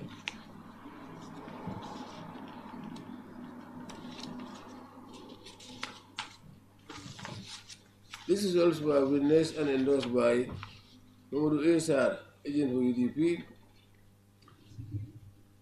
Ibrahim Duba, agent for UDP, Dr. Demba Savali, agent for NPP, Lamin Jamba Jame, agent for UDP, NPP, Ijatu Jallo, agent for UFA, Amina Awar Bojan, agent for PVP, Kotawa Jabang, agent for PVP. Having received the highest number of votes in the Basic Area Council's chairperson election of 20 May 2023, Mamadou Cisse has been duly elected as chairman for Basic Area Council. The date 28 May 2023, signed Alamonde, chairman. Here are the results for the Basic Area Council chairmanship as declared by the chairman of the Independent Electoral Commission. Mahamadou Cisse, NPP, 28,902 votes, 28902.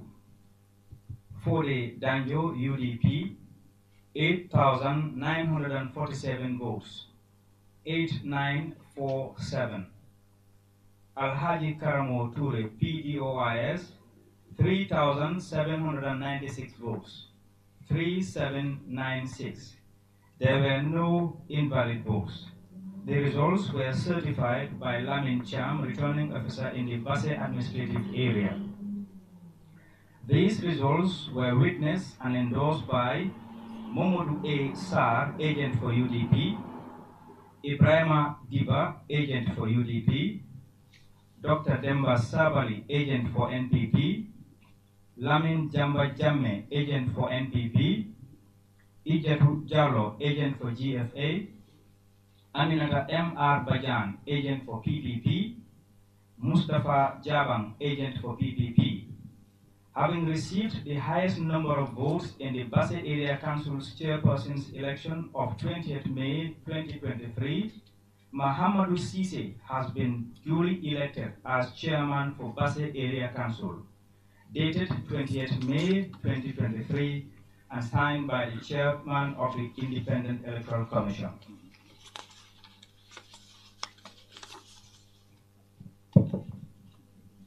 The return of results. I, Elumanjai, Chairman of the Independent Commission, hereby give notice that the number of votes cast was given to each candidate in the chairman of the Janyamuri Area Council is as follows. Haruna Bari, GDC, 2,614 votes, 2614.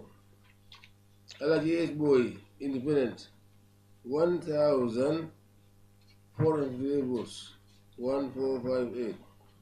Suleiman Sawane, NPP, 11,924 votes, 11924. Malik Sow, UDP, 8,225 votes, 8225. There were no invalid votes.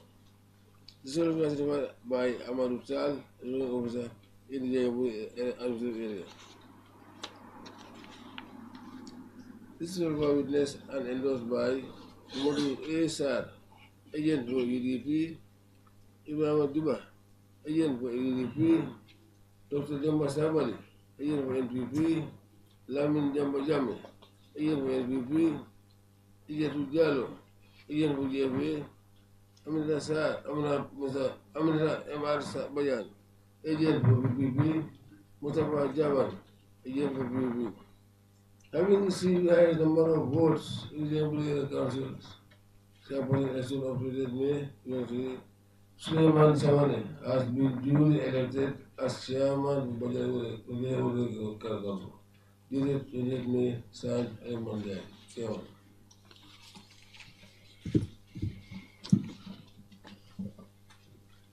Here are the results for the Janjanbureh Area Council chairmanship as declared by the chairman of the Independent Electoral Commission. Haruna Bari, GDC, 2,614 votes, 2614. Alhaji A.S. Boy, Independent, 1,458 votes, 1458. Suleiman Sawane, NPP, 11,924 votes, 11924. Malik Sow, UDP, 8,225 votes, 8225. There were no invalid votes. The results were certified by Ahmadu Tal, returning officer in the Janjanbureh administrative area. These results were witnessed and endorsed by Momodu A. Sar, agent for UDP, Ibrahima Diba, agent for UDP, Dr. Demba Sabali, agent for NPP, Lamin Jamba Jamme, agent for NPP, Ijatu Jallo, agent for GFA, Aminata M.R. Bajan, agent for PPP, Mustafa Jabang, agent for PPP. having received the highest number of votes in the Janjanbureh Area Council's chairperson elections of 20th May 2023, Suleiman Sawane has been duly elected as chairman of Janjanbureh Area Council, dated 20th May 2023, and signed by the chairman of the Independent Electoral Commission.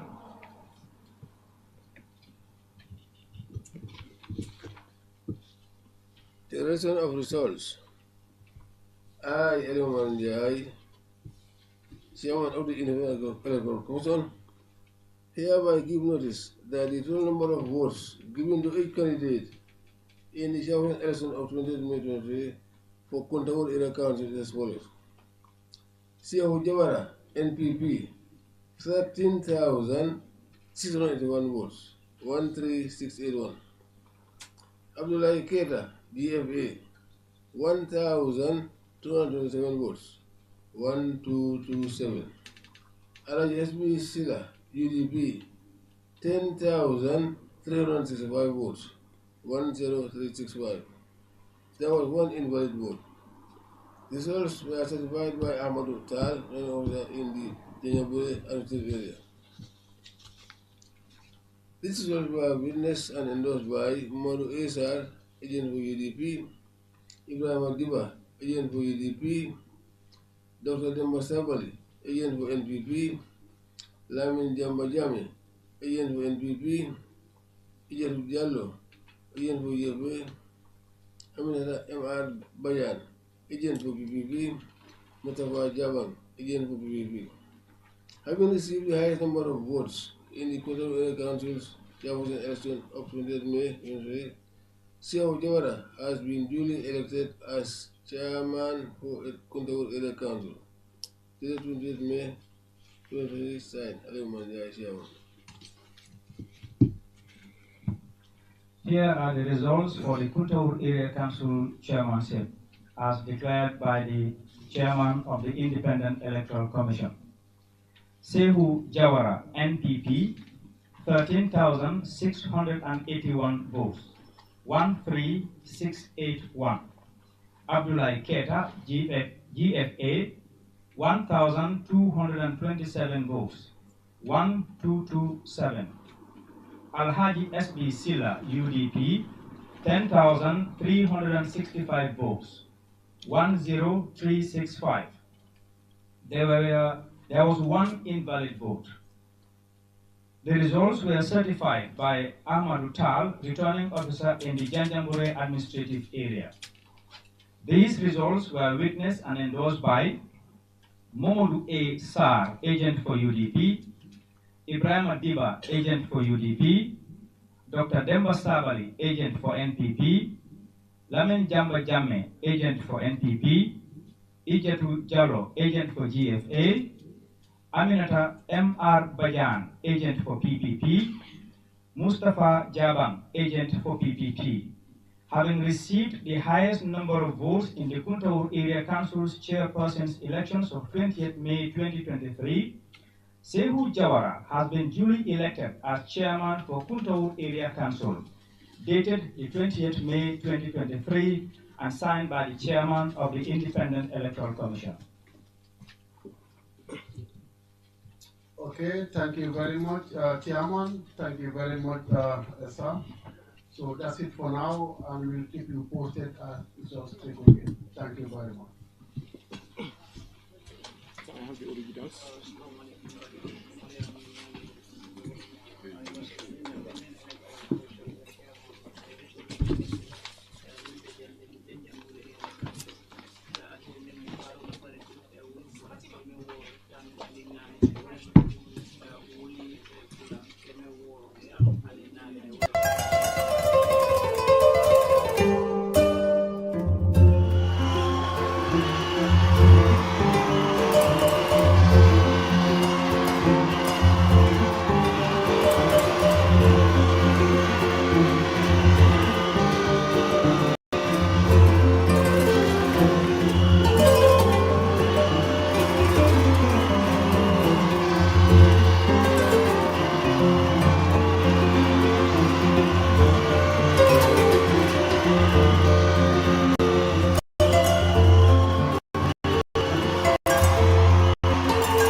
past midnight. It's almost 1 o'clock, 1 a.m. in Banjul. If you're watching us around the world, we're here at our studios in Tranquil, and we're also transmitting results from the IEC office in Kanifing. We just saw the announcement of Basse Area Council, Janjambure Area Council, and Kuntaur all gone to the ruling National People's Party. Before we went on a break, and I told you it's a massacre in Basse. It's almost 20,000 difference. With the UDP, that is the hometown of the president. They have won it big, presidential. They won it big again at the National Assembly, in the local councillors election, and again, it shows it has been consistent from the presidency, National Assembly, councillor, and today, the NPP is dominating in the URR. Esa. Yeah, NPP has been dominating URR, partly because, of course, the president is from the region, that is one, but also I think other factors. You know, when you look at the ethno-linguistic part of it, with the socio-cultural setting of, you know, URR, you go to a lot of Sarahule communities, okay, Baro is their own. You go to a lot of Fula communities, okay, Baro is their own. Even among, you know, in some Mandinka settlements, they feel like Baro is their own. Somebody who hails from that region and is also able to speak all languages and all that, that is a contributing factor. But I think because he's from the region and they feel like he's their own, this has been the case, even Jamme. I'm not sure of the Jawara era, maybe Cham can help us with that. But I know for sure, even Jamme, because he's from Foni and they took him as their own, and he has always been dominating. That is why even the No Alliance, the faction that is loyal to him, maintain Foni as their base. So it's the same thing with Barrow as well. Not a surprise that he swept the polls there. I think even the opposition, we are not thinking of anything different from what we've had, the results that is announced by the IEC. So I think if you look at the presidential election consistently, you look at the parliamentary elections too, they dominated there. But even the council election, well, I think they only had issues in Gambisara ward. They had issues in Gambisara because they lost Gambisara ward to GDC, and Julangel ward to, you know, controversy anyway. But eventually it went their way. So, I mean, this chairmanship election too, even though at some point, you know, the UDP candidate was a bit hopeful because, okay, felt like, yeah, the GDC will give me support, you know, because the council election that has just passed, GDC was able to, you know, put up a good performance in Jimara as a constituency. Yeah. And so maybe they thought that, okay, GDC could help, you know, once they endorsed them, because Mama himself did say that all GDC supporters who believe in GDC and believe in him, Mama Kande, soon vote for all UDP candidates in all the regions where GDC does not have you know, candidates, except for West Coast region, where they have already endorsed General Baba of the PPP. So I think that is the only difference. But aside from that, what we saw is that unfortunately for them, the NPP, you know, voters, you know, maintain their position that they are voting for the guy. And in fact, what is interesting about Yara too, when you talk to some people, I've always concluded that there is no way that UDP can win URR.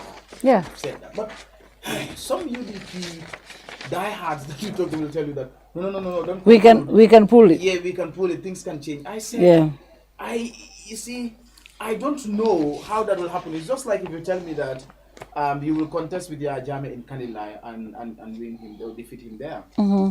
I cannot get it. I cannot understand how, you know, UDP will be able to win URR. But they've always been using this, okay, GDC factor. Oh, GDC have just recently performed good, so they're backing us. And then also, they're casting doubt about the personality, the candidate of the NPP. I think they looked at some socio-cultural issues, which I would delve into, but then they look at, you know, some social stratification, whatever, and said, okay, he's not the right candidate, therefore people will reject him. But I think because the man is endorsed by President Barrow, there is no way that... Who, the NPP? The NPP candidate, yeah. No, actually a lot of people say... No, but what I'm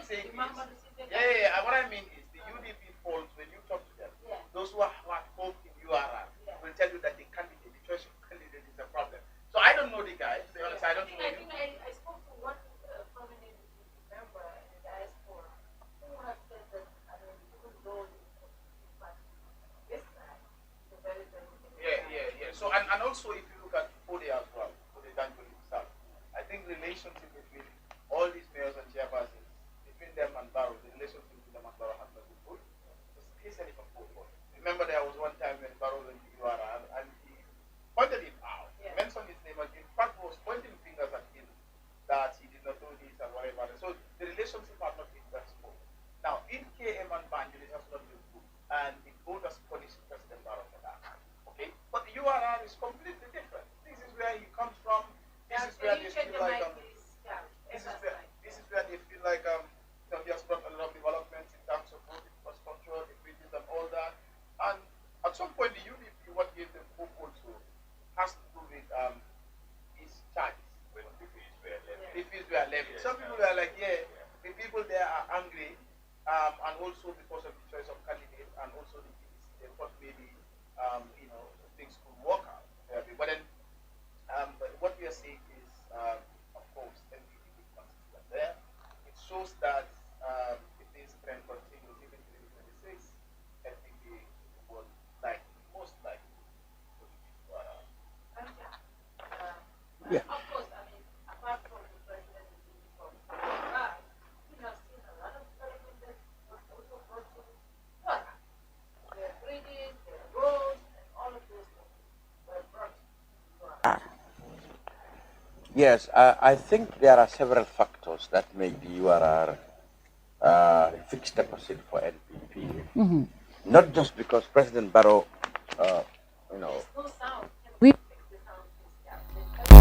Absolutely no sound. Cannot continue. Yeah. Well, we fix that. My mic for everybody. Oh, good. I mean, it's not just because President Barrow is from URR that I think make that place a fixed deposit for the National People's Party.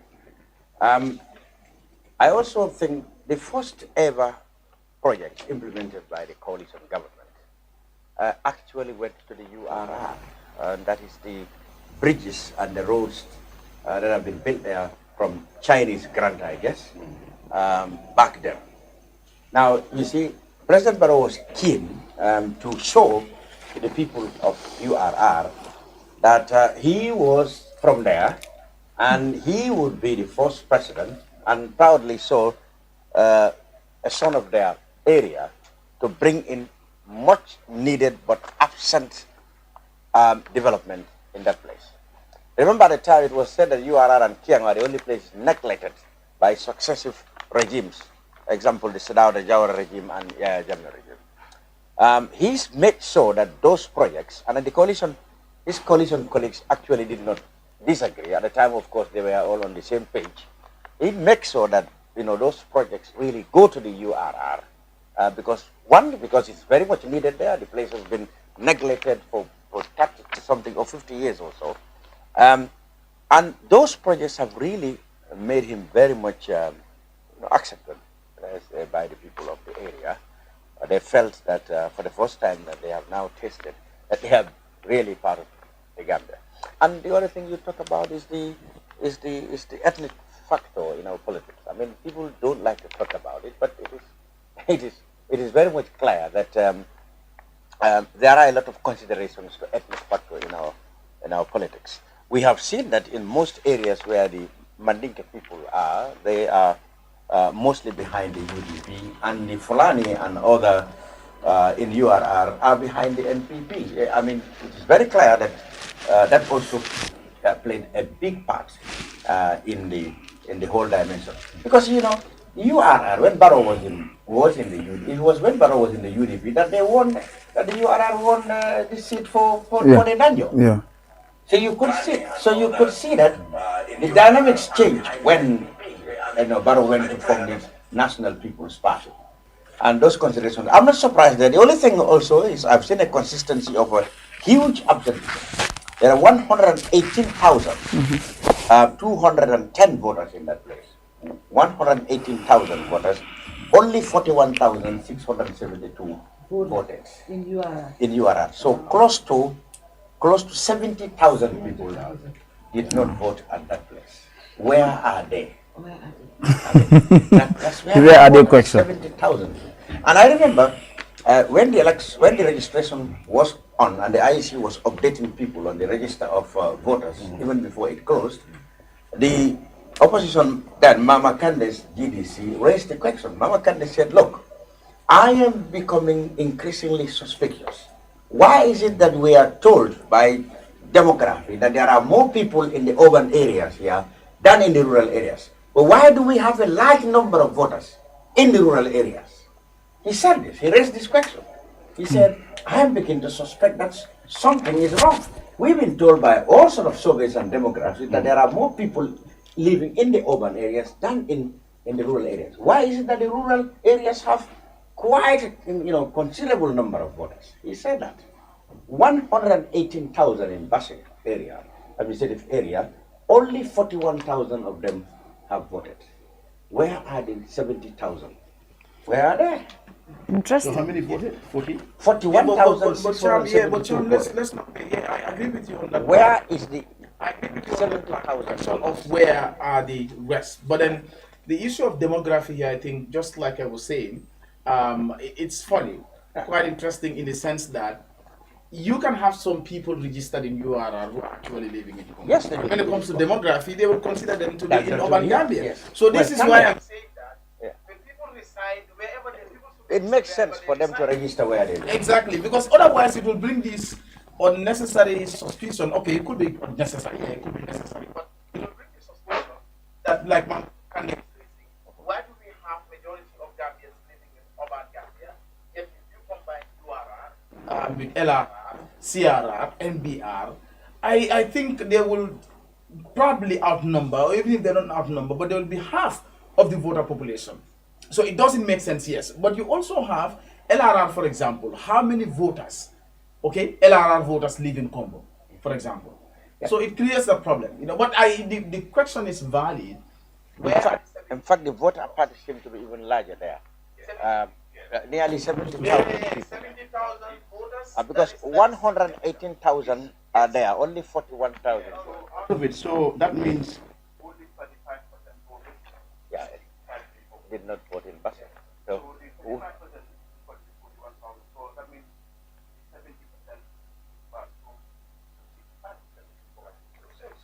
that's telling us also that even the just that because multiple factors could have contributed. I have to know that because I don't also know the politics who are much. But I have to find out what exactly. Well, if there is, I can tell you.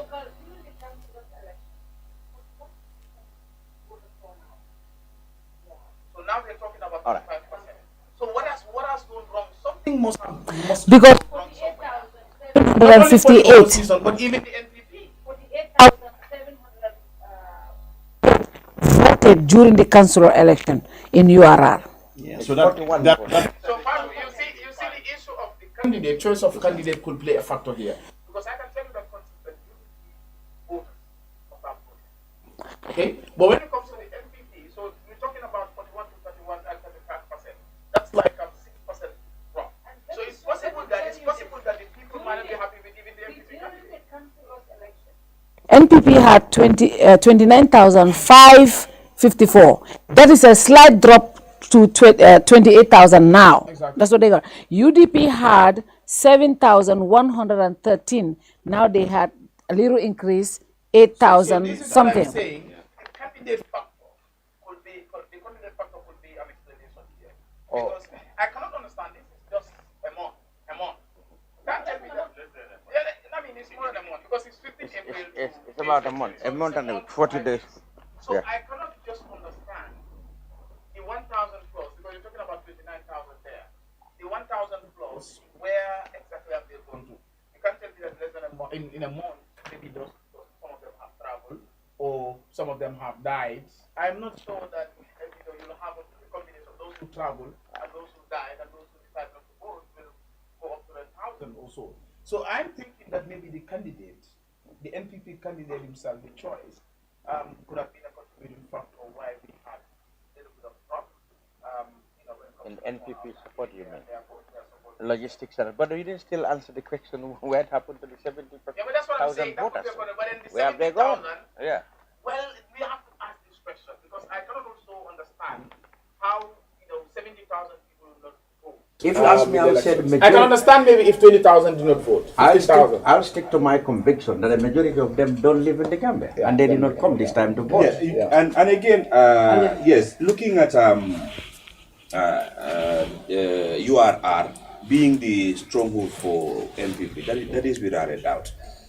And yes, Cham, you mentioned the developments that they had under the borough government. And again, there is one thing we should also look at, that is the language. How do we talk to our people? It seems with NPP, they struggle with the language in the urban areas.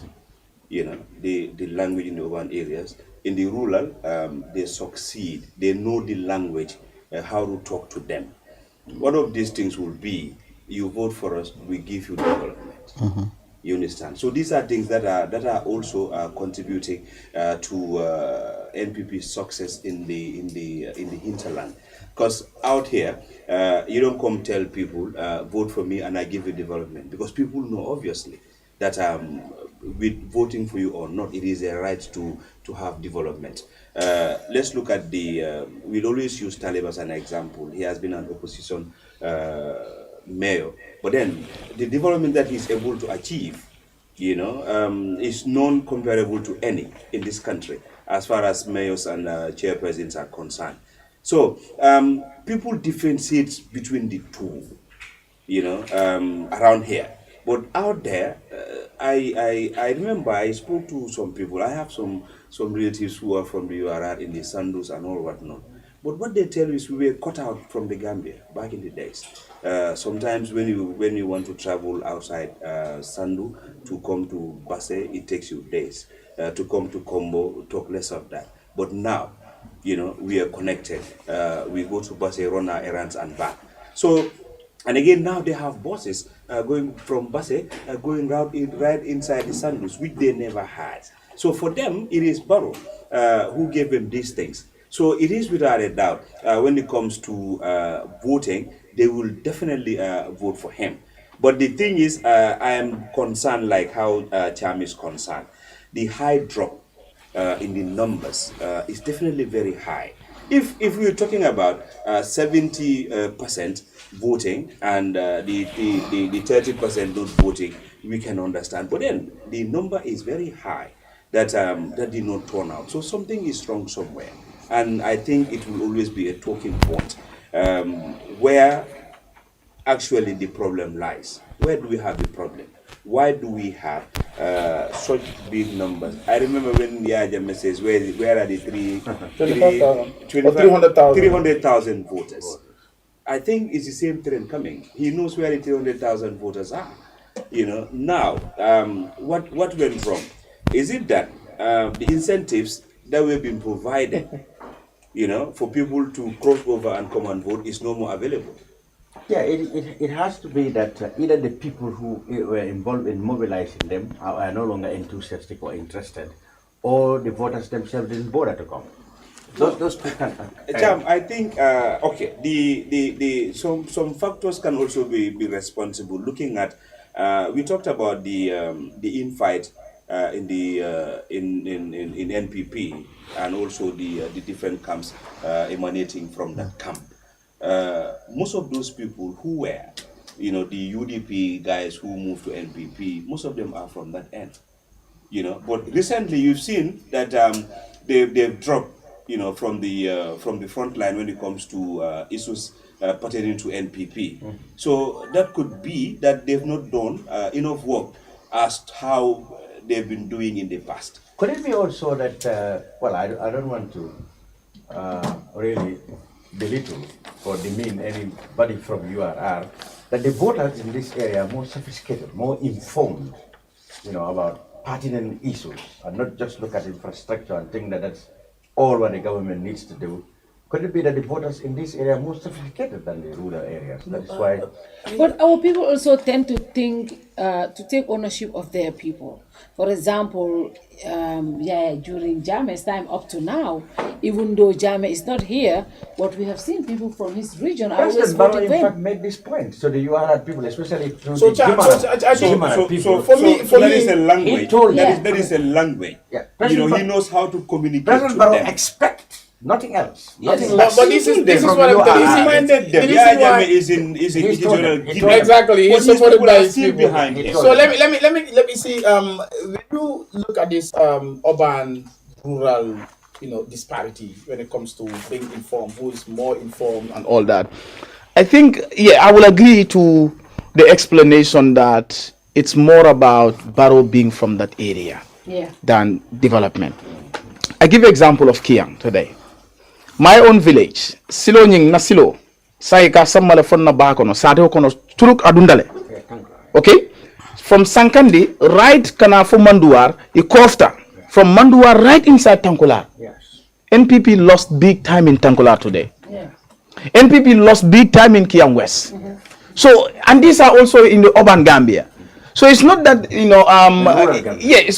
rural Gambia. So wal amanke ko wolle fahamro ke more than URR or whatever e kamenje wole mko look development mo na nyantole because in more infanyam because na Thursday when some of our guys came koto my kunde so modol nataje badi modol bakachala yalon say in election time political buko bayno so bakachala and then some people started saying that Tankular for the first time we are having this blah blah blah and all that because Barrow came up to there he came up to there and they were like, okay, you should also vote for him. Can you imagine? Many some of them will tell you that do you understand? So I want to believe that URR is not also because development, not only development like road projects and all that. We're talking about the charges. Do you understand? Taxi drivers complaining. Okay, everybody complaining about that. So for me, it's not necessarily about development owning, but it's more about Barrow is our own Ntoletamu, especially when you look at the ethno-linguistic aspect of it, the socio-cultural part of it. Because Barrow had been Lamoy, when you listen to him today when he cast his ballot, he spoke in all these languages. English, from English, Manika Kongofo, then went to speak Fula, to speak Sarahule, and then to speak Wolof. So if you look at URR is either Fula, Sarahule, Mandinka. Yes, you have some Wolofs, but almost Siabako Nyama. And a lot of the times when you don't have a Baron Fula, you see, sometimes we have to talk about these things. Kakala Jibeko, that tribal pa Molka Silaka for.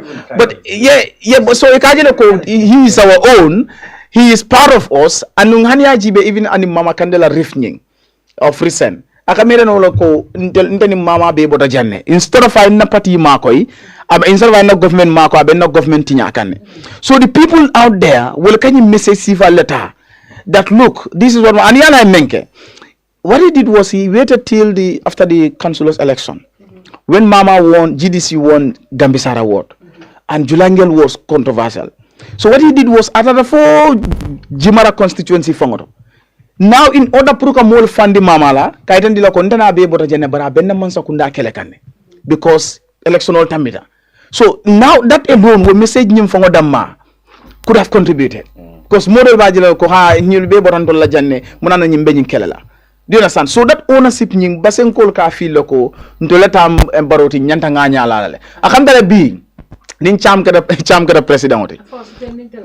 Ani dalete ita bora lamen janne but nin cham gara president he will get overwhelming support from Kiang From all over the country. but Kiang will be fixed deposit for Chama as well, so it will contribute back a little, to be honest. Yes, but I think there are some reasons. One is the issue of Borobota URR. So generally but I think Withholding is closely linked to our now strengthened incumbency. Because remember, in 2017, December 2016, Funko Wintele, Vero Wintele as president on the coalition platform. But in April 2017, at the National Assembly elections, it ate from my phone in Fola, Alaji Sow. GDC win the Won for GDC. And in the subsequent local government elections, GDC had some councillors. And Ibrahim immediately after the December 2016 elections, the coalition of was intact. So Mama Kanda was on his own, but he had a coalition on his own. So we want to translate Lele. But what I know, Mama Kanda had overwhelming support in the area. But I can't over time, obviously, the power of incumbency. Abinyami, not only the power of incumbent, but the incumbent, but area Fernando. So over time, road projects were Minkaraje. Bridge Minkaraje, Kaba Fokanyami, Mulminka Tamon Nunkabo Sandu, Kata Base, or Minkabo Ladoto, it takes them days. Bridge Kaje, Sirubu Kaje. And then also Abinyami saying every 2 months or so, or 3 months, Aita Makunda, Aitaraje. So in a way, naturally that affinity, because President Janne, so ngamira that natural incumbency connection only for gradually reduced Mama Candela overwhelming, because Alaji saw even lost 2022. But subsequently, even the other Fonko the weakening Fonko. But not only there, even in terms of Nyamina, Kabrim by election Okadejeno. Again, because Abinyamin Salonko start in 2017, the most Sanjokata about Solo to come more as the incumbent. So Ngamira Abekela Nyama, and I think for the time being, NPP came on, we can say, URR in almost deposit letter.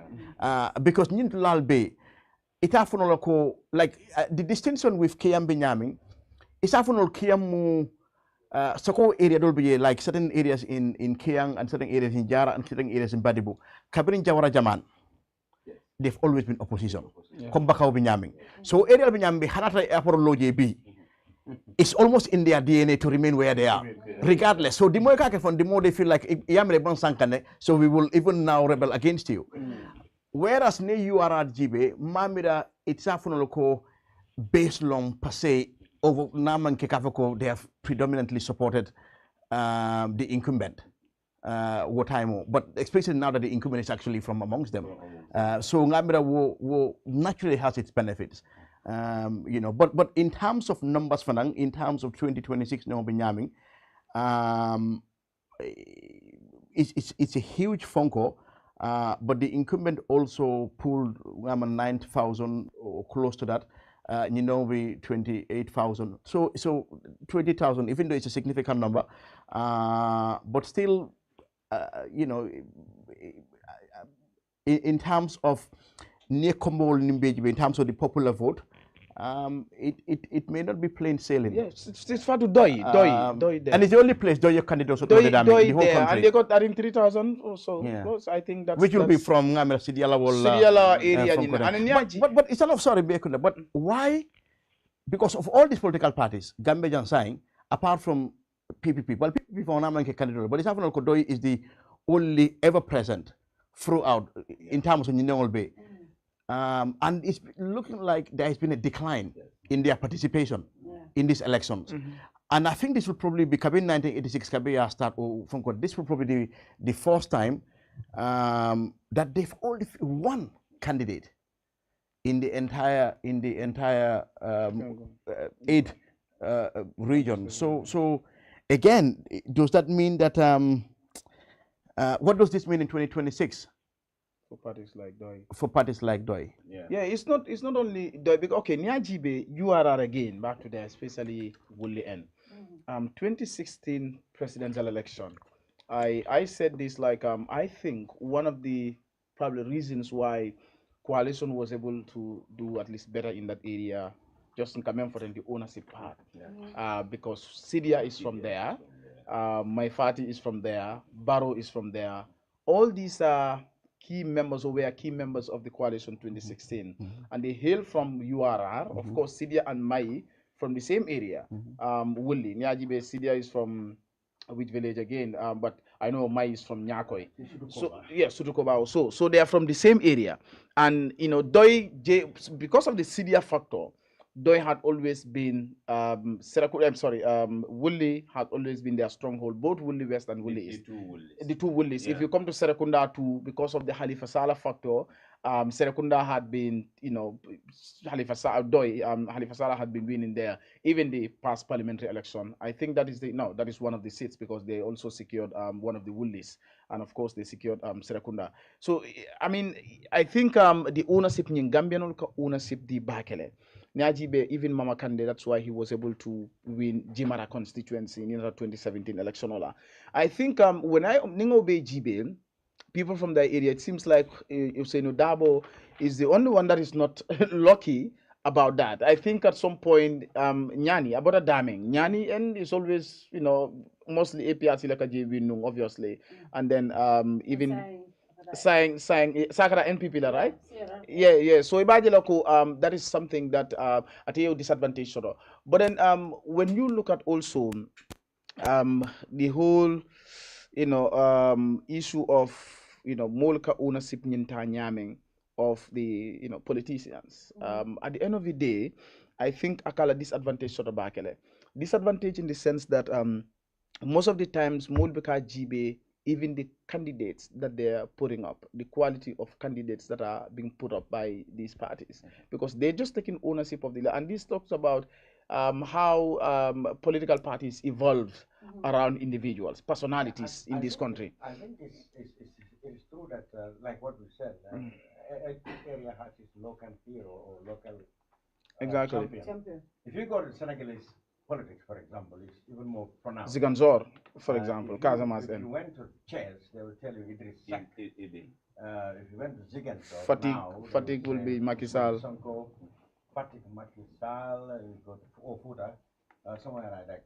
Or you have Jejawai, they tell you it is, what's the name of the mayor who was there? Khalifa Saleh. So they have that local hero or champion in their area.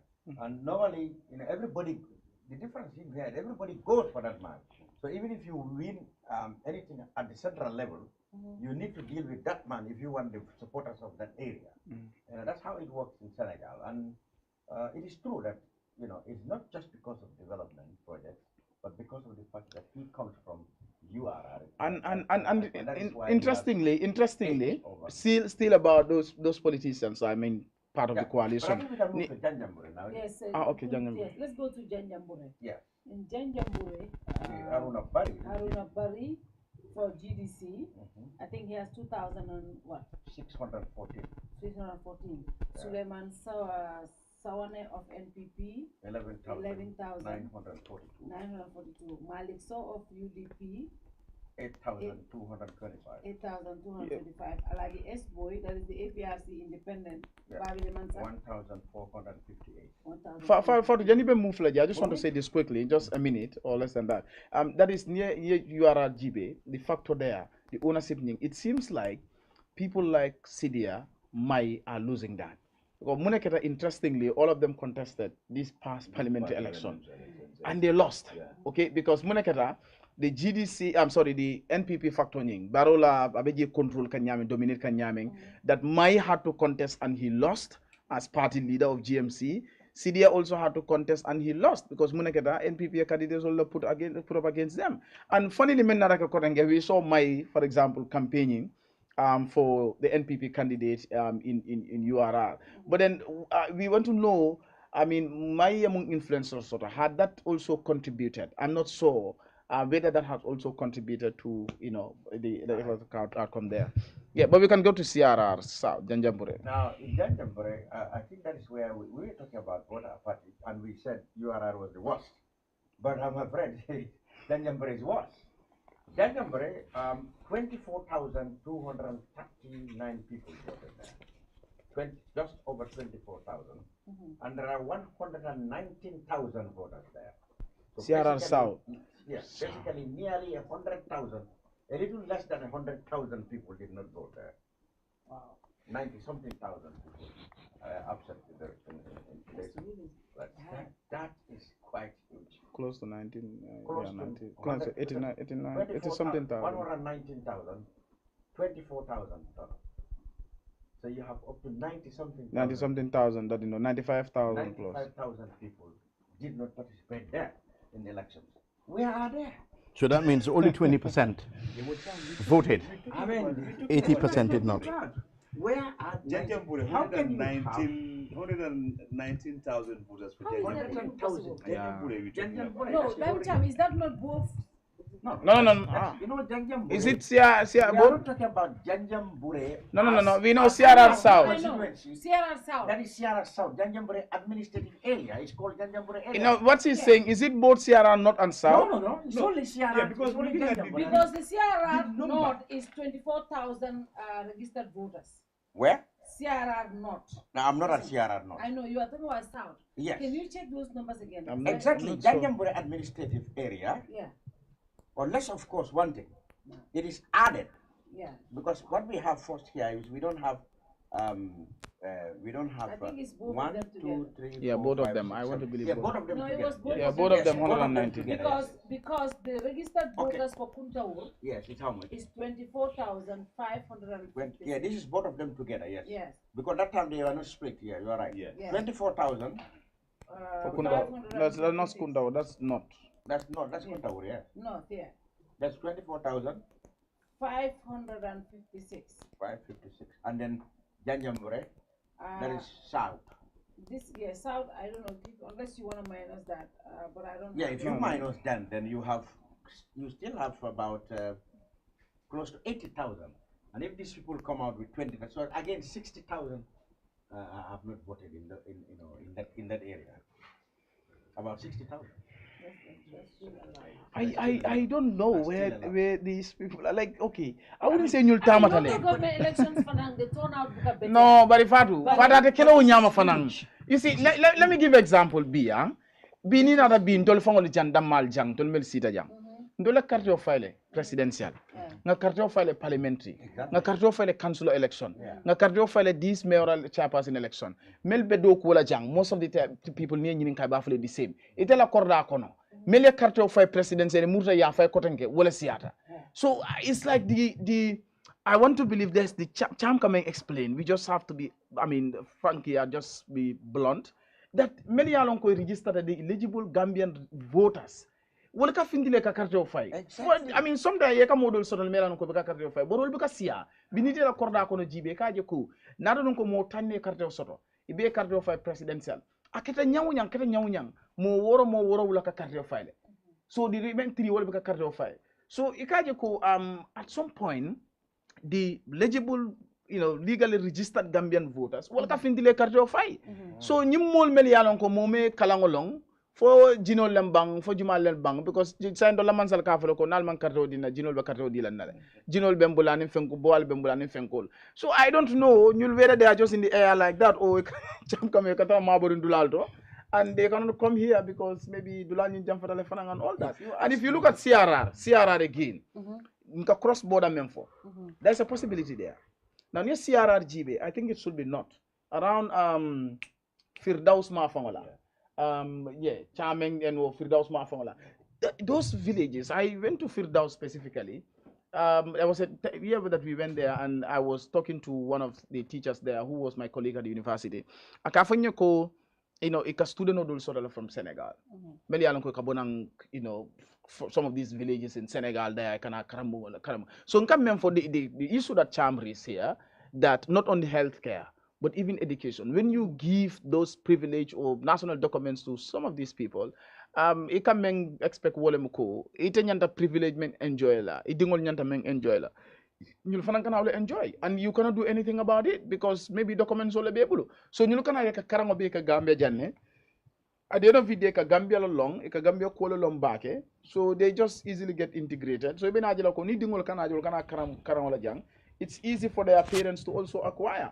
And it's easy, in fact, can I surprise that some of those kids, they are maybe 10 years, 12 years, 13 years, because towards the presidential election, registration before the 2021 presidential election, around May, June, 2021. Seriously. Nte fangole nyaay dolje picture me anko ye bonde.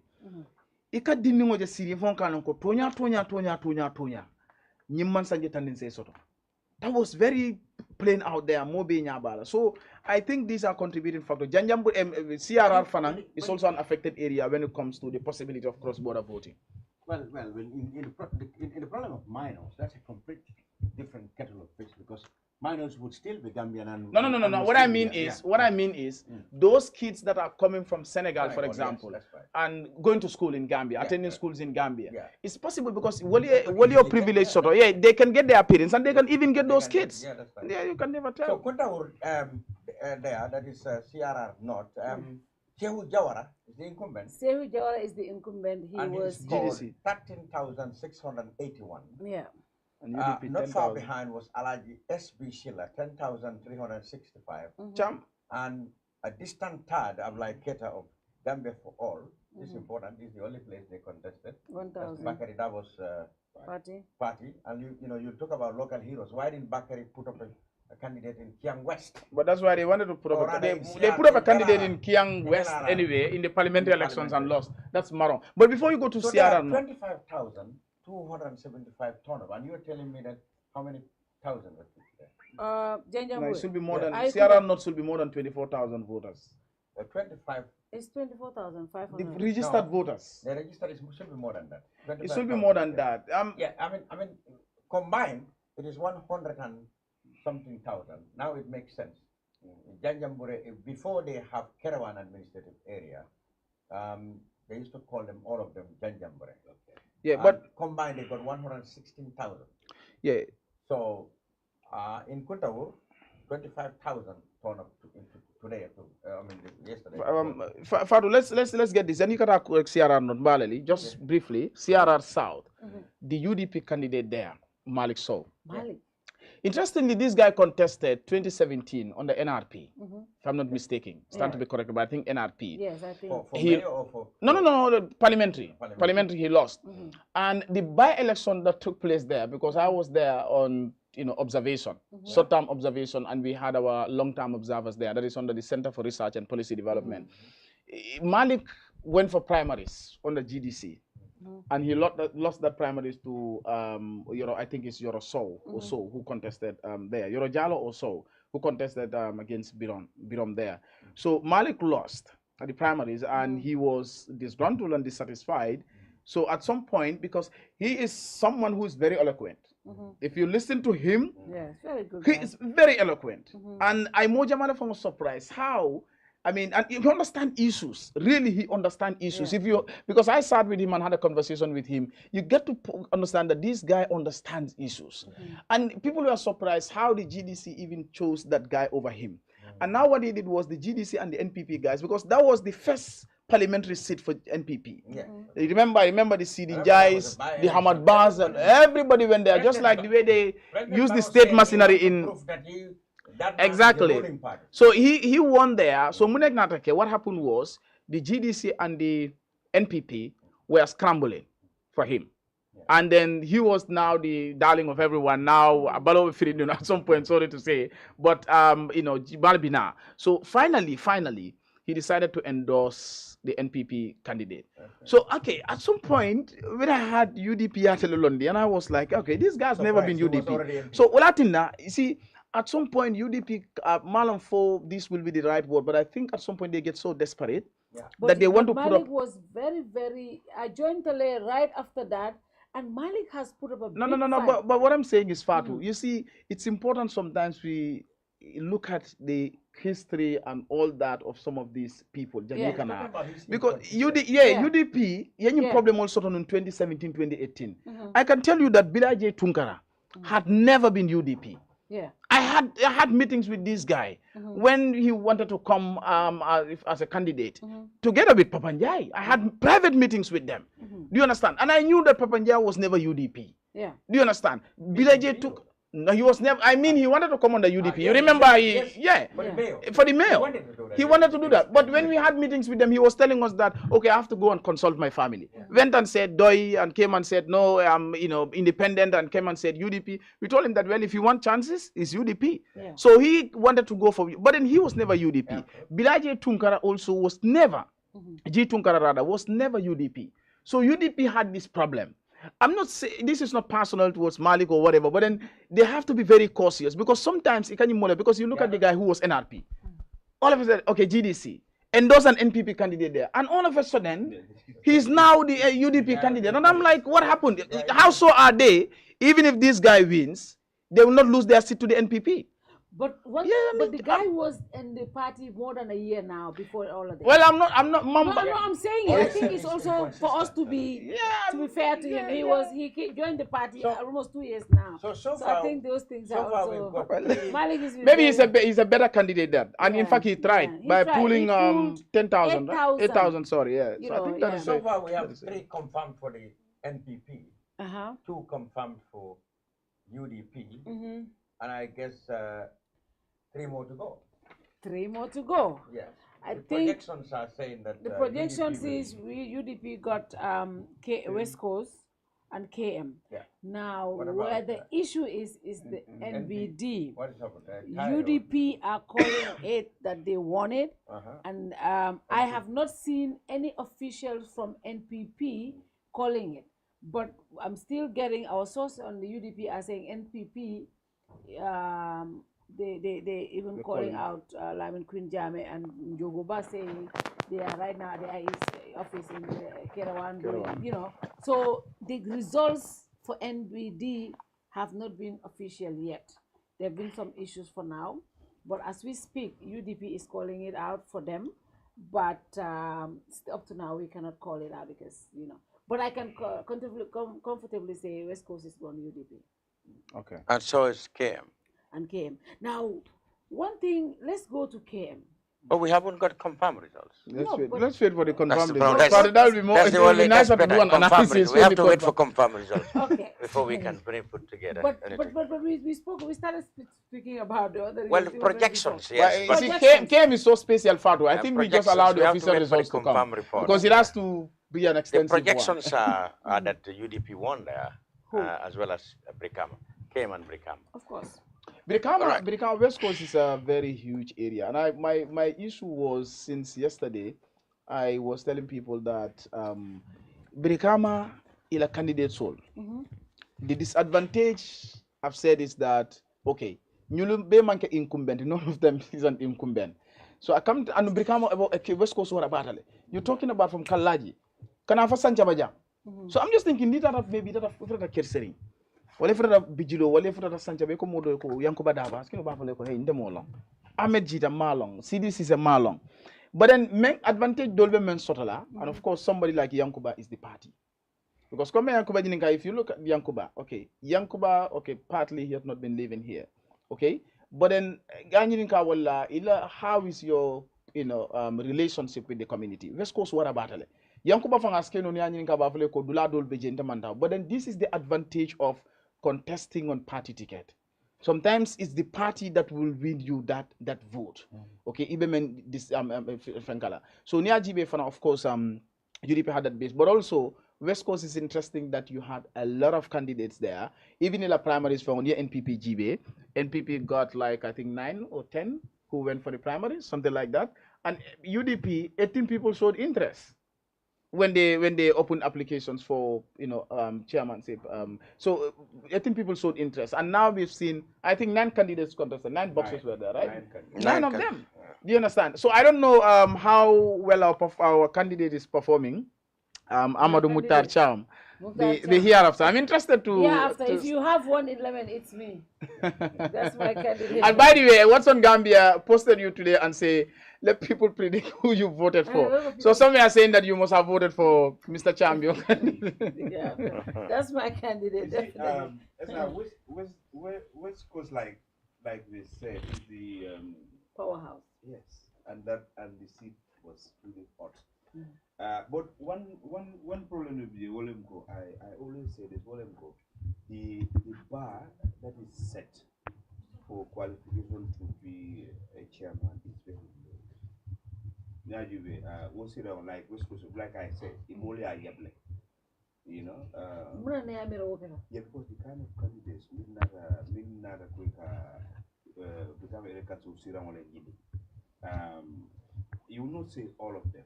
Why Dolby J, Niwole Kate Fula Sabasodo, I think they've done very well. But Chamu masters holders letter. No, I'm not talking Hold about Champo. But man Champo. You mean Aruna Cham? Yes. You mean no, Mukhtar? Yeah, Mukhtar Cham. Apart from CD and Ahmed Jite, I think Ngebe interviewed. I had a one-on-one with all of them. But to be honest, don't be the whole campaign for your Corp. Don't be the whole campaign for Imanda. Yes, some seriously, they didn't know. Imanda. Don't for ni Gaika Aitneril Dada. Ni, for example, you go, okay, Esa Ngajandila, Nidoko Interesurega, Esa Ata. You just leave it. So you wonder how serious are they? Endorsement, 5 minutes fame. You understand? So what I think we say need 999 candidates. The bigger number, number obviously they really want to be the chairpersons. Well, others are just pretenders. No, they are. To be honest, they are. Well, I think ni responsible for the ngalong abe mojawa jahala because minkera more sera nunko siara nyame maybe votes will be talale tema. Yeah. You understand? Should split significantly. It means sort of the winner, the number of votes means sort of region. Yeah, compared to the number of candidates. The margin is very high.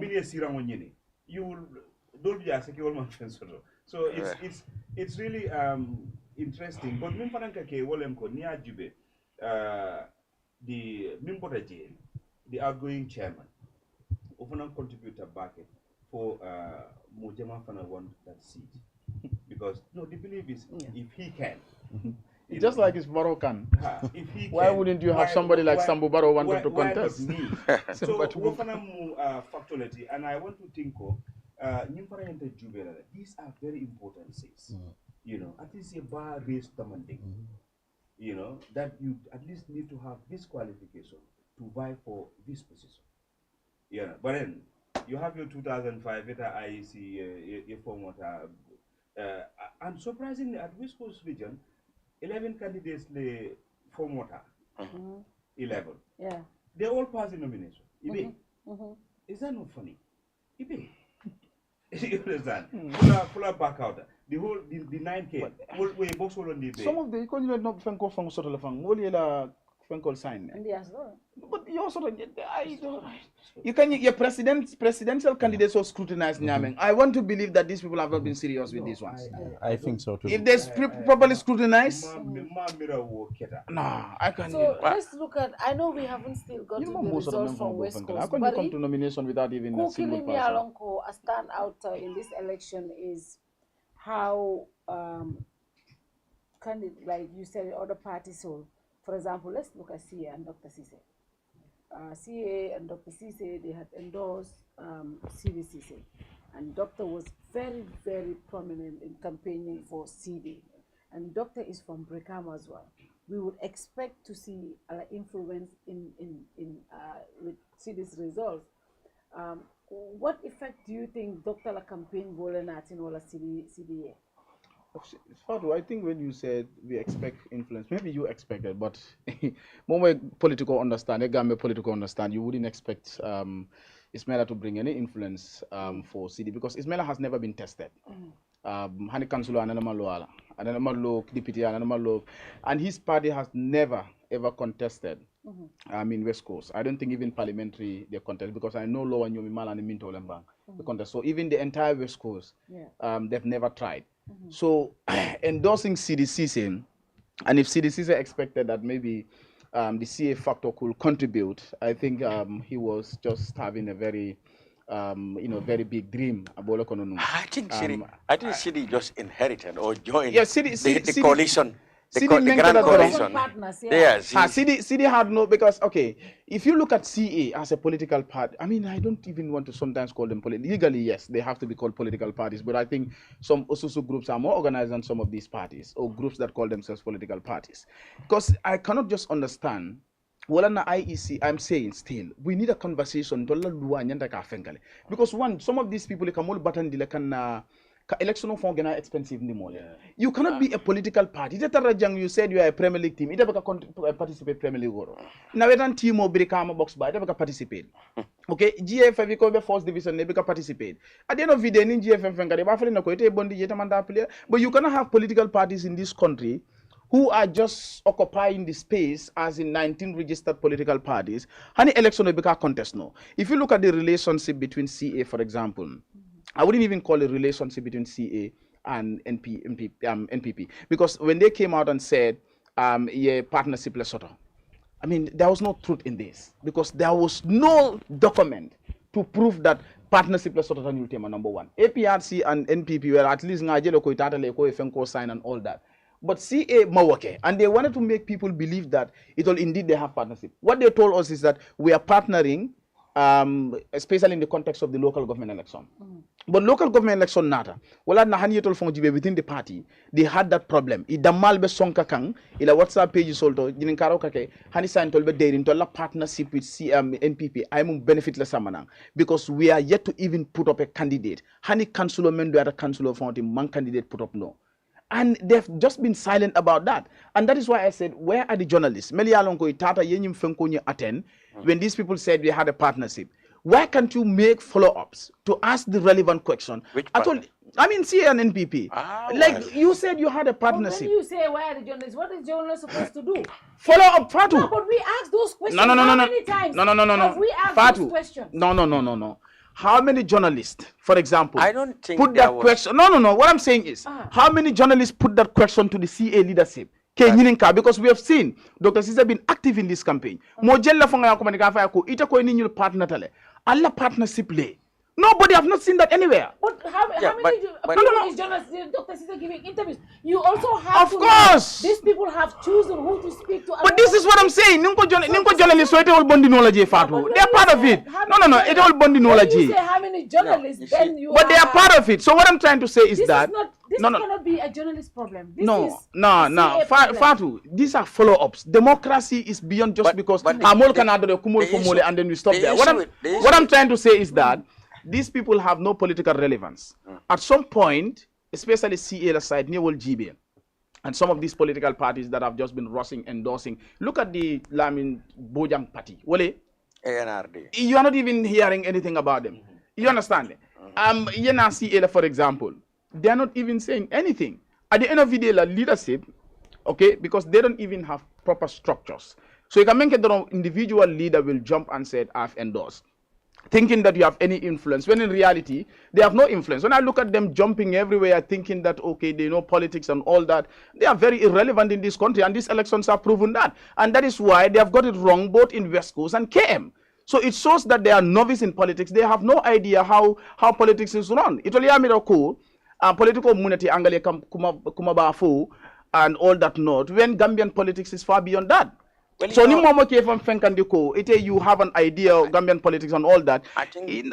You're just fooling yourself. I think you have to go back to the drawing board and look at the basis that formed the marriage between the NPP and the smaller parties in the Grand Coalition. Some of them have no marriage anyway.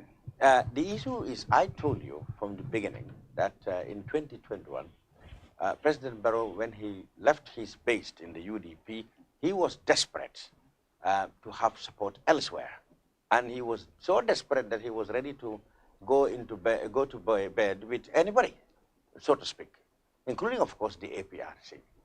And then all the others who joined him, he welcomed them in the same crusade to ensure that he secured victory. I mean, he said it himself that this election meant life and death for him. He had to be seen, he has to see that he won that election. And that's why he went to bed with all these parties. Yeah. Now, in the process, of course, these parties are killing themselves, by going into coalition with the NPP, because they do not expect at all to be able to stand on their own anymore. Yeah. You may ask, of course, what could they have done on their own? I mean, that's important. But then, by bringing them on board NPP, President Barrow had told that every vote counts. Perhaps one or two of these people might bring addition to my stuff. Now that he got them as a baggage, he has to ensure that he doesn't disappoint them. That's why he dished out positions in the diplomatic service. For example, the leader of GANU is in Cuba, Sektijan Hydra. And what did you hear of GANU? The leader of ANRD, Lamin Bojang, is going to Guinea-Bissau. And what did you hear of that? GPDP is President Barrow's advisor. And what did you hear about? PPP Only is in Nigeria. PPP. Oh, no. Actually, a leader No, first no, leader actually, went to Nigeria. no, actually, Papa Njai went to Nigeria. No, but actually, the PPP, the people who cared about the party, resisted that. You know the difference. Cham, let me help you. Cham, let me help you. Let me help you here. Keba Jalo came out and resisted that. Look, if we want to survive, we must contest, and we're not going to agree to any agreement. Cham, let me help you here also. Let me help you with some political. So I'm telling you that. No, I understand that they can mill for some of these parties. You see, Barrow had also been very tactical about rewarding some of these people. And that is why even cabinet, he waited after the parliamentary elections to set up. Because at some point, he was also, conscious about Abejumale Samalana Melialonko. Obviously, parties that are political capital, that have something to put on the table. He was conscious about that. And Nina Rajibe can party Melfoteng, the Gano, ANRD, and all that. If you look at all these parties, when they came in the political space, compared it to when CA came, because CA, when they came with that vibrance and all that. A lot of people had, thought that CA has a base on all that. So Kabiri Nata, they made them some sort relevant with that so-called intellectual face and all that. No. The reason why parties like CA will not get that reward because Munaketa, they made the president believe that ye baseless soto. Do you understand? They have something to offer on the table. While in reality, they have nothing to offer because it has been proven. Presidential, they could not contest because their candidate was rejected. But parliamentary came. Imam Fempul no. Then you come to the local councillor election. Hani killing, Imam more killing from put up no. Ninta muti fang. They could have told the NPP that we also want to put up a candidate, at least few candidates. Imagine like Hani winter once, but then president will understand that at least a base sotole. But Nindol Melialonko inata, the ANRD and others, all those people did not care because they did not come with the notion to make the president believe that they have something to offer. But CA came, actually made the president believe that they have something to offer, when in reality, what I'm trying to tell you, that's where the desperation came. Exactly. I told you President Barrow was ready to go with anybody at the time just to secure the victory because he's very apprehensive of losing to the UDP. And both in terms of ego or whatever fear he may have, he said it was his life and that they have to win it. Now, he was ready to go to bed with everybody, even those he probably knew would not bring him any addition. But for him, every single vote counted at the time, right? Now that he's taken all of them as a baggage and he won the elections, he now faces a problem. How do I satisfy and continue to enjoy these people's support? Of course, along the way, he realized that some of them are actually surplus to baggages. They have nothing to offer. But he cannot actually sideline them without incurring their wrath, without causing resentment everywhere and anyway. So in the case of CA, it's a simple thing. When Doctor came, he represented, a promised new brand of young politicians. Everybody loved him, even those who might disagree with him. They show him a future of Gambian intellectuals in politics, young ones that matter, such as Talib Ahmed Bensouda. But in politics, sometimes you matter when you are really resistant to every temptation of bending your principles. If Doctor had stayed with his principles, I can tell you by now he would have still been relevant. Yes. Very, very relevant. You see, when he came, he was the harshest critic of President Barrow. In fact, up to a point that President was so frustrated about him that he kept asking, where was this man? Nobody have ever heard of that. So for Doctor to come and be the person who will, compromise him principled, and then went to join Barrow, not only that, but effectively campaigning outrightly. It betrayed every logic.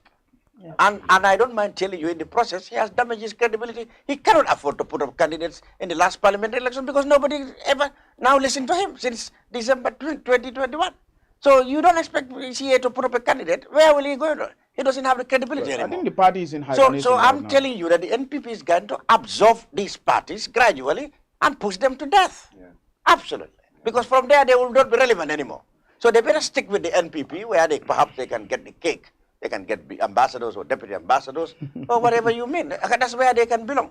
Once they have, already compromised themselves as opposition parties, they finish their credibility in the eyes of the Gambian people, so they cannot stand on their own anymore. Now, that's where the problem is. Ablai, as simple as that. With the trend we're going right now, seems like Banjul, KM, West Coast, and LRR is all going to the UDP opposition, and CRR North, CRR South, and Basse, the North Bank still not clear, is going to NPP. If that happens, what is the political capital of President Barrow, number one? And number two, consider, did President Barrow risk himself too much by making this election more about him? Because what we saw is the president coming out openly campaigning door to door in KM, West Coast, and in Banjul. He was in all these areas, especially KM. And the president did not shy away from attacking Talib and Rohilo openly. In fact, I remember on Thursday, his closing campaigning remarks at Igbo Town, the president said, Talib has not done anything in this country. All he's doing is that. But one thing I said though, the president acknowledged how dangerous Talib, a politician, Talib a politic dangerous babu. He said that. Ako politic dangerous. That only shows how Barrow is not comfortable with Talib. But also a novice in politics. Yeah. It's a novice in politics. You don't say that about your opponent openly. Dangerous babu. All he does is PR, aka PR leke, I media based around, about phone PR la, interview killer, I access the media.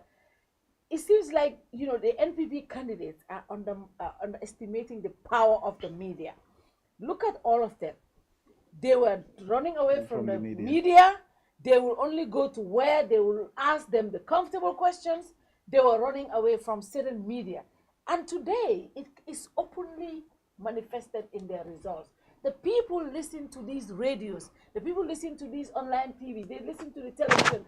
If you don't put a plan on the table, they will not vote for you. I think even before you come here, just to buttress your point, I have told the NPP, I think in the last presidential elections, but at least the NPP in the last presidential election went all out to buy advertisement space. From all of us. From all the papers in the last presidential elections. A dime. But they haven't done anything, not much about that now. No. But you see, the problem with the NPP until recently is that they don't have people who regularly tackled issues in the media, just as the others. I told spokesman, I told the ministers that there are 18 political groups registered by the IEC here. That is, of course, if you don't include the independents. Now, all these political groupings, they must have a say in the public or private medias. We cannot, we cannot ignore them. We cannot suppress their views. If we do that, they will say, well, the press is not fair. Okay, now, if all these 18 groups attack the NPP, because obviously they are opposition, the first thing they will say is to find faults with the NPP. Now, even if we take them by turn, we said, okay, we will hear you only once. 18 times they will be lambasting the NPP. And it's only once that the NPP will reply. Unless the NPP has a regular, well-established, effective communicating tool to take on these people, there will be an imbalance in the media, and you will blame the media when actually it's the NPP who are not happy. I told them this. And I exactly want to come in there. The lack of experience of the NPP in communicating really cost them a lot. I mean, they could have people. I mean, there are people paid, highly paid state ministers, highly paid people who are in the NPP who can defend government policies, but they won't. And issues have to be talked about. If you don't come to present your side, the opposition will always tell their story. So are you blame the media for the imbalance when actually you yourself are exactly, I remember one of the ministers bringing this particular point that my show that I used to do on GRTS, I always bring the opposition, and they, there was a meeting, we had a meeting, and I said, because you guys don't come. Cabinet ministers will tell you, I will not come and defend. They don't. I said, how come I don't do ministers politics. cannot even come and defend government policies? Yeah. You get there, ask for their reaction, they don't want to give it to you. They'll tell you, yalo more containing a platform or I mean, Are you that serious? costs them a lot. I mean, they will tell you a lot of opposition are on your platform, but you are trying to convince those people. And I respect Sidin Jai for one thing. One time he was, they were saying, oh, you people are UDP. He said, if you don't go there, how are you going to convince those opposition who are against us? Yeah. And he kept on telling them, we should go there, we should go there. But some people will say, no, let's not go there. They are not our base. If you don't go talk to them, how can you they be your base? I think Bakari should learn a lesson from this. He's supposed to have an interview with us just 15 minutes before the time. It's unfortunate. He said he's not coming. I think the misconception, like you said, is that the misconception. At the end of the day, who paid the price? The yes. misconception he has is that, like she said, is that okay, media agencies are biased. Yeah. Even before dealing with them.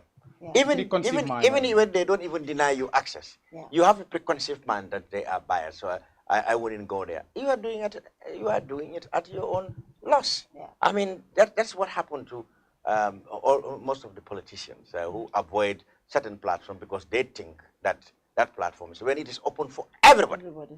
See, that's where the problem is. I think the issue is when you look at NPP, everybody is talking.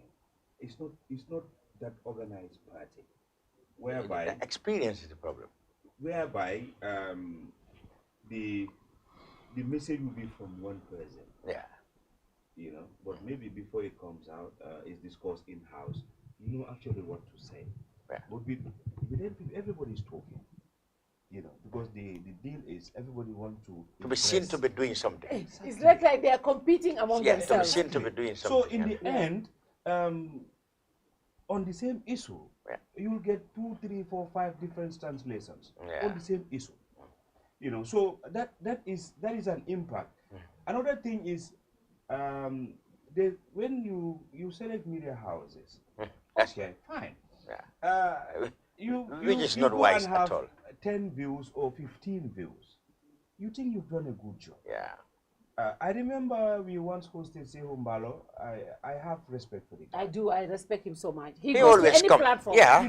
The guy. So does Sidin Jai and. And he said, look, there's a lot of misconceptions. Yeah. If we don't come and talk about issues, people will not understand. Yeah. You understand? But what he said was, when I was coming, top people in government, they will tell you don't go. Were calling me. Yeah. See, that's where the problem is. If you tell me that Media X had denied me access, I would have had trouble. But I'm not going there because I think they are biased. Yes. That's absolutely unacceptable. Somebody calling you, where are you going to? Don't go. Well, that's they lose it. I mean, if you don't come, the opposition will come. Yeah. It's very simple. There's one particular radio. I always tell them, we have weekly programs to produce. Absolutely. If you don't come, the opposition will come. Yeah, they will reach out to you and somebody then just told me, a bunch of our programs, somebody said, oh, your platform is not balanced. You have to bring extra person from our camp or else we're going to boycott. I said, go ahead, boycott. We'll still have shows. And, communication has been a problem, not just at party level, but even at government level. Your reaction to MPPs boycotting medias, not giving interviews, and most importantly, President Barrow injecting himself in these campaigns. What is this going to do to him politically? Yeah, because Barrow was heavily involved in campaigning in these elections because this election is seen as a referendum. Yeah. This was a referendum on the popularity of Barrow. And the result thus far is a damning indictment on him. West Coast region, KM, just the two of those. Banjul. No, just the two of those. Yeah. In terms of numbers, huge. Then you throw in Banjul, not so much because of the numbers, but because what it represents politically, the message it sends, the poster it creates. You throw in LRR. If, for example, the ultimate results confirmed that the UDP won NBR, it means this is a colossal failure for the ruling NPP. Yeah. So what that means for 2026, it means that Barrow is not. In 2021, it appeared that he crossed the opposition, which he did, and whether the UDP, the biggest opposition, we're gonna be able to regroup within a relatively short time. We believe that because of the way and manner in which Barrow, because in the 2021 we believed that the SRFAL factor, the Mama Kande, and all of these things collectively in the end, even if Barrow were to win, the margins were going to be very, very small, very small. But for several factors, the tribal card, the messaging of like if the UDP were to win and blah, blah, blah, and then people like SR, people are saying that, well, it's unlikely in the end that he's going to win, and therefore let's vote for Barrow. Even Khalifa and stuff like that. So in a way that the biggest opposition, the UDP, were crossed. But now, I think the today's results are really, really showing a huge vulnerability on behalf of the NPP. It is showing that the NPP is no longer dominant, and NPP is no longer seen as indispensable. Okay, but and there are several reasons for this. See, on the PPP, President Jawara was liked by the people and highly respected, but it didn't look like that the PPP was only made up of just one individual. You had heavyweights, people like Bakari Bunjadabo, people like Sekou Sabali, OJ, and several other individuals. So it's like Hassan Musa Kamara. So people like the PPP had powerhouses as individuals that formed the party. When it comes to APRC, it was almost like one individual characterized the party. NPP is a political party, but let's talk about, let's forget about the coalition or the marriage with Tomunjada's APRC. But when you really think about NPP, you cannot think beyond Barrow. It's, frankly, it's one individual. It is. Right now, even if you're thinking about if Barrow decides, even if Barrow were to win in 2026, and he decides that I don't want to contest in 2021 or 2031 or 32, who really at the moment you scratch your head to actually think about who potentially. No, I'm just saying, but it doesn't come naturally. You have to really scratch your head, to think about an individual. The UDP, for example, on the oversight, has so many high-profile individuals. None at the moment than the mayor of KMC. And the reason why the NPP really threw in the entire state and political machinery is because the guy is seen as a serious contender and a threat. Because so many people are saying that perhaps he can transcend the ethnic tribal divide and regional. Because if Dembo Byford said 2 days before the elections that you vote for the UDP and they will chase you all away. Well, this is the candidate that is saying Luntangolong. Okay, so you cannot use the same thing. Even that is complete and utter nonsense. But you cannot use the same anymore. Description. You cannot use that anymore. You cannot use that card. Secondly, he has really amply demonstrated that he is competent and able.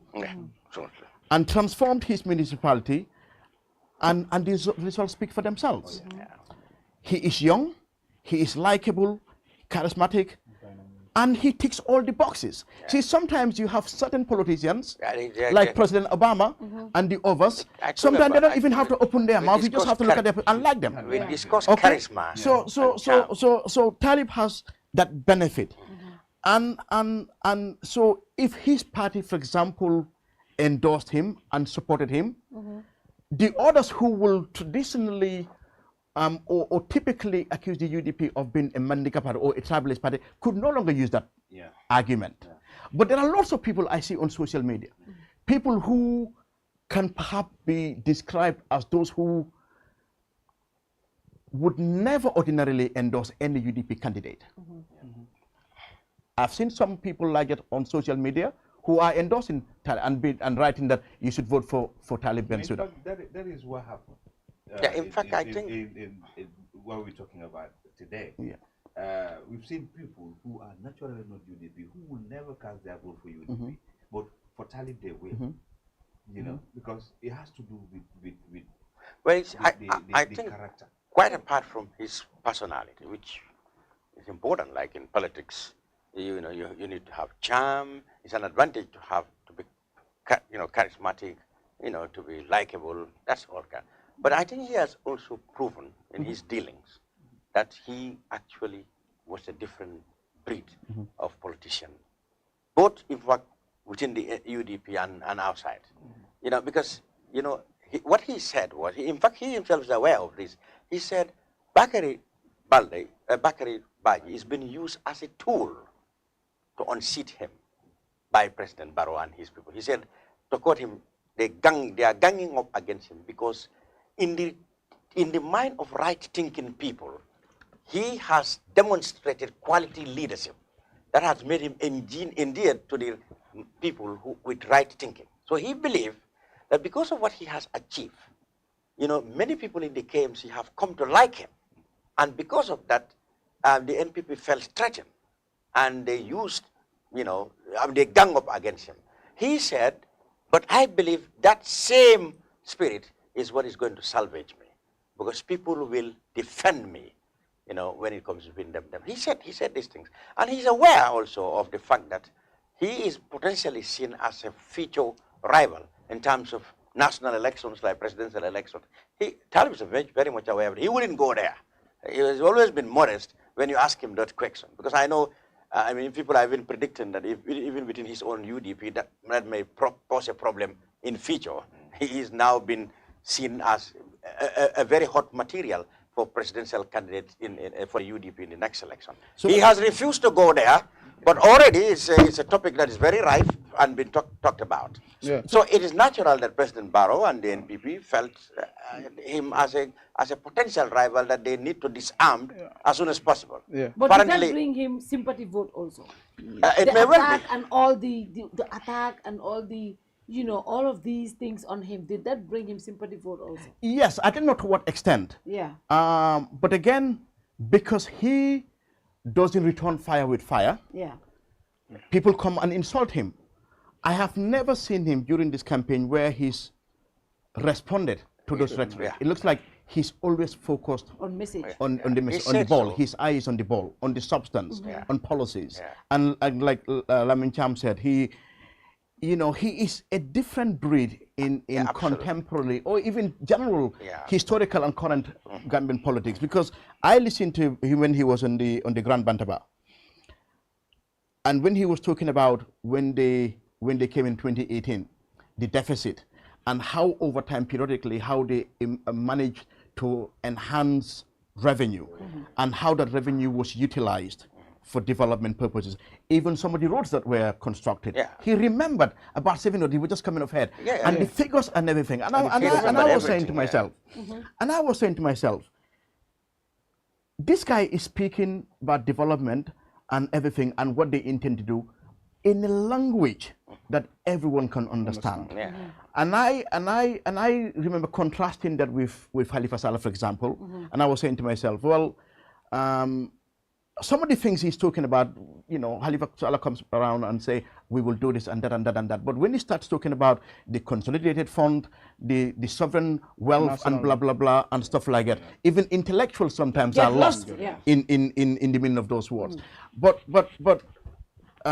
this guy comes and with the insults, I don't see him on any platform where the language is about, typical Gambia. They insult sometimes you have to go on as well. No. But it's like the message is like, let me focus my eye on the ball.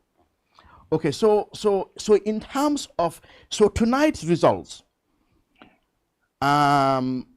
If NBR is confirmed, let's even forget about the NBR, but Banjul, KM, West Coast, and the LRR. So roughly that accounts for about 60%, even with exception. Yeah. So that means now 60% of the total voter population is under the mandate of the opposition. So that means 40% or less is in the hands of the incumbent ruling party. So that means this government has now lost popular legitimacy. Yeah. They've won legally, but in terms of popular support. Yeah, that's right. So going into the 2026 elections, if, for example, now you had a candidate like Talib, or any candidate for that, but let's just use Talib Bensouda as an example. I think it would be a really strong fight. And looking at those numbers and looking at the party structures there. So for Barrow to be able to dismantle that and retain power would be a significant challenge. So we may go into 2026 where Barrow is actually now an underdog, where the possibility of him retaining his power is actually hanging on the threads. But again, incumbent have the resources, this media will have taught them lessons and other factors as well. Very good point. But I think Mr. Barrow does not necessarily need resources now, because I think he has committed a lot of resources and that hasn't done so much. He will have to... I think what he needs is real reorganization. When I spoke to real reorganization. Talib said Fatou, because 32 million was committed in, that could have been that KM alone. That could be an allegation, but I know of course that the presidents, have committed a lot, the party or whatever, committed a lot of finance. So what I'm trying to say, President Barrow doesn't only need finance now. He needs a proper reorganization. If really his party would have any future, he probably needs to select people to run his party affairs who are, one, the ones that people like, the ones who will tell the truth, the ones who will actually be in connectivity with the grassroots. Otherwise, the jostle for power, dominance among his own people will eventually lead. And I think, Tom, one thing, will this make, is it possible, especially if the UDP wins NBR, does that mean that Barrow may decide, even though it's very unlikely, does that mean Barrow may look at this and the potential? Because if you look at Barrow and what he's like as a person, in 2020 it was like, this is a matter of life and death. Yeah. Like come Kerr on that. So now, if you look at 2026, new results will are confirmed finally. Do you think there is a chance that he may decide not to contest 2026? Well, he's not if this was like we just talked about, if this was some other country where public opinion matters a lot to leaders, like you said, this was a referendum. I mean, this is the kind of results that in progressive societies that the leadership would say, oh no, I think we are losing trust and we gotta go. If that happens, I mean, I'm trying to say that this in those kind of societies where public opinion matters, where the leadership will really be conscious of their accountability to the people. These are the kind of scenarios where you have the leadership saying, oh, look, I think we are losing trust. We have to go. But that is not our society, of course, unfortunately. There is an issue on NBR. What is the issue? Now, the UDP is refusing to sign the results. My source is telling me the results that right now is being, IEC is saying is 24,130 for NPP and 22,572 for UDP. But the UDP is refusing to sign the results. We did not sign the results. Queen Jame and Jogoba corrupted the results. Our team are currently in Kerawan. According to our source, one of our agents has been corrupted by NPP. Our agents have all the results. Our tabulation is showing victory for UDP. We will call for a recount. This is what UDP is saying. What? Well, we have to. IEC. KMS goes, they are coming now. So the IEC will be coming very. It with seems KM like and we're West going home Coast. early today. If KM and West Coast comes, Yeah. then it will be left with NBD only. Yeah. And that is And because, they have to sort it out. And that is That would be because sorted out. these people are refusing to sign. I don't know why They are saying AIC is this. always having issues. Every election they must we'll have be on issues standby. somewhere. Charles, whenever they are ready, just put them on, but we are still here. So this is what is happening in NBD. So this is what is happening. They are saying, no, we have our results. We want a recount because, so well, there's always a solution. Recount will. The ballot is there. Yeah, the ballot is there. So the recount can always solve the problem. Yeah, but like sticking to our topic about what Mr. Barrow and his NPP in going into the future may need now is a total reorganization. Because I mean, it looks like from December to now, the party is really losing its majority and its dominance, if there ever was a dominance. The political opposition will say, no, there was never a dominant. The victory in December was a fluke or was just some trick or something like they want to say. But realistically now, he needs to sit down and reassess what am I getting or what are we getting wrong. Could it be like why is it that, quite apart from the bread and butter issues we're talking about, it may have to do with organization and methods of the party. That has to be the problem. Official, I don't know, this is something that a lot of people also, it seems like, are they here? No. So one thing also, Lavin Cham, you and I and other people deal with these people on daily basis. A lot of people will tell you there has been a lot of changes in some of the leadership of the NPP. The way, for example, recently, their communication, Suleiman Kamara, you see how they go so aggressive on people. And people saying, Falinta Baleke. Even the president... He's a cyber security advisor. Yes. And he keeps on fighting with people online. Yes. For example, if these people, I mean, I just don't want to call them, but even the president, right? If Barrow was looked at as though that kind, gentle, Barrow, Cairo, Barrow, that kind. That's his nature naturally now, right? But when he goes to recently, when Barrow addresses either, you remember with the meeting with the how do you call it, the Banjul elders, right? And the president, the rallies that he addresses, when the president speaks,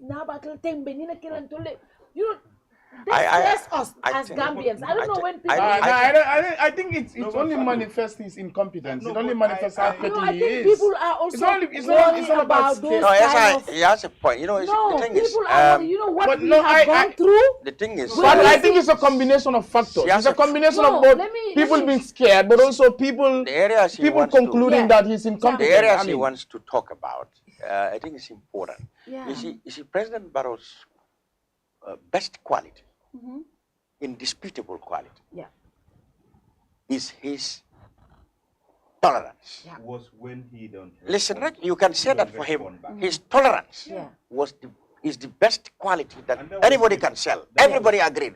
Because the thing is, in fact, the context where they do the comparison is Jammeh and him. You understand me? And whenever you do that, you find him to be 100%. You have to define the tolerance. No, listen, I'm talking about that is his quality. And that was indisputable.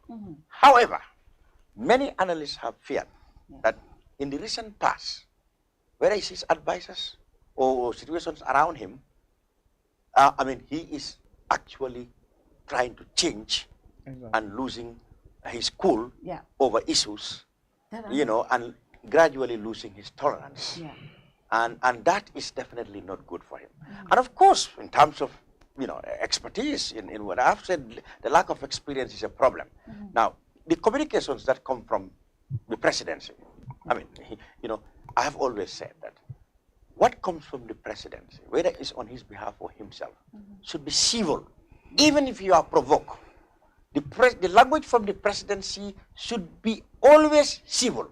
Just go to the White House or the Downing Street. Even if the Prime Minister or the President is attacked, provoked, done everything, when his spokesman comes, he talks civil.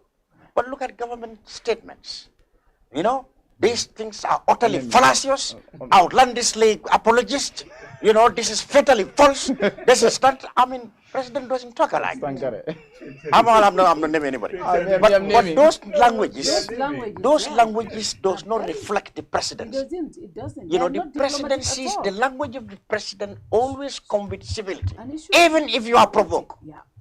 Because that's where everybody expect, that should be the last passion for morality. Yeah. You can't have a president's language lambasting everything, fallaciously fatal, delicious, I mean, every kind of derogatory adjectives, wherever it comes from the president. That is not good. I mean, those things, when they communicate with your citizens in that manner, you are putting off right-thinking people from even absorbing your message. That's true. Because it's also laden with venom. They expect that from one income poop somewhere in the village, not the presidency. They respect decent language. That is one problem. The other problem of communication, Esa, is, you see, there are certain things that you don't even need to respond to. For example, if somebody made a criticism, an opposition element said on social media, oh, President Barrow has stolen money from here and there. Now, if you leave it there on social media from an opposition commentator, it stayed there. Nobody talk about it. People forget it. But if you go on the radio, well, the president is taking this seriously, is going to sue, is going to, you are creating headlines. President is going to take legal action. You are creating headlines. Because where you said the president is going to do this, you are creating headlines. Whereas if you had left that rumor from that opposition source lying there, it would just fade away. So all these communication blunders have not helped police the image of the president. And these are issues that the president has to sit down and think about these things. That this guy, see, that's what I think. This guy came with James diary, you know, and is teaching Barrow how to rule this country with an iron fist, and never say no. Recently, we've seen the Minister for Communications, Lamin Queen Jame, was APS, 100%. We've seen recently judges that memo that was circulated around. Don't give chance to pro anti-government protest. Exactly. It's a disaster. You know, that is the Barrow government. Recently, we've seen Pura wanting to sending out shots to radio stations and even telling them, give us reasons why we should not reprimand you or shut you down. These things remind people something. You know, there was something that we went through in this country. Worst of all, leak audios will come from the NPP inner core, where they are advising the president that this was what Yajami used to do. You know, so you need to do the same thing if you want to rule this country. That's one mistake. So people are scared. This is why I want to agree with Fatou, that people are scared. We don't want to go back to where we're from. Sorry, just 1 minute for your point. Even the arrest of Sabali. Exactly. Just December, 5 months ago. Even so, it all reminds people of those really of what the Ajame did. So people are scared. People don't want to. So people will use all means not to get back to that old system. And Fal, just to add on to that, and like you started with Tally, for example. Now you're talking about Barrow, and it shows the complete opposite. While Barrow will want to come, or his spokesperson and whoever will want to come and respond to every criticism, every allegation made against Barrow, Talib is taking those allegations without in fact responding to that. In fact, the harshest you say is that they are false. So that's the harshest response. Yeah, I remember when I spoke to him here the other day on his last interview on the 18th, when I spoke to him, when I started putting, he said, I don't listen to all of this, but I will never come to their level. Exactly. He said, I understand what they're trying to do. They want to bring me to their level because they have no plans for the NPP, for the people of KM. I am selling my agenda. I will never. So what he will do is he will tell you that confidently. And that is why I said, okay, Talib could have his own bots. I mean, every individual, every leader will have their challenges. But people come and say, okay, for example, they were paying Ajay Amseka $40,000 per month. Where is the evidence? Okay, he's corrupt. Where's the evidence? Somebody, even a journalist, even asked him, "Oh, people say you're a criminal. Are you a criminal?" Why do you even ask somebody why you're a criminal when somebody has never been convicted of a crime? Do you understand? But they push up to every extent just to try to get something. And he's saying confidently, if you have anything against me, go to the police. Every citizen has the right. But nobody, and I tell people that, look, yeah, put aside parties and politics. But I am sure if this government has anything against Tali, he is right now the biggest political asset for the UDP. But the town hall meetings, exactly, question and answer, exactly. those are really innovative in our politics. If you have anything against him, they would have come. They would have come after him. They ask you any question now, and you respond. So that tells you that the guy, when you listen to him, is he comport himself, the way he comported, the way he will speak, and like Fat Abdullah said, he understands issues. He had that experience working, I think, in the local government in Canada, and even the contract issues and all those financial issues, he will break it down for you, just for the layperson to understand how everything is spent. At some point, you sit down and think, I mean, is this guy even the financial director or whatever? How does he know all these things?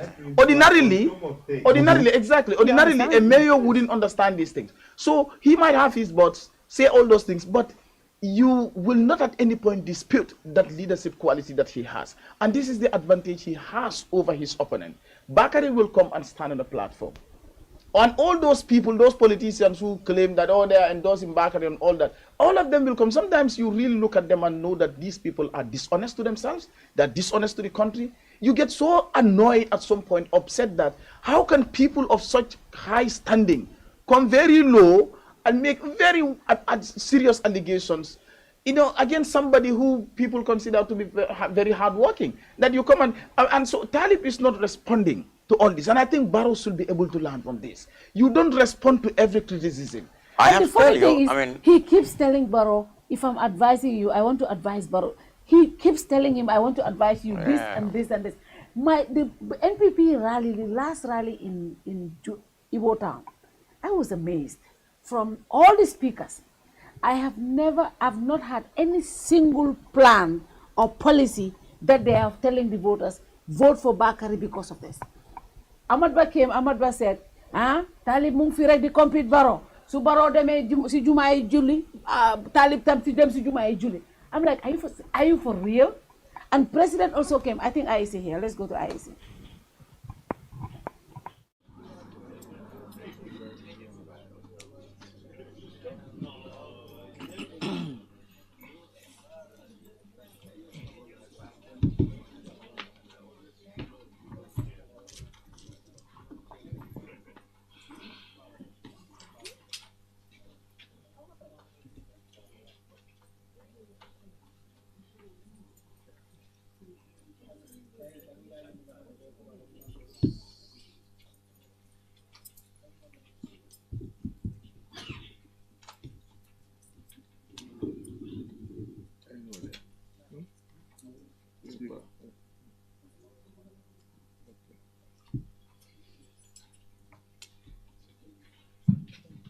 Okay, good morning, everyone. I think we'll just proceed with the results declaration.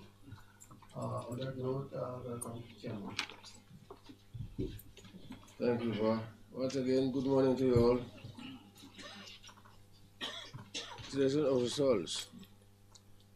I, Eleman Jai, Chairman of the Electoral Council, hereby give notice that the total number of votes given to each candidate in the chairman election of 28 May 2023 for Kerr Area Council is as follows. Maramin I.L. Bojang, UDP, 22,472 votes, 22,572. Babu Kebe, Independent, 2,475, 2,475. Papa Tunkara, NPP, 24,430, 24130. There were no invalid votes. The results were certified by Hadisira Job Judge, returning officer in the Kerr review area.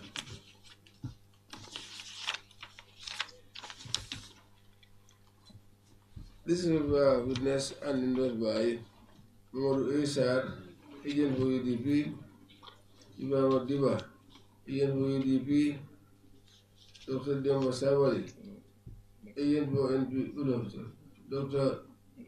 Lamin Jamba Jami, agent for NPP, Ayatu Jallo, agent for GFA, Mr. M.R. Bayan, agent for PPP, Mr. Jawang, agent for PPP. Having received the highest number of votes in the Karawan Area Council's chairperson election of 28 May 2023, Papa Tunkara has been duly elected as chairman for Karawan Area Council. This is 28 May 2023, signed and chairman. Here are the results for the Kerr Area Council chairmanship, as declared by the chairman of the Independent Electoral Commission. Malamin I.L. Bojang, UDP, 22,572 votes, 22572. Babu Kebe, Independent, 2,475 votes, 2475. Papa Tunkara, NPP, 24,130 votes, 24130. There were no invalid votes. The results were certified by Hadi Sidat George, returning officer in the Kerwan administrative area. These results were witnessed and endorsed by Momodu A. Sar, agent for UDP, Ibrahim Diba, agent for UDP, Lamin Jamba Jamme, agent for NPP, Ijatu Jallo, agent for GFA, Aminata M.R. Bajan, agent for PPP, Mustafa Jabang, agent for PPP. Having received the highest number of votes in the Kerwan Area Council's chairperson's election of 20th May 2023, Papa Tunkara has been duly elected as chairman for Kerwan Area Council, dated 20th May 2023, and signed by the chairman of the Independent Electoral Commission. The result of results. I, Manjai, chairman of the Electoral Commission, hereby give notice the total number of votes given to each candidate in the mayoral election of 2023 for Kano Municipal Council is as follows. Bakari Y. Baji, NPP, 42,432, 42432. Talib Ahmed bin Suda, UDP, 56,094, 56094. Pamodu Janaba Mo, Independent, 5,092 votes, 5092. There were 6 invalid votes. Results were certified by Joseph Koli, running officer in the Kanabing area. This was by witnessed and endorsed by Modus ASR, agent for UDP, Ibrahim Diba, agent for UDP, Lamin Jamajame, agent for NPP, Ajatu Jallo, agent for GFA, Aminata M.R. Bayan, agent for PPP, Mustafa Jabang, agent for PPP. Having received the highest number of votes in the Caribbean Municipal Council's election of 28 May 2023, Talib Ahmed Ben Suda has been duly elected as mayor for Caribbean Municipal Council. This is 28 May 2023, signed and chairman. Here are the results for the Carnifing Municipal Council mayoral elections, as declared by the chairman of the Independent Electoral Commission. Bakari Y. Baji, NPP, 42,432 votes, 42432. Talib Ahmed Bensouda, UDP, 56,094 votes, 560 5094. Pamudu Jenaba Mbo, Independent, 5,092 votes, 5092.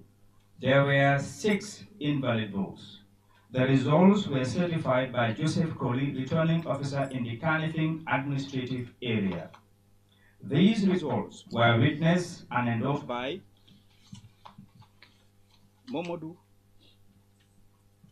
Momodu A. Sar, agent for UDP, Ibrahima Diba, agent for UDP, Lamin Jamba Jamme, agent for NPP, Ijatu Jallo, agent for GFA, Aminata M.R. Bajan, agent for PPP, Mustafa Jabang, agent for PPP, having received the highest number of votes in the Kanifing Municipal Council's mayoral elections. Take that again. Having received the highest number of votes in the Kanifing Municipal Council's mayoral elections of 20th May 2023, Talib Ahmed Bensouda has been duly elected as mayor for Kanifing Municipal Council, dated 20th May 2023, and signed by the chairman of the Independent Electoral Commission. Yes, thank you very much, Chairman. Thank you very much, Esa. So that's the results for now. We'll come back to post you with the final results. Thank you so much. Thank you.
Welcome back.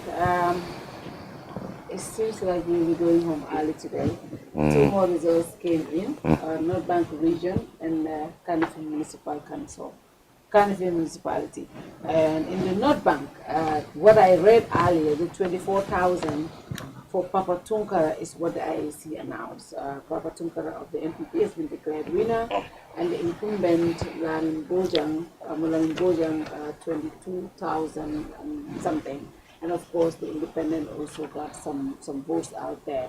So it seems like as we speak now, the NPP has North Bank, CRR, North CRR South, and Kwase.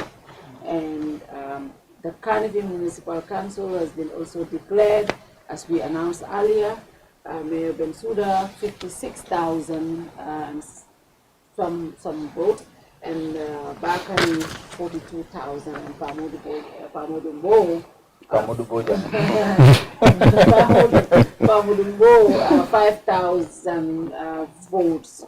The margin is huge. It is 14,000. That's the difference. Considering what the mayor, the entire KMC is about 179,000. So, but it looks now 103,000 people voted. So close to. How many percentage is that? 103 minus 179. 179 minus 103. So you're talking. Close to 76,000 people. But Cham, considering this is a very good turnout, KM for the local government councillors, right? Yeah. 32,000 voted for UDP, only 32. Talib added almost 20 something, because he's at 46. It's about so 23, to 24. what they got, 23. NPP got 25. 24 actually, 24,000. 24, he added 24. NPP got 25 in the councillors election in KM. NPP. Yeah. Now they are about 42. 42. They got, if you add NPP. Yeah. Let me show. Let me. 20 something, right? You said. Yes. Let me. I have the numbers here. So it's telling this the percentage in KM was 35% in the local government in the councillors election. Now, let me show you the KM. I'm looking at my KM results here. 56,094. So KM only 38% of the voters voted at the councillors election. NPP had 15,504. The APRC Fabakari faction had 6,529. If you add both, you get about 25,000. That's why I was quoting the 25. But NPP on their own, they had 15,514, and Fabakari faction has 6,529. UDP had 32,288. Now UDP now is getting 56,000. So if you check that, Talib has gone at least 24,000 above what they had in the councillors. In the presidential, Dabo had around 40,000. So you could see the surge.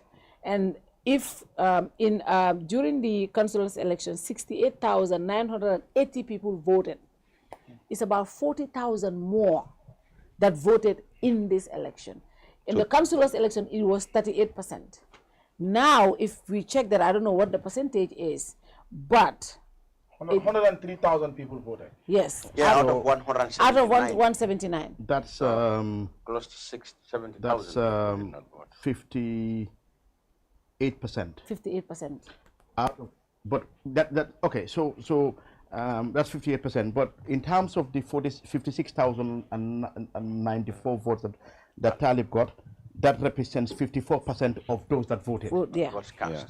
In contrast to or with what Bakari Baji had, 42,000 plus or something, out of the 103 is 41%. Yeah, Bakari got 41%. Bakari Talib got 55, around 55. So yes, so this even is there too, we have 60. This is, and Sepra said exactly 55. This. They said Bakari Talib will be around 50 to 55. They said 55 exactly. They said that. They said 55. Yeah.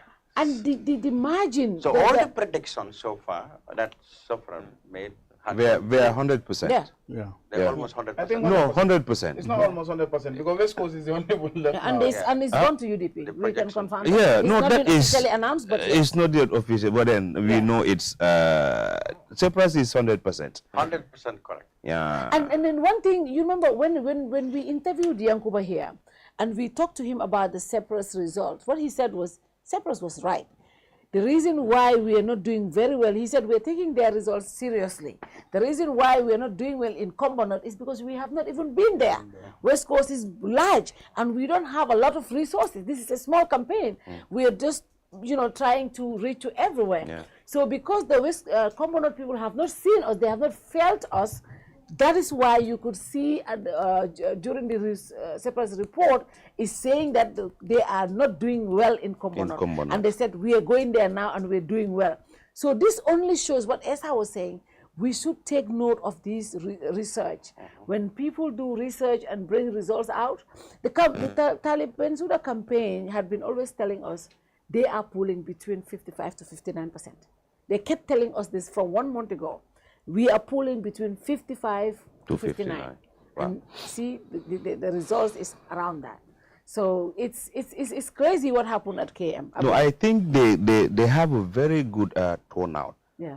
Compared to the KM, other regions. Yeah. And one of the reasons can be, the president has amplified people's interest, in going out to vote. Imagine KM alone, he not only been to Ibotan, but he's been to about 2 or 3 places. Yes, he was supposed to come to Bundu because of the funeral, Oje's funeral, but he was at Dibakunda. So these are areas he's been to. So that is amplifying people's interest. Now, the question will always be, what special interest do the president have in local government elections? You know, so, and every meeting he goes to, they will come attack. People will come, now people will be like, let's go out and support this boy. How? The evidences are clear. He have this, he have this, he have this. He brought this, he brought this. He have these plans for us. The other would be the way the boy is communicating. Sometimes you sympathize him. You know, it's like he belongs to the ruling party. It's like, for example, he's the president. Now, he's been attacked left, right, and center, but he always keep that composure. But you don't forget the fact that President Barrow himself had made it clear that he is the ruling party at the national level, but when it comes to the councils, he's in the opposition. He said that very clear. Anyway, that we are in the opposition here. I think it's so he has managed then to snatch 4 from the UDP. He has done tremendously well. Well, as far as results seem to go. What do you think of the surge? The surge came. That's how it is. He managed to get only 3 from UDP. All 4 were all 4. No, 4. No. Say Ujawara. Say Ujawara was GDC. But that guy he managed to get 4, all 4. No. He didn't manage because that one cross-carpeted. The guy cross-carpeted even before the election. So he said and West Coast also was to what I'm saying. Sirifoko ngana sirong ta UDP bulenga sama Baroya. No, he only got 3. No, what I'm saying is NPP is going to run 4 area. Cham. That's it. That's the fact. Cham. Let's so far Cham. as it stands. Cham. Yeah. Cham. To on a serious note, this is not. It's a bad performance. I'm saying. But he's also saying that because he's opposition, he was able to get 4. I mean, when it comes to local governments, the NPP is in the opposition, and they've managed to get 4. They have tried tremendously. Of course, his target was to win the pricey areas such as KM. Right down to Banjul. But then, of course, he's... KM results, 40,000 above what happened in the council 2 weeks ago. It was 68. Today, we are talking about 103. It's almost 40,000 extra people came out to vote. And, you know, we were saying that if the number goes above 100, it's for Talib to lose. Maybe... That's what we were looking at Lamin Cham this morning, like all these 2 days. We're saying if the voter turnout is high, it might be good for NPP, for Bakari. But if it's high, Talib will lose. So but exactly 35,000 added. Exactly around 35,000 added to the vote. Come back for Kanyamin Nundrong. Talib manke ila perhaps traditional UDP politician or candidate, and more for in any bad way. But along party, I have a phone call. So I can give you an example. Tony Blair in the UK comes from the Labour Party. And the Labour Party generally it help ni union le support. Go le fon about 1903 wale fon union le kafranyo kan Labour Party fon create. And ni kajele hanila party campaign fon ko nyim fon union ka kodomin collect the greater chunk of it wale ka party nyim fon finance. Wala wadalilo sabu Labour Party generally msafo niko badul party. So and conservative to Tories ka wolum fankamal party. Wala na fankamal wala na wolbeka corporational tax back ka jindi bakele. Bisu tanyaro. Tony Blair in last 100, not even last 100 years, he's the most successful Labour Prime Minister ever. 3 successive victories, landslides. But hanim bitilola, wumumebe nyaming nining traditional Labour moldi amta mol kafeko hanisa kafeko hana amanke Labour Party or amanke traditional Labour. So nka example for nyamba don. So near Talib Jibe, mola perception kake minti, especially along the tribal phone calling, and most of these are wrong. Ika for nyaming Talib mang doesn't fit into that. Okay, so wudalilo la sabu fanang probably ala appeal fanang fenkel fanatra mari yajibe hasidi yalla ni wonteng ita fle ibo because milbi si ko nyim fola ka fa ko janam hani bali maninga candidate long or something that milbo si fal complain na wol bajal fanang ko maybe tel naka kankilon for therefore that argument cannot be used anymore so ko nga fa nyamen diamo kono aliya ngam mo jamajale social media milka fa ko mbikarte fa talibil o e kajale ka kumol min fo wonde ko ba talibil support kay ba karte fa la wole bal ni on bo jibe generally abi nyamin sainteng mosa jiko soto ko o mosa hayma ko mol manke talibti pour o talib nyangoti pour wole carte fa aussi bala ba fenkela so wala inde ko talib ye wo ay wo darajo soto politiko kono pour mole carte fa mi alon ka manke UDP parti dingolde ha so modol bijel mi alon ko ya jibe dron na kafu nyoma do bije recent ni mi do okay Nigeria, Sierra Leone no long I've steering Cote d'Ivoire. Yeah. I message of Kenya and Suto. Let me actually even read the message for the viewers. Puri alon wrong. Ako greet Talib for me and congratulate him too. And the another Funko message I could tell Talib ko he has another mother. Yeah. Funko Dembali.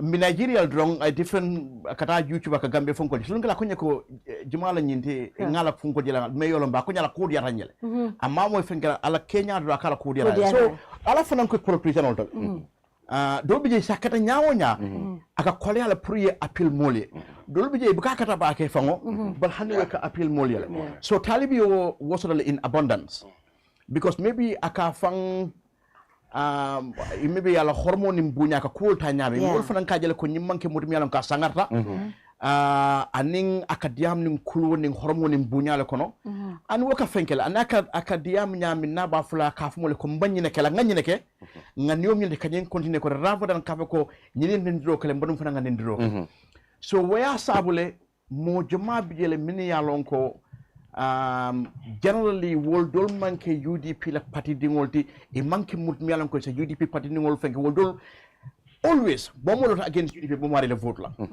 o kana vote ka at all woldol be jere sami yalan ko tel fon ko wulle mi yalan ko e campaign o fanke talibi so ngame wolat na fana nomba nying selta kata so wolat na fana niaji be aning baro wala relationship NPP wala tane kajibe fanan ala koke sila because iba mem mi kan wala ndiko nyin number son ba min jibe kan especially at nying level or thing ka about 30, at least 35,000 ka fuje wala nyin de ko ne ba hayma kan 2026 nata nyim musi ba lota patel o nyato senin saba wala nyin de ko fanan nata UDP bi muwanne abe sambal tan sabala ni bi tan sabala abe sambal talul ni bi tan abe sambal fonkol so wala ndiko ñina ñimbi ñaminteng asa transcend nole at the national level so amanke surprise tinti ka results will debatem because frankly fanang ayakata KMC le ay doku jama kele rohi malik lo fane doku jama kele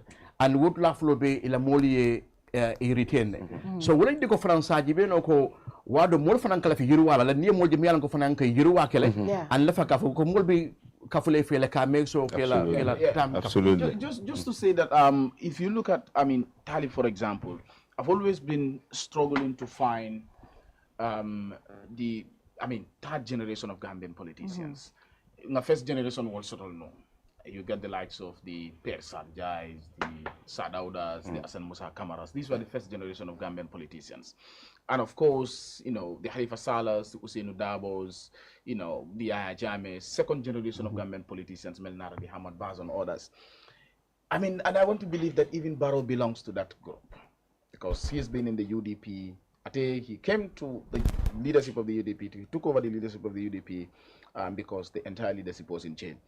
And I've been struggling when some new political parties emerge, with the likes of, again, CA. I thought maybe Gambians will see the emergence of third generation of Gambian, but unfortunately, like Cham said, some of these people, decided to sell their souls and abandon their principles if they had any.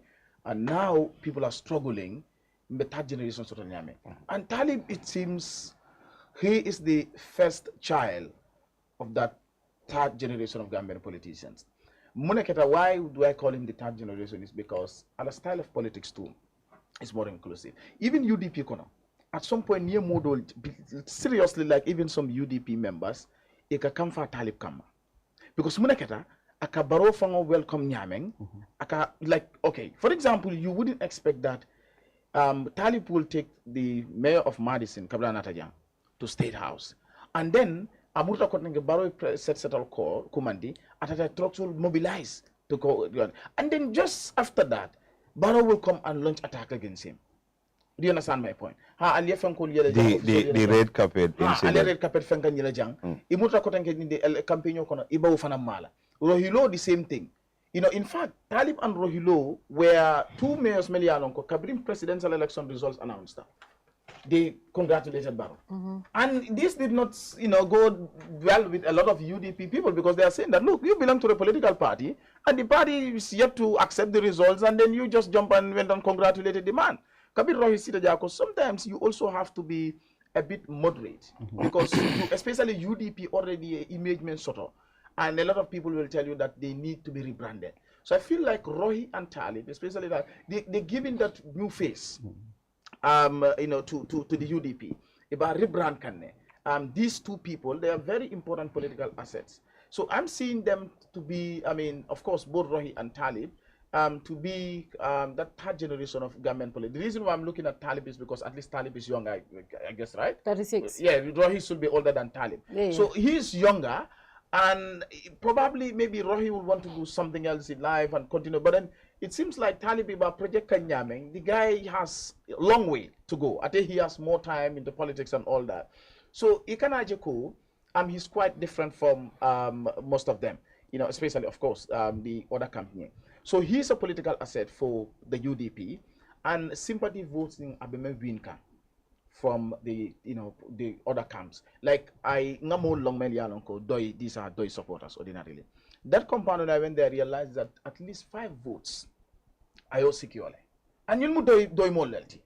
You go to the compound, you got doi fenkole for Taraji, but then they tell you that we are voting for Talib. Some people don't be coming for Hasidi Anying, UDP campaign, nga doje way status kanu. Mole status ka out post. Wakoko, all of you should, that was after the nomination. You all should know that I am voting for Talib not because of UDP, but because of him.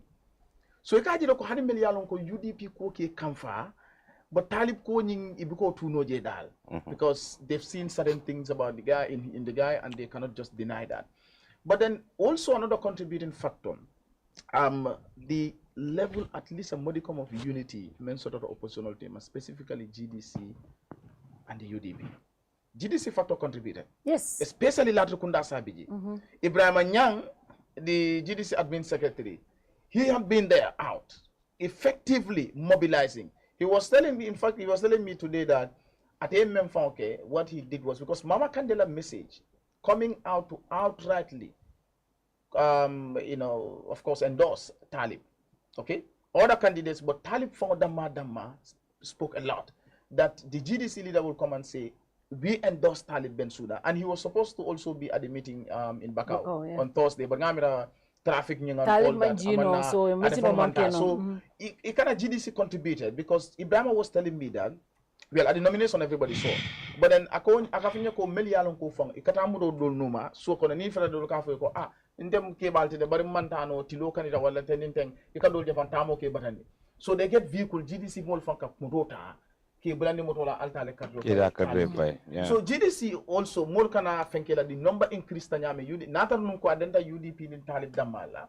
Yeah, Talib obviously, you know, will be, but then GDC the endorsement of Fananying probably had given him maybe a few thousands, maybe asking 1,000, 2,000, 3,000 or 4,000. And in the election every vote counts because it's simple majority. So Wafanaya Makoele, and then this is just a start.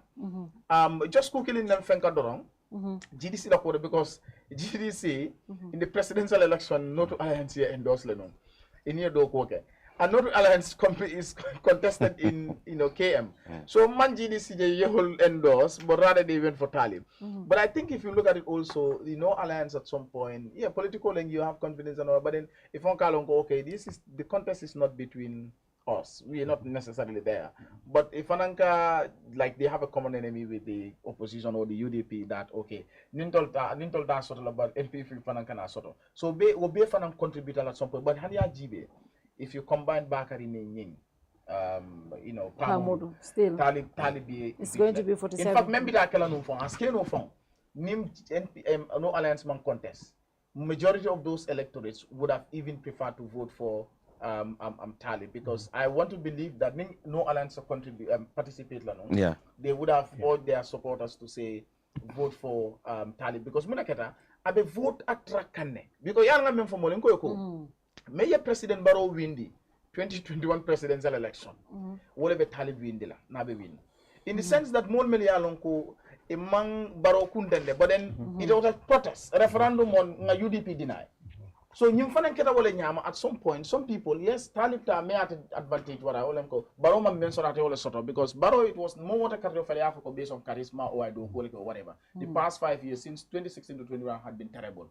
Ama charisma sort of, ama daraja sort of and all that. But Muneketa, Moria Jeloko, we just wanted to deny the UDP, and they did that. So Talib memketa 2 factors like one. At the Fongola Manya thing, Kuluoning Horomonim Bunya, Akamenke, the leadership qualities that he has, and how sophisticated or loaded he is, you know. And then also, and the other factor is that Molia Jeneko, NPP should be rejected because they're even bullying the guy, he's been unfairly treated and all that. So at some point, I was sympathy vote sort of, because Moneketa Molia Jeneko, he's been unfairly treated. Yeah. But secondly, also, at a from individual qualities, I meant sort of the charisma and everything, significantly contributed. And funnily about it, I committed the Wolem code, moving towards 2026. He's a very big threat. Right now, Ning Barrow political strategies also around him. How do we neutralize this man? Because remember with the entire state and political machinery, man may understand. Look at all the ambassadors, many people, the diplomats, Gambian diplomats out, many be nata. Imanta do that today. KM. But I thought the competition is against so me and the government, Gambia government. Gambia government. It was between him and the Gambian state. Gambia government. Yeah, Gambian government. Let me say the state, but the Gambian government. But state machineries were used to campaign against him. But despite all that, he was able to perform. I mean, I was never thinking of plans like 14,000 difference. But they had always maintained that this is what they were going to get. Yeah, somebody commented yesterday on what's on Gambia. I think it was one Ismail Abaji. I think this Ismail Abaji guy, I think he's in Ghana also. I mean, a prominent individual. Because when what's on Gambia posted, he came and said, no, you people are getting it wrong. Let me tell you. It was when what's on Gambia posted, I think it was an old picture or whatever, about a meeting in Ibo Town. They said Bakari's people are not out in Ibo Town and all that. It was not an old picture. It was taken earlier on. So, yeah, earlier on. So around they posted a different one. Somebody commented and posted a different one, the night picture. And this Ismaila guy came and said, you people, I'm telling you, this is going to be a very tight race between Bakari and Talib. And it can go. And so I was like, okay.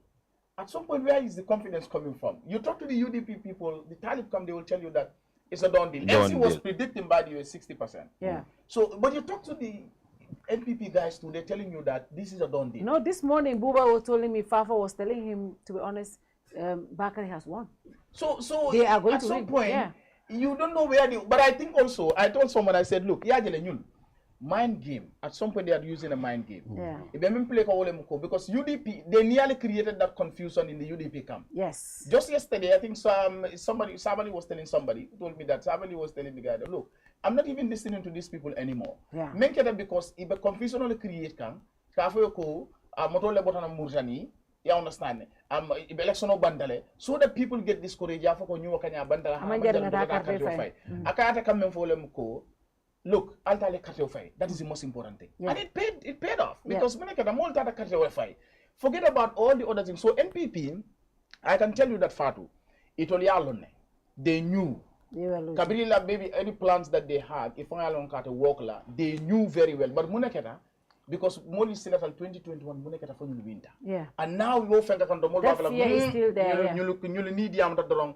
a lot of people, I can tell you that even Kunun Suto, they got discouraged. Yeah. Even in the UDP camp, Talib camp, there's somebody prominent, the way he sounded was not that impressive. So I at some point, the mind game use so that more people can get scared. But at the end of the day, the results should. The other thing, in terms of maybe maybe Talib PR. Okay, niaji be sign. Niaji nil finance silata because yalam bajin 24-hour media age min kono. 24 hours a day, fengo fenkera drong, hani tisora, I think the social media. Like for example, maybe landing Sane, LRR, kaya fina radio kujama kejele. But maybe tell me jam mafon la. Malo minkela. Exactly. Okay, Rohim Aliki do loy dolke banjol nga dolunne, but Talib ta ma belong from minkela. But the fact is, the social media presence in Koba choreography nyaming is like we have been spoon-fed by what he has done. What he has done. Yeah. So you cannot escape that, and it's constant and consistent. Yeah. So Neo Jibe saying, this can only get better and more refined. Yeah. So therefore, how do you combat something like that? Mielenko already, ala profile ning ala popularity ning kulbe are all A-star. Yeah. But what for saying ala the picture qualities are first class. The messaging is there among complicated people understand. Yeah, branding is perfect. The branding is perfect. So Neo Jibe saying ngane wo fanang contributor to why nimul fanaje ko hime. But the other part in terms of GDC ni UDP la but in other parts of the country. Yeah. Yalon ningil be fanang lotal no separately. About numbers will disintegrate la betalal. Yeah. So maybe faba nyim politician fanang abekele kawandolti Katindiko Kukul Kanyaming in 2016. Kowado, they need to some areas, yeah. So maybe Puru ye Kafunyokang in 2026. Then Abekela coalition Sifa Mindi Isaji Baba Lala Nyaming. But a battle new worker wado, you can be almost certain based on tonight's results. So maybe minka a certain area la Mamakande Base Mafona because what area mume and in certain parts ning candidate Lord obviously I've been numbered talal. Because they come in for Latrikundala or Finkadol, Hanatra Bekela 3,000 and 4,000 at least Abe Fenta and other regions as well. So Malam Funim Fanamba, you know what Kajibe Wado, you have to look at the goal inside, the ultimate goal, rather than al mumo yafako mbafe because wado Allah killing na phone call bali weekend rather than nal be killing the common tickets. Not to cut you, but one thing, even the campaign strategy that Team Taliban may use. One prominent individual may contribute to backing to this election, especially in Latrikunda constituency, is Honorable Sanya. Yeah, Sanya. Very effective. And he told some of these people clearly, Mola Fenyako, look, I don't believe in these rallies. Yep. I believe in house to house. Yep. When he was contesting, Intenanama Miracle, Yaya was going to win 2022 parliament election. But every compound, sometimes I do not jamu MPP talk to them. Because it's only our supporters who will come there. A non-UDP supporter or non-NPP supporter will not bother Purgatani rally tobacco nyam. So you get to people inside there. And Team Talib used one strategy. I don't know maybe whether I should say that or I should not say that Janiba opponents will use against them. Well, I think that's not your business. You say it. Okay, I think what they did was area dolbiji many yalonko futataji yalonko NPP dula lenyulti iduntaji. They were able to convince them in Malafikul on the media. You want to marble because if a seller men and Neo the Findi did wrong, then these people will go there. They'll go there. Do you understand? So you want to marble. In fact, it was the last week of their campaign they started allowing media call Fintin. Yeah, so from the councillors election. Fofengo akatado to so Bakari la campaign ngamel follow. I have to ask the Tonya. But it was more of rallies and Barola Fenko and all that. While this guy and his team were constantly going house to house. They couldn't do that. Be near Talib GB, for example, as mayor. that ordinary men musome anon kaka tianin ko ma wa fi talinde yena wala bala bunningo ko dunda fala korda kon as mayor idiamu dai yalla wo kawo aka preta wala lan feels like ha mayor fangol nata fo ya ando la ko nyoka dunda korda do ka dol me ka he tali fangol nata ja so what itself is something very important and can always start. So I think the campaign strategy was really perfect. Talking about media and PR, I want to come there. Ablai FM is very important. Near Talib la campaign je Baroko and Baro ma mistake Abrako, he's a dangerous politician. He did not stop at doing what he was doing. He made sure people knew about it. And you know that wallet. Because some people will tell you Landing did a lot in LRR, but because PR man strong, Imang Fenko Soto, you were not able to see that. Rohilo, Fanaman strong PR Soto. But it kabri put a council election la. As a media person, I was surprised when we started doing some stuff for the Mtara Banjul.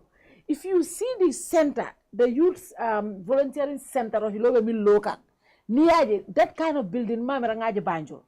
But nobody knew about this. More long.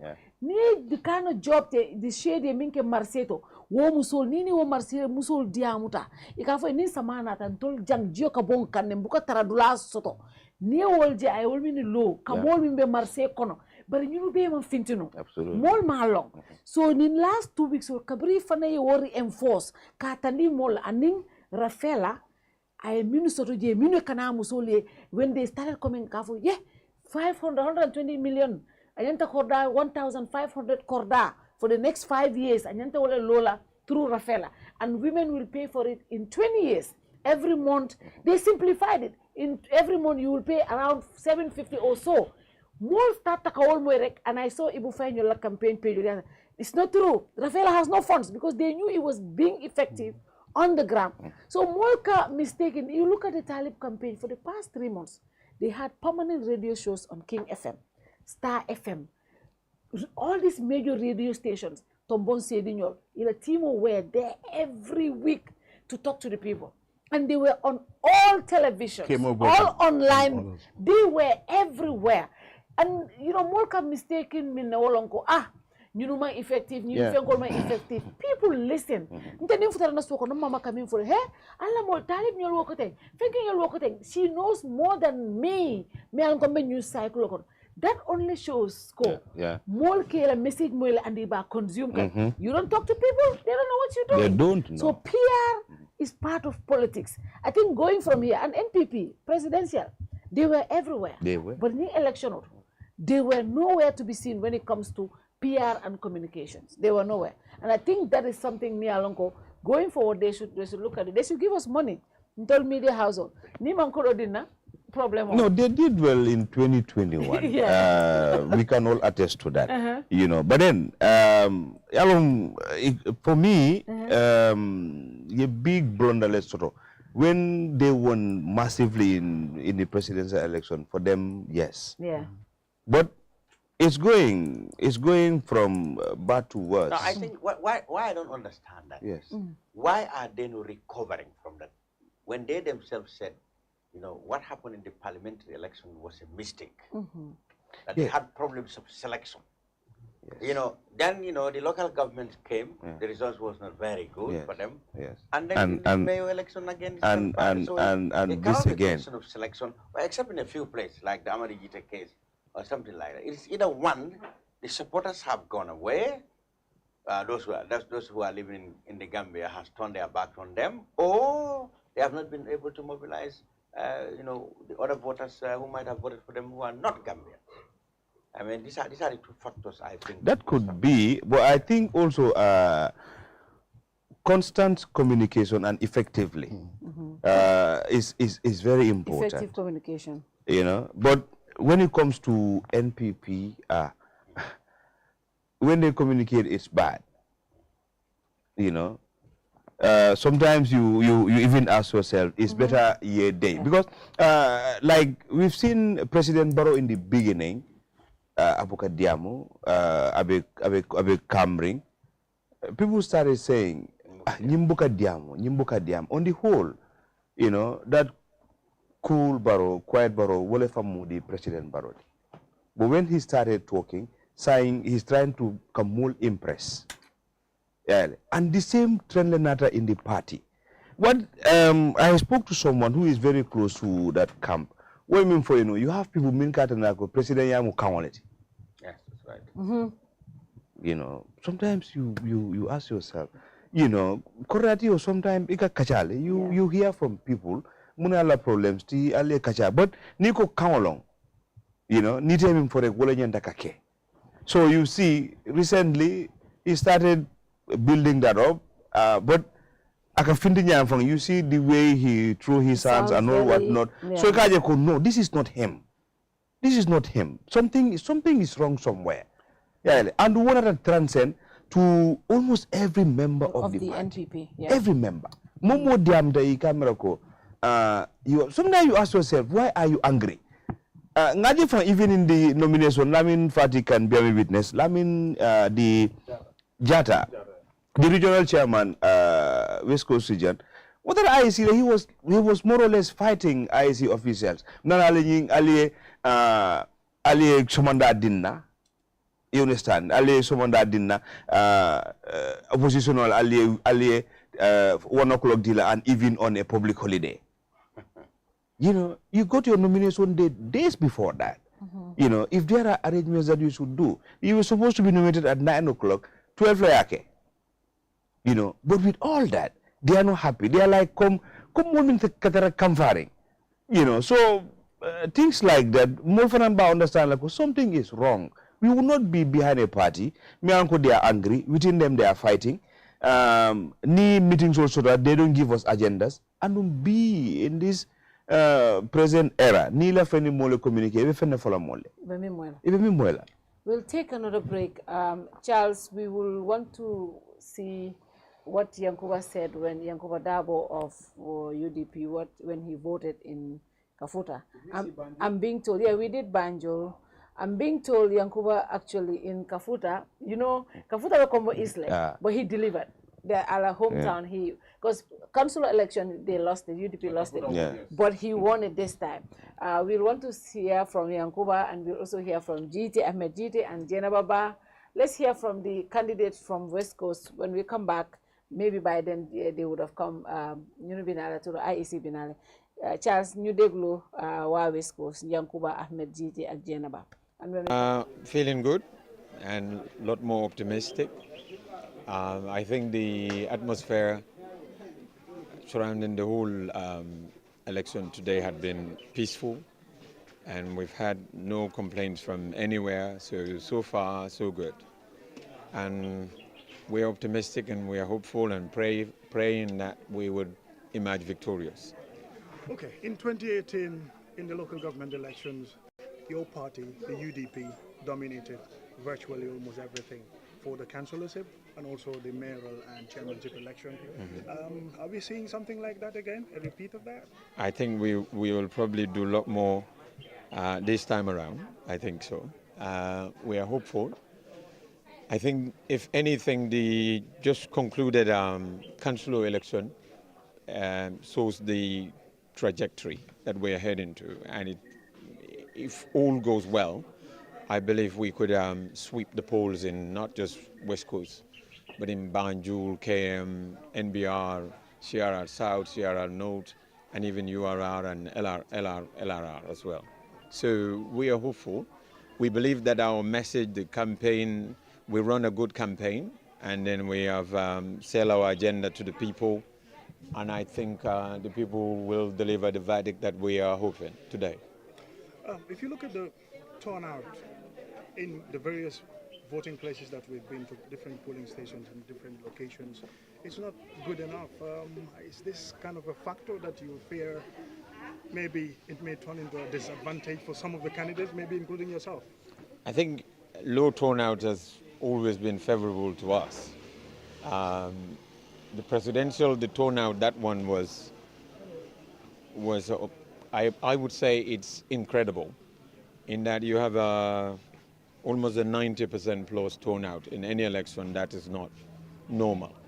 So I think in that election, as we've always been alleging, that foreigners had indeed participated in that election. And what we have seen so far is that they have not been participating, and that's why the turnout is not that high.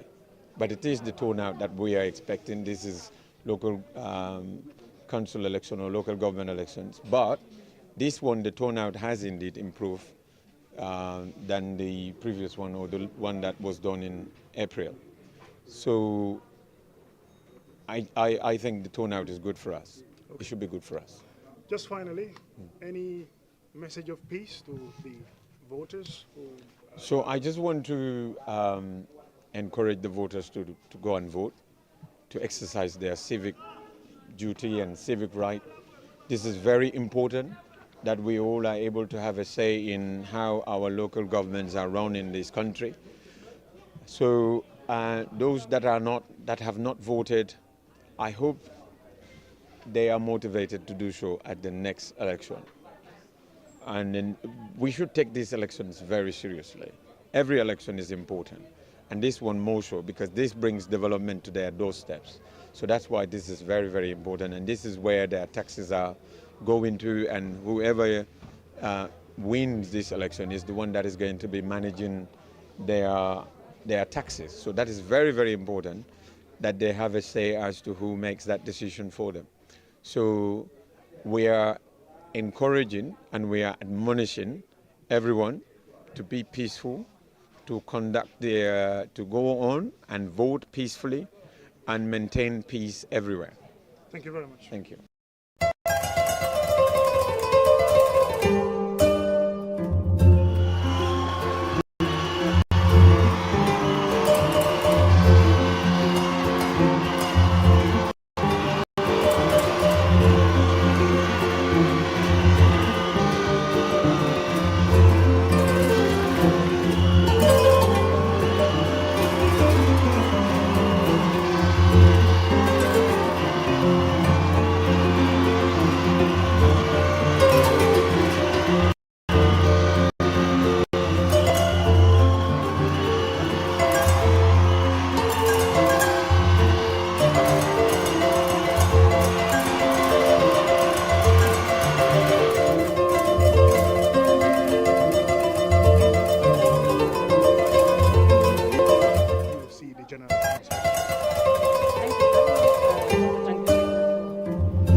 Polling station to cover the voting process. I want to thank you people for that, and I'm happy that you asked that question. Alhamdulillah Rabbil Alameen, going through the campaign peacefully, everything went well, and Alhamdulillah today here we are. Today is the voting day, and so far so good. At the polling stations I went through, everything is going smoothly. Okay. And do you expect it to be like that for the whole day? Yeah, that's what I expect, because so far we have no major issues since the start of the campaign. All the candidates we are acting maturely and everything is going well. Okay. If there is any advice that you would advise the voters, maybe some of the people that you think are supporting and even those who are not supporting you, just to preach peace. Yeah. All I want to say is let them come out in their numbers and vote. After voting, they go back home and sit and wait for the IEC results. From that, because elections come and go, but West Coast will stay, Gambia will stay. So nobody want to govern displaced people or violent people. So my advice is let them vote. After voting, they go back home, sit and wait for the IEC final results announcement. First and foremost, I will say thank you to all the media personnel who are present here today to witness this occasion. So far, if you compare like the election, this local government election, the councillorship and the chairmanship, it seems like the turnout is much better, with this one that we are currently on than the councillorship election. So that shows that, the outcome will be positive, and then, we hope that, everything will be fine. Okay. Yeah. So it's fairly too early for now to talk about any irregularities or issues that are around, but I'm sure your people have been going around to other places to see how the election is being conducted. But generally, so far for you, is everything okay? Yes, of course. For me, I have no problem. As you stated, we have a team, who are doing all these jobs, and to be honest with you, I have not yet received any complaint or any point of irregularities with regards to the election or the affairs of this election. if there is any word of advice, maybe to ensure peace and calm in the country, what would you advise the people? Yeah, me, the advice I have is like, this is election, and it comes and go, and we are Gambians, we are brothers and sisters, you know, so we are the same people. You know, this is election. We should make sure that we exercise tolerance and, you know, patience. And also, if you cast your votes, your votes, you can go home and sit and wait for the official results to be announced. Then whatever, you know, that happened, that we all take it with good faith. Yeah. Okay. Finally, when it comes to elections, everyone contests to win. In your case, are you expecting to win? Yeah, of course. I am hopeful. Yeah, I am hopeful. I really, really believe that I will win, and I have hope that I will win, because I know what I have did. You know, I have, you know, like done my campaign. I met various people. I met the electorate, and I thought the message were loud and clear. So if at all they heard me, and I hope that they will vote for me, because I believe that I am their solution, and I will provide them their needs as per the, you know, responsibilities of the chairman of Brikama Area Council when I am elected in the office. I am more optimistic today than ever before. When we are coming in, you knew what happened, and I knew that there were some issues within the party that I was supposed to run for, but what ended up happening, we were not prepared for that, like the undemocratic behavior that was done by my party, I would say the former party, is something we were not prepared of. So it took us some time to adjust, and as of Thursday, I believe this is going to be my seat by the grace of God. So I'm very optimistic today. I want to call the attention of the IEC. We are doing something which is very important. This vehicle should not be in this form. IEC, that should not happen. It should be out right now. Right now, it should be out. No, the picture should go out right now. No, you got to do your job properly. You got to do your job. It is very clear. It is very clear. It should not happen. It should not happen. I'm bringing to your attention. No, listen. It should not happen. It should not happen. He should do his job. They either leave the premises with that. It should not happen. They called him. It should not happen. It should not happen. It should not. No. What do you mean? No, stay away. It should not happen. Yes. It should not happen. It should stop. No, but it should not be here.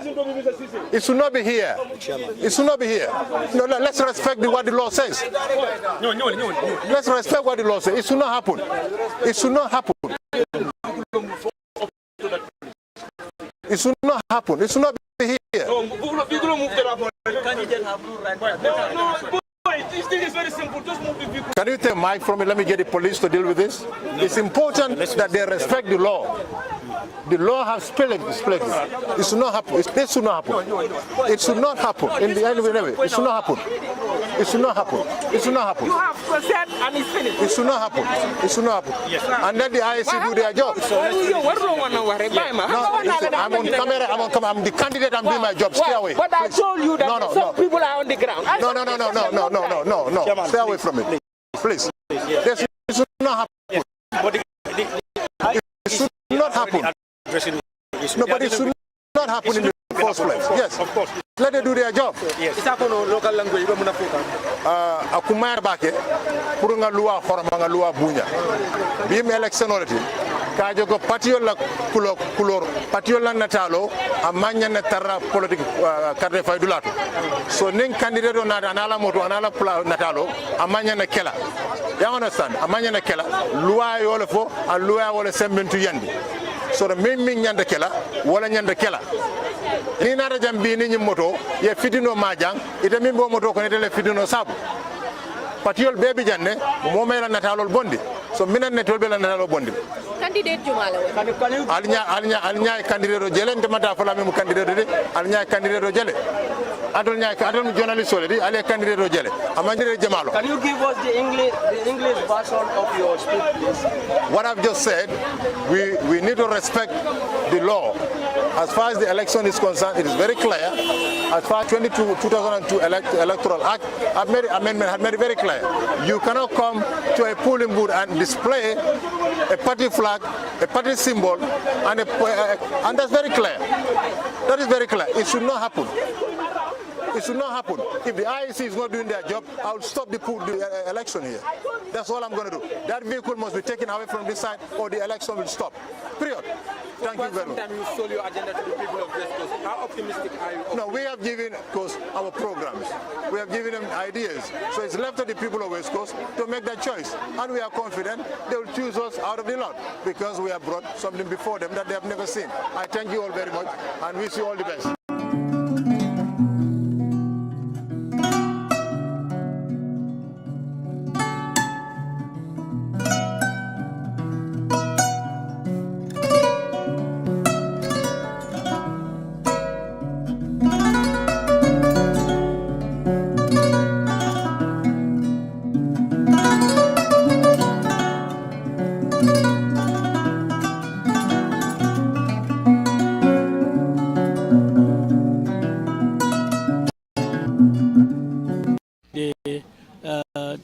Some unhealthy situations probably brewing up in Banjul. I understand the police intervention unit asking people to go away from the polling area, I think which is right, but it cannot be confined to only UDP.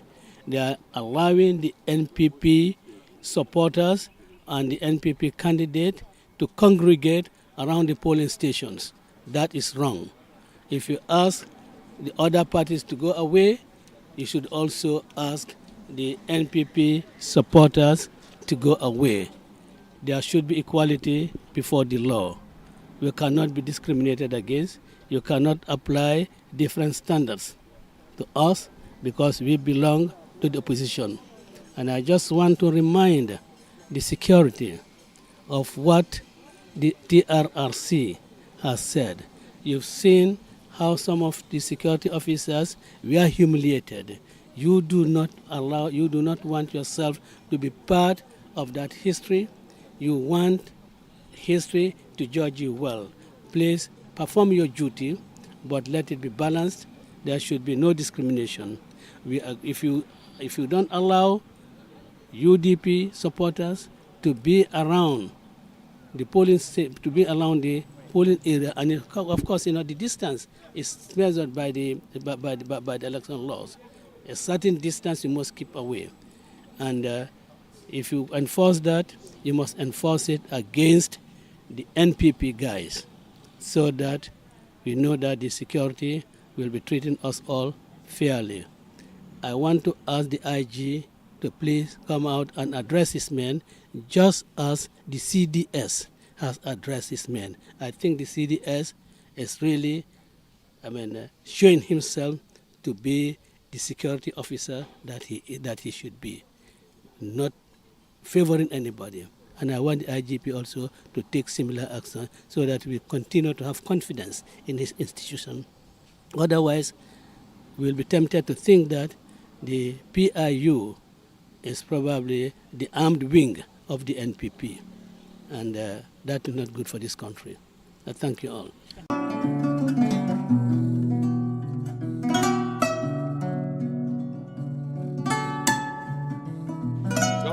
Just happy, and excited, and comfortable. What did you make of the outcome? Very good. We're trying to mobilize our people as much as possible to come and vote. And that's the main thing now. We have passed the campaign period, which was done peacefully. And now it's just to cast the votes, and our mobilization have been doing very well. Are you optimistic of winning today? I'll win, no doubt about that. We have seen earlier on there was a little bit of tension between the members of the UDP and NPP, and the NPP is alleged to have, been induced voters buying. And how would you react to this situation? Why do we need to induce voters when we are winning? They are losing, that's why they are creating tension, and it's not necessary. But you were there, you saw the situation. But what you said was alleged was wrong. It's not correct. So what you said is wrong. That's why I said, why do we need to elect? Why do we need to induce voters? You were there and you saw it. I was sitting down, I haven't seen anybody buying votes. So why do you have to bring it up? Okay, what message do you have to the natives of Banjul? We have to just do the election peacefully. We are one Banjul. It's only today. Tomorrow is another day. And we'll be peaceful. We do the election with calm, peaceful. You know, we go back to our own selves after this. That is peace and tranquility. As the president said, without peace, there is no development. So we have to maintain the peace. Election comes and go, but we stay. So let's maintain the peace. You know, there's no need for all this tension. Just vote, go home, sit down, relax, and we win and we celebrate. That's what we are urging everybody. Election bi jaama rek nañ ko def ci jaama rek nañ ko def ci jaama election dafa ñëw dafa dem so luñ mun di nañ ko def ci jaama ñun ñëpp benn lañ ñun ñëpp waa Banjul lañ liñ bugg a Banjul wéccee ko so nañ ñëw vote rek ñu wécci Banjul. so am nga yaakaar ne di nga ko jël ci non damaa win loolu moom xelaatuma ko sax damaa win naka laay winee mooy waa ji. nag léegi soo winee ndax soo winutee tamit ndax di nga support ku fa nekk. of course dama taxaw daanu before di so loolu moom amul ba pare loi bi la. loi bi mooy doo winee doo lusee da ngaa daan moom laa wax lana tey ñuy jënda te ñu ngi win nii duñ pour jënda ak déedéet xaaral ma ansa ba pare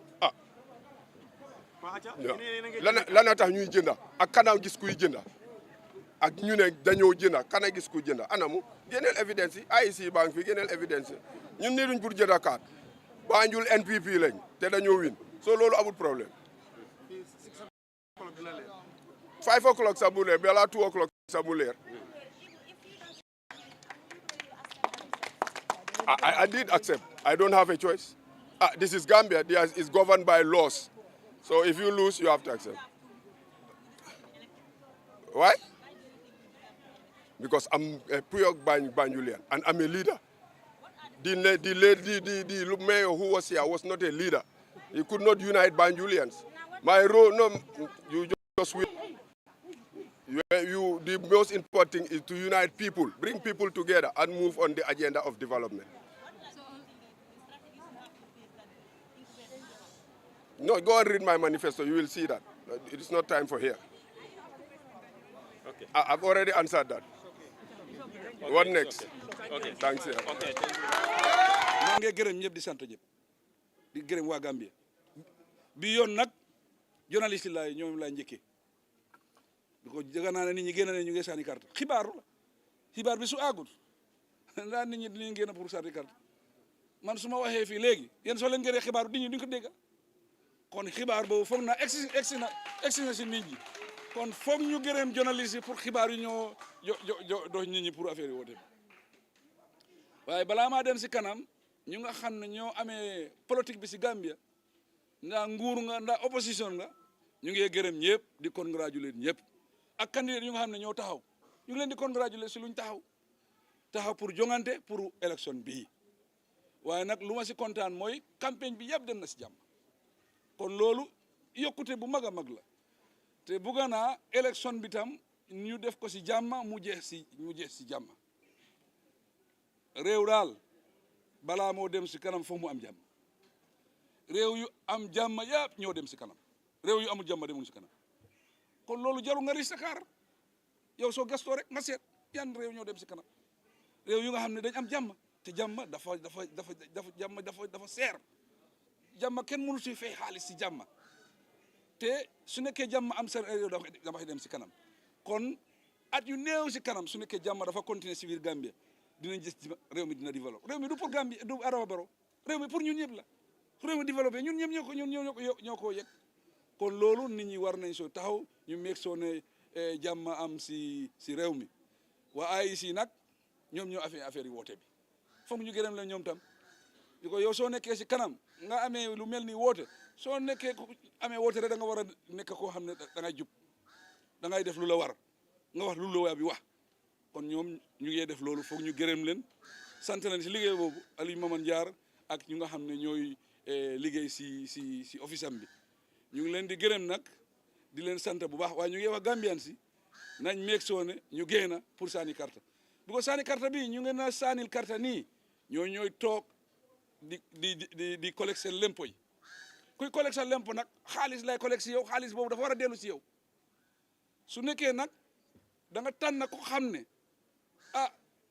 doyul nit ñi soo moytu du leen di fay liggéey bu baax kon seet leen bu baax ngeen seetaat ko ngeen segga ko bu baax ngeen tame ko ngeen xool ñan ngeen war a tànn ñu nga xam ne da ngeen la dénk seen xaalis loolu maa ngi advice loolu nit ñi élection bi nag bi mooy élection bu mujjee ci élection yi élection bi su jeexee ñu ngi ñaan ñun waa nguur gi woo ñu nekk si opposition bi woo ñu ngi ñaan yëpp léegi suñ bagage yëpp nañ leen teg léegi ban bagage la ñoo jël mooy bagage yi liggéey nañ dem si tool yi liggéey moo am njëriñ suñ liggéeyee dina njëriñ réew mi te xam naa ne suñ liggéeyee si ñeneenti at yu des nii wala ñetti at yu dara balaa 2026 balaa élection di jotaat waat war nañoo def lu bare Gambien yi am si njëriñ bu lool dina tax ba yeneen réew mi sax dinañ jàngee si Gambie ñun loolu lañ bëgga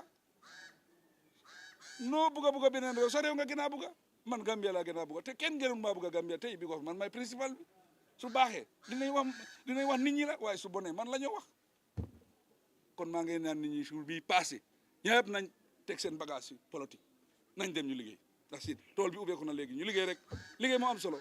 The Gambia held its last mayoral and chairman election in 2018.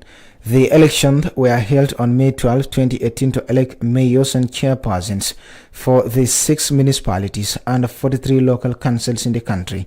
The election was contested by several political parties, including the Alliance for Patriotic Reorientation and Construction, the United Democratic Party, the Gambia Democratic Congress, and the several independent candidates. The mandates of the elected officials expire in 2023. And the Gambia is headed to the polls today to elect new mayors and chairmen for the next 5 years. This time, the contest is between the ruling National People's Party and the main opposition United Democratic Party, the People's Progressive Party, the Gambia Democratic Congress, and other independent candidates. As the biggest region in the Gambia, we visited the West Coast region to speak to voters and candidates. Our reporter first met the only female candidate in the West Coast region, Jenna Baba, who voted at Brikama Newtown Mosque.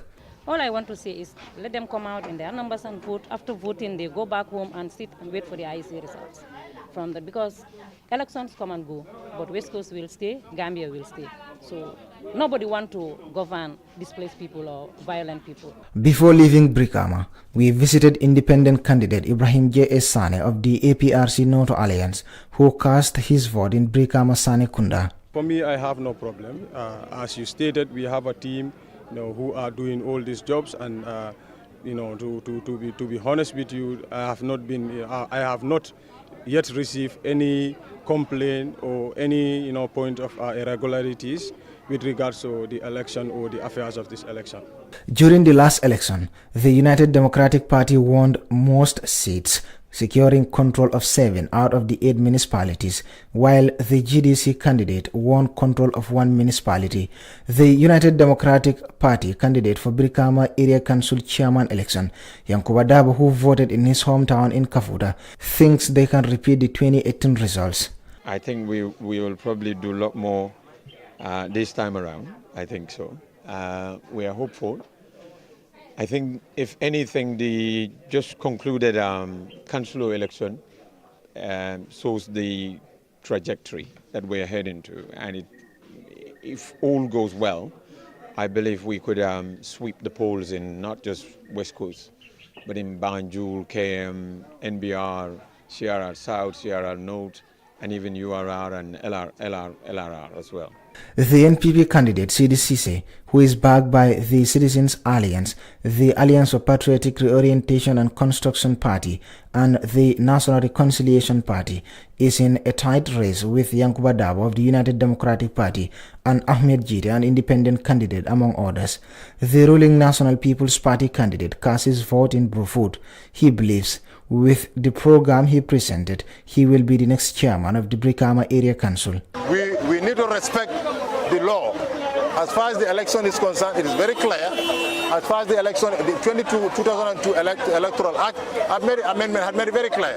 You cannot come to a polling booth and display a party flag, a party symbol, and a candidate's picture. And that's very clear. That is very clear. It should not happen. It should not happen. If the IEC is not doing their job, I will stop the election here. That's all I'm going to do. That vehicle must be taken away from this side or the election will stop. This election is considered the most competitive after the breakup of the 2016 political coalition, which contributed to the victory of many seat holders within and beyond the Greater Banjul area. After the breakup of the coalition, Ahmed Jide supported President Adama Barrow during the 2021 presidential election, but later fell out with him. Jide, who is contesting under an independent ticket, voted in Kitty. I am more optimistic today than ever before. When we are coming in, you knew what happened, and I knew that there were some issues within the party that I was supposed to run for, but what ended up happening, we were not prepared for that, like the undemocratic behavior that was done by my party. And as of Thursday, I believe this is going to be my seat by the grace of God. Elections are a key ingredient in strengthening democracy, but that depends on the smooth, successful and peaceful nature of a given election. The Independent Electoral Commission is the referee for this election. They are returning officer in New Yundum, and Sukinte says they did not encounter any problems. So my issue sort of follow now. No. The last councillorship, Danne had the highest voter sort of turnout sort of, and all the other polling stations. But we expect that turnout be large. Local government elections provide citizens with the opportunity to elect representatives who will represent their interests at the local level.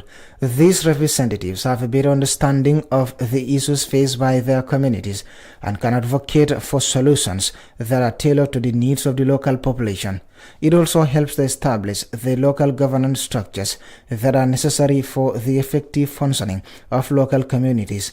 By electing representatives to local councils, citizens can ensure that decisions about local infrastructure, services and development are made in transparent and accountable manner. We engage some of the people who voted in the West Coast region.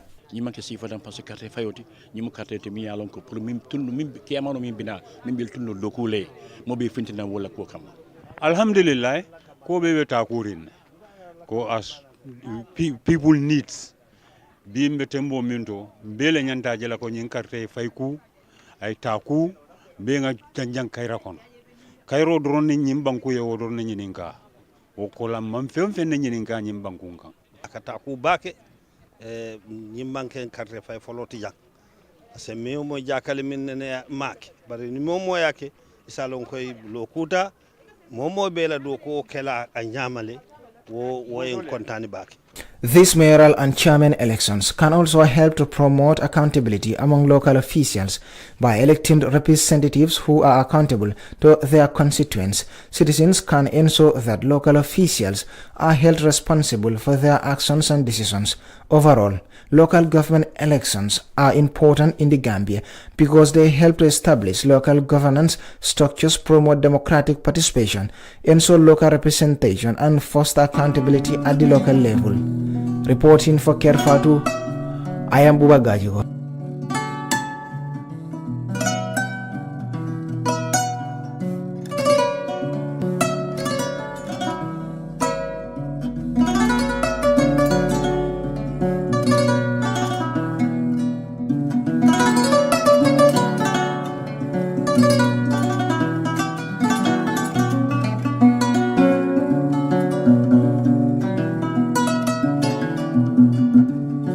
I'm very happy to have casted my vote with my wife, Salimatu Jallo Bensouda.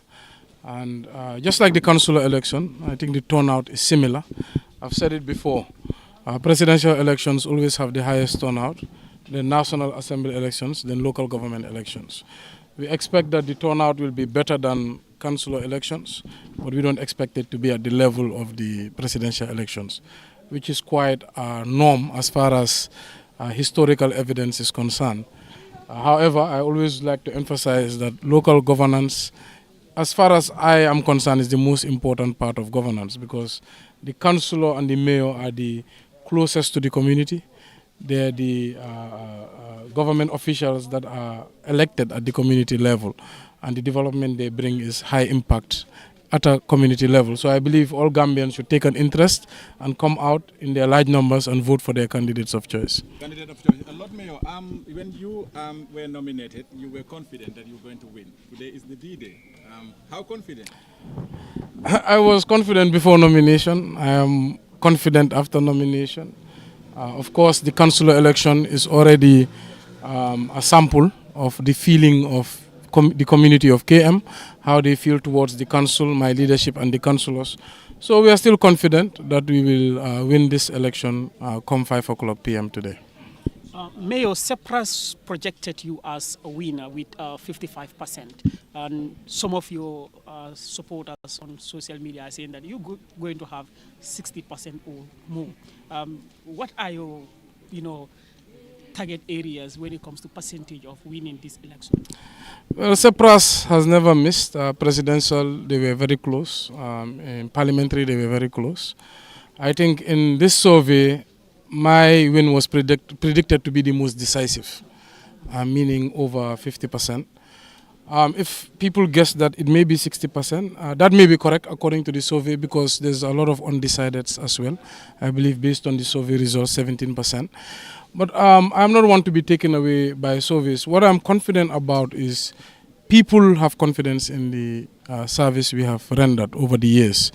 And we have done it in a very impartial way. We have tried to be a uniting force for all Gambians, regardless of political affiliation, tribe, etc. We want a Gambia for Gambians, and we want all Gambians to see themselves in our leadership. During the councillors' election, you said the councillors' election would have an impact on the mayoral election, whether positively or negatively. Now, today is the D-Day for the mayoral election. Do you maintain the same statement after your party won the majority in your council? Of course, my statement was not political at all. It was based on law.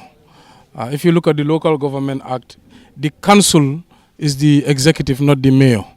The council, the body of councillors are the ones that make a decision on how council should operate, whether be it procurement, employment, budgeting, etc. So the mayor, I said it in the Bakau rally, is more of the icing on the cake, but it's not the cake. The mayor sets the agenda, the mayor sets the vision, but the councillors make the decision via vote. So if you have a majority in council in your political party, of course it's easy to bring your agenda on the table and have it approved right away, and vice versa. So in the council election, you interviewed me here, I told you, I said if the UDP has majority in council, which we do now, and it's actually a super majority, because the first time we had 12, now we have 15, the mandate of the council is already decided. And to make a correction, nominated councillors cannot vote.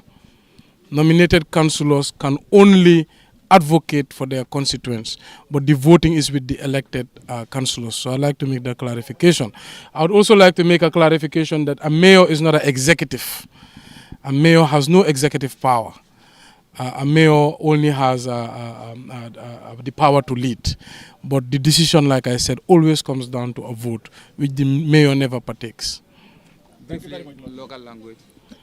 maa ngi leen di sant di leen gërëm di nuyu askani Gambia yëpp ak askani KMC di leen sant tam si nuñ conducté seen boppa during election bi for the most part amuñ incident yu bari wante tamit naa wax tuuti si démba ci guddi because am na ay vigilante group yu set up seen boppa on the side of NPP gars yi di house seen boppa si Majum Estate mooy président bi business am ñi ngi handcuff ay suñ monitoring officers of our party ñu dóor leen si biir Majum Estate si boppam then ñu hand leen over to PIU teguma ne kenn am na doole si biir dëkk bi pour def loolu moromam police sa amul doole boobu sakatuma civilian then ñi ngi am report ne gars yi ñi ngi am ay taser ay tear gas ñi ngi tear gas suñ PR officer bi ñi ngi taser ay individual and this is the second incident and lii lu ko waral mooy président bi statement am bu mu defoon buffer zone ak defaat na ko Ibo Town fu nga xam ne dafa taxaw mu ne booy si parteem nañ def lu leen neex nguur bang seen gannaaw an tey dama bëgg a condemn wax yooyu dëkk bi luñ bëgg a mooy jaama suñ mbokk yi ñi ngi all political party NPP suñ mbokk lañ suñ xarit yang fa suñ anti yang fa suñ maam yang fa and vice versa dëkk bi dafa ndaw ñun ñëpp ñoo bokk Gambia benn la so nañ try ñu jaamalante politique moom xalaat yu utee la rek wante jarut xeex jarut xëccoo tey jëkkëri jabar ñi ngi dëkk benn kër ñi ngi support different party comme football team rek waaw comme ñu ngi leen di xelal ne advice boobu na ko NPP militant si reject du advice bu baax di leen wax ne ñun ñëpp benn lañ man Talib Bensouda bugga naa ñun ñëpp ñu nekk benn an man suma winee naa leen saaf comme nu ma saafee UDP and any other Gambian. This is a very serious allegation. It is not an ugly allegation, it's a fact. This is a serious allegation. As for us, we will take it to be allegation. Yeah. Have you any concrete proofs to this incident? Because we've seen the government counter the statement released that Talib's flyer was brought down by the army. And again, I'm sure they will come with a counter to this again. Have you any concrete proofs? First of all, the army bringing down my poster is not an allegation. It's on video. That's why I say it's a fact. Lu am luñ record luñ gis army bi tam dinayuñ ko admit nañ ne ñoo wàccee poster bi wante not on their command and distance nañ seen boppa from such acts because acts yooyu mu ngi ñoo remind dictatorship bu ñun ñëpp daw bu tax tey ñu fal kuy président Adama Barrow kon dañu war a moytu torop fii àddina la place dafa temporary aleel dafa temporary because ñëpp dañoo dee so waruta jaral nit ñi ñu yaaxa suñ dëkka Demba bu gaay tear gas is on video. The videos are circulating. When they are arrested at Majum Estate, ñu handcuff leen halatal civilian political civilian di handcuff keneen sakatuma si business yi kuy suñ président loolu lu ñaaw la then police itam maa ngi leen di advice because Kerr bu président doon wax mi ne xawma IGP mu ngi si rally bi advice mu support youth sami first of all su fekkee dafa demoon si rally bi IG warut a attend benn partisan programme IGP state event rek la war a attend IGP should not be a partisan person it's for everybody just like nu mu fa nekkalee NPP noonu la fa nekkalee UDP and all Gambians ku bokkut parti sax he should be there for them then lu gën a interesting is when they came to arrest the individuals they did not arrest members of both parties they only took our UDP youths 4 of them are right now at the PIU office. So we are demanding that they are released, allowed to go vote and go back to their houses. Suñ amut evidence or charges, let them release us. Let them release the youths. Kon maa ngi ñaan ñëpp nañ dal li yëfi liggéey réew la rek jarul xëccoo jarul xuloo du yëfi tribe du yëfi diina waaw I know they are detained on no grounds.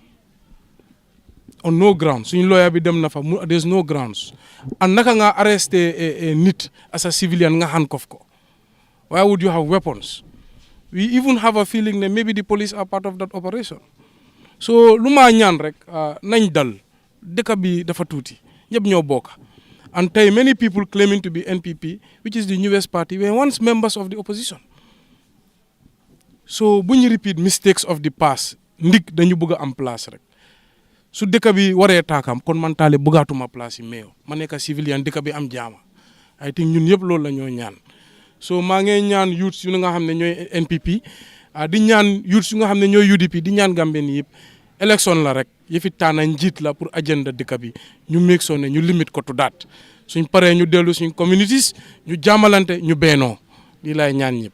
Okay, Mayor, one of your opponents accused the national ruling party,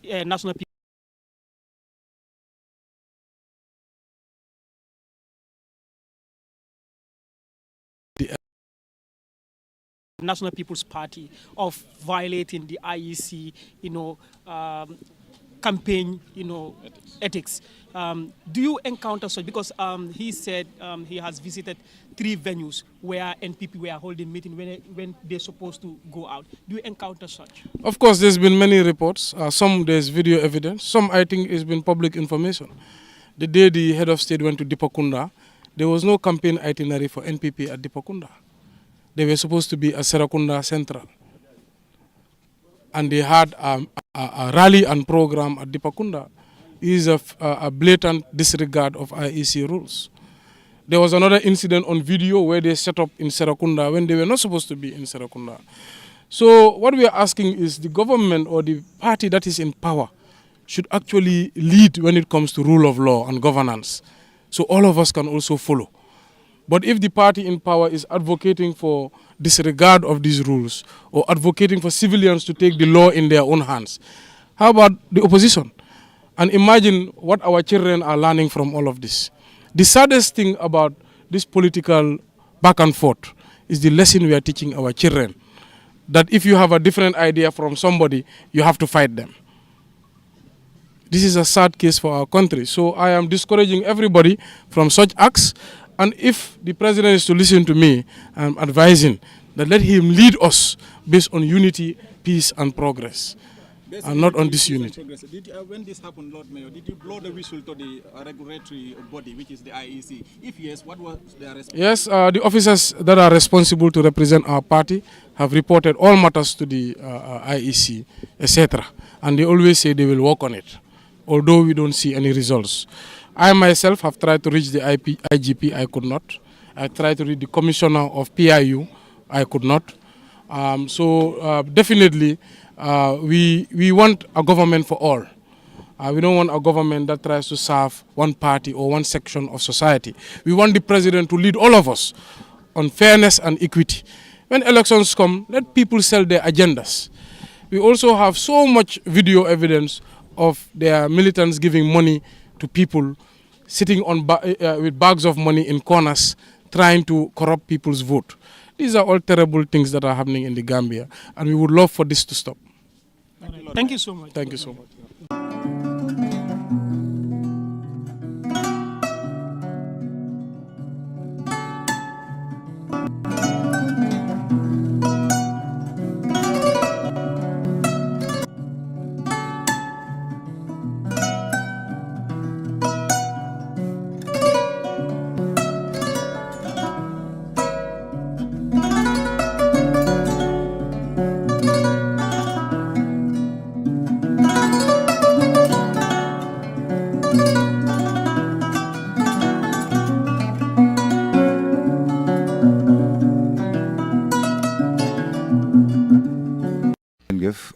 Media houses yi nga xam ne ñoo fi présent xaw ma ñan ñoo ñan waaye tam soo introduce on sa boppa dina doon mën a respond to that. Well, campaign bi yëpp dem na ok waaye only problems yi naan mooy di usual problems rek mooy ñi nga xam ne dañoo hita sarta.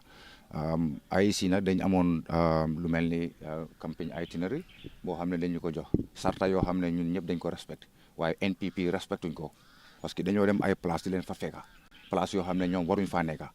loolu man li ma àndal ni serne lañ IEC serne lañ because maa ngi am serne yooyu suma téléphone bi te dem naa ba si ñoom wax jox leen tegal leen ko ba ñoom mujjee na ñoo deploy PIUs yoo xam ne dañoo ñëw pour saafara si diggante problème si nga xam ne moo daan happen problème yooyu rek lañ am su passé loolu tam ñun amuñ dara pour def loolu we have a decent politics to do askan bi lañ moo ñu ñor askan bi lañ jógal pour moo ñu soxal te ñoom lañ jóg pour toppatoo so obviously ñun faale wuñ leneen waaye pour def waxaat nit ñi so ñi nga xam ne nag amuñ luy wax askan bi ñoom xit na ñoom ñoo doon def di xita sarta te loolu lu ñu war a stop la parce que loolu dafa xejamal élection warta xejam nit ñi dañ am seen may ni boppa pour décider seen boppa kan lañ war a votal ku leen dafa war a represent loolu war nañ ko forcer nit ñi te su fekkee ne IEC ñoom dañ independent enough dañ war di jël dañu war di jël matuwaay yu wér pour make sure ne ku xita sarta ñu jël penalty teg ko sa kaw xam naa ne nag man moom Pamoudou su fekkoon ne suma team bi am xetu nañ indi sarta ndi kon tey pénalise nañu waaye alhamdulilah rabbil alamin ñun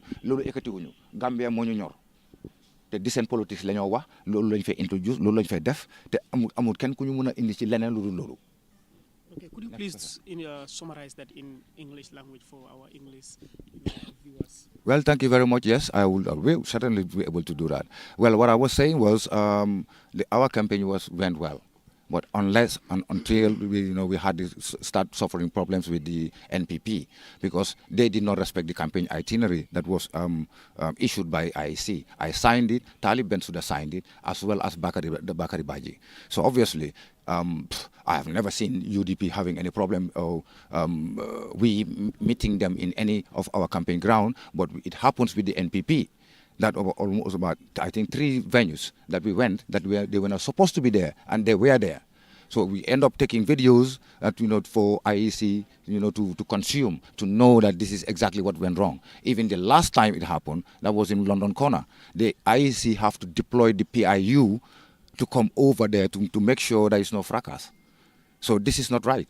This is not, IEC need to take their stance, because, if there is an itinerary for a campaign itinerary, every single candidate should respect it.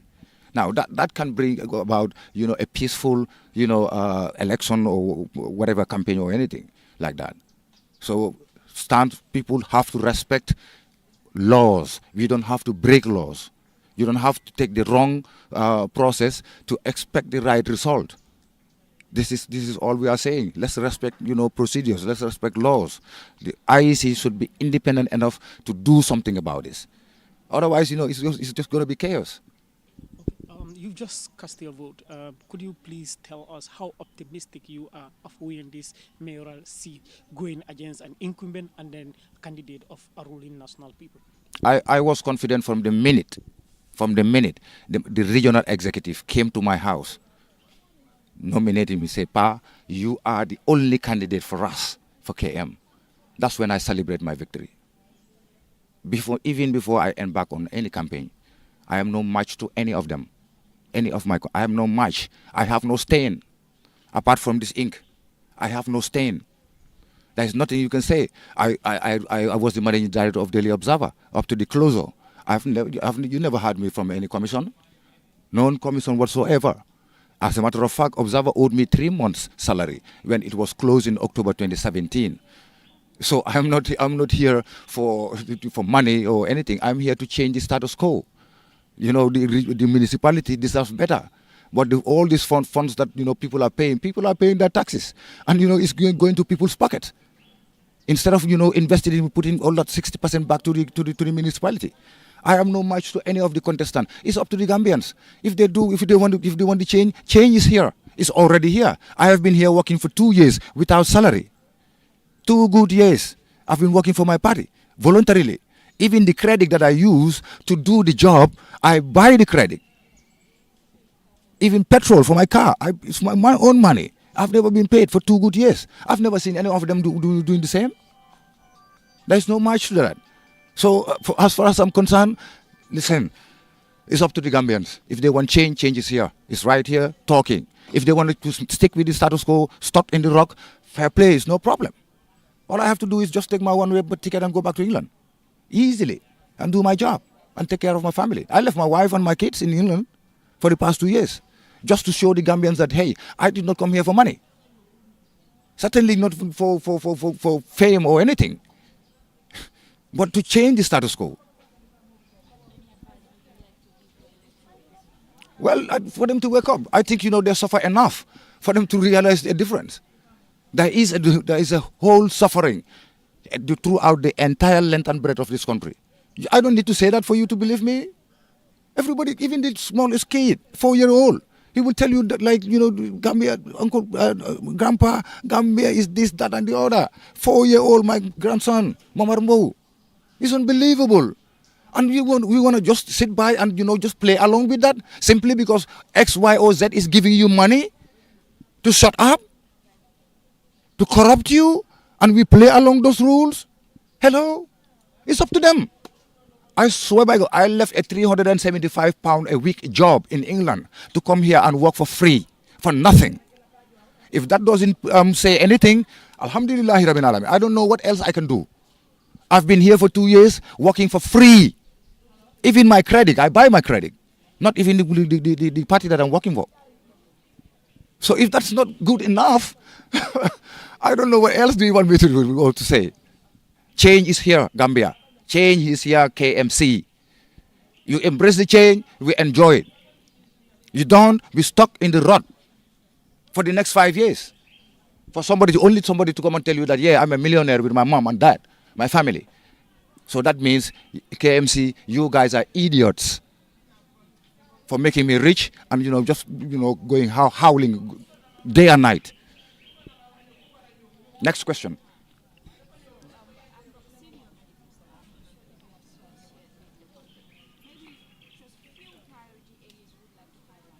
Well, yeah, my manifesto couldn't be seen because all the media houses, they don't want to interview me. Well, come on. You invited me on QTV platform on my very first day of campaign. Why would I ditch my people? You know, but come on. What do you mean the schedule? You could have rescheduled it. I have even requested for a debate. I requested for a debate. That was a debate last elections. That was a debate on presidential elections. Why wasn't a debate this time around? I requested it. Paradise TV, I requested it. Even GRTS, they interviewed me, but they never aired it. Never. Never is the word in capital letters on the line. It was never aired. They don't want people to hear me. I don't care. Well, obviously because of no, why invite them a debate? In the individual, I am not interested in that. Listen, I am not interested in that. All I'm interested in is in debate. Let's the three of us come and tahaw jakarlo nit ñi. No, candidates nangu ko. Nangu len ko. No, come on man, listen. Guys. Well, you see, there was debate. There was debate.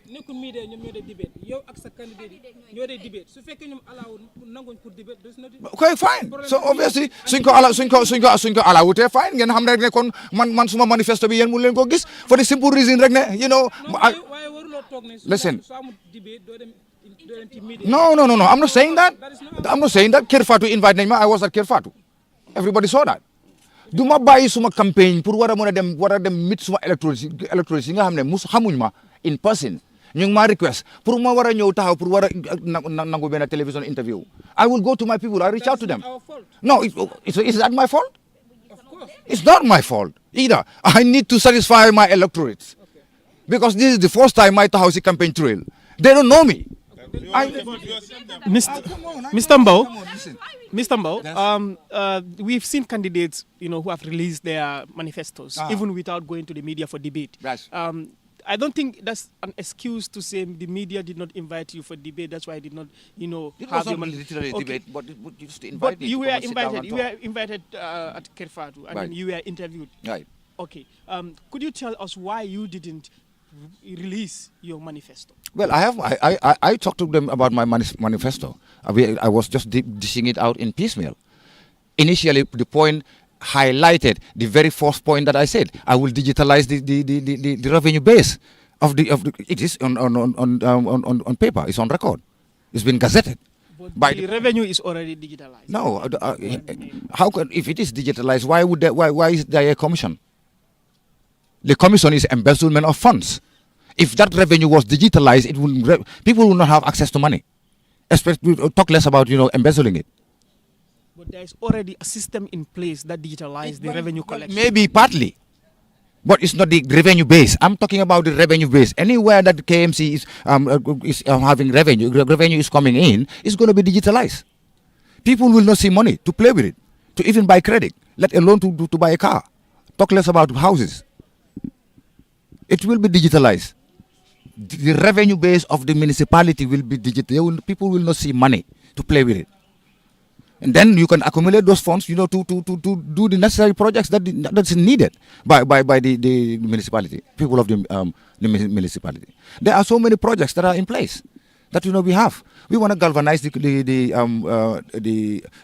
department, the municipal department. We want to galvanize it first because there is UDP who are the councillors. So obviously that makes it even better. Mr. Mbow, you are a resident of this particular place, Bakode, and then your candidate lost the election, mayor councillor's election, to a UDP candidate inside this place. How optimistic are you that even here in Bakode, you will defeat your opponents? My brother, what the electorate does is not up to me. All I can do is go out there and talk to them and sell my agenda to them. Bakode, I don't even campaign in Bakode. There is no one day that I went out in the street. Bakode people are here. There's some of them here. They know me already. I was busy campaigning to the other part of the region than Bakode. I have never had a meeting in Bakode. Never. Why? Well, because they know me. I live here 38 years.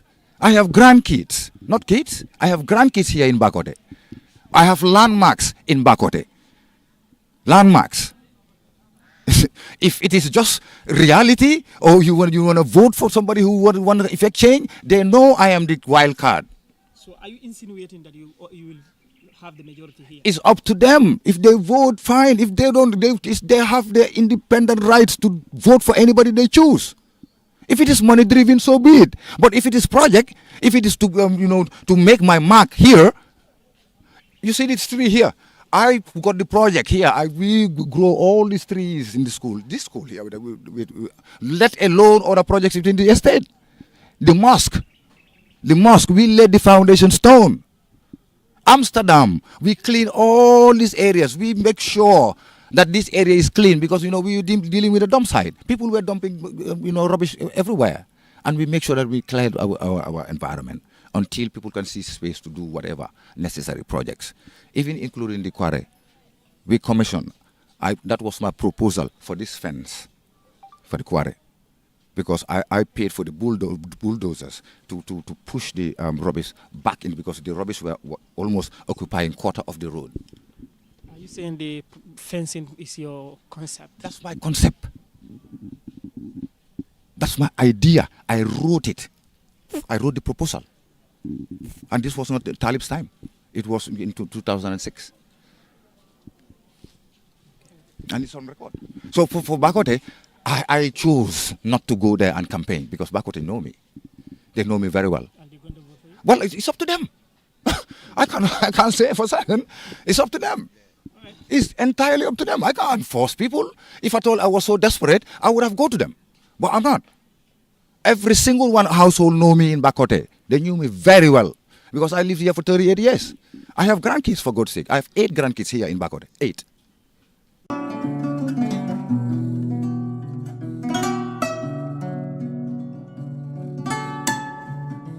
The Gambia held its last mayoral and chairman election in 2018. The elections were held on May 12, 2018 to elect mayors and chairpersons for the 6 municipalities and 43 local councils in the country. The election was contested by several political parties, including the Alliance for Patriotic Reorientation and Construction, the United Democratic Party, the Gambia Democratic Congress, and several independent candidates. The mandates of the elected officials expire in 2023, and the Gambia is headed to the polls today to elect new mayors and chairmen for the next 5 years. This time, the contest is between the ruling National People's Party and the main opposition United Democratic Party, the People's Progressive Party, the Gambia Democratic Congress, and other independent candidates. As the biggest region in the Gambia, we visited the West Coast region to speak to voters and candidates. Our reporter first met the only female candidate in the West Coast region, Janaba Ba, who voted at Brikama Newtown Mosque. All I want to say is let them come out in their numbers and vote. After voting, they go back home and sit and wait for the IEC results. Because elections come and go, but West Coast will stay, Gambia will stay. So nobody wants to govern displaced people or violent people. Before leaving Brikama, we visited independent candidate Ibrahim J.S. Sane of the APRC Noto Alliance, who cast his vote in Brikama Sane Kunda. For me, I have no problem.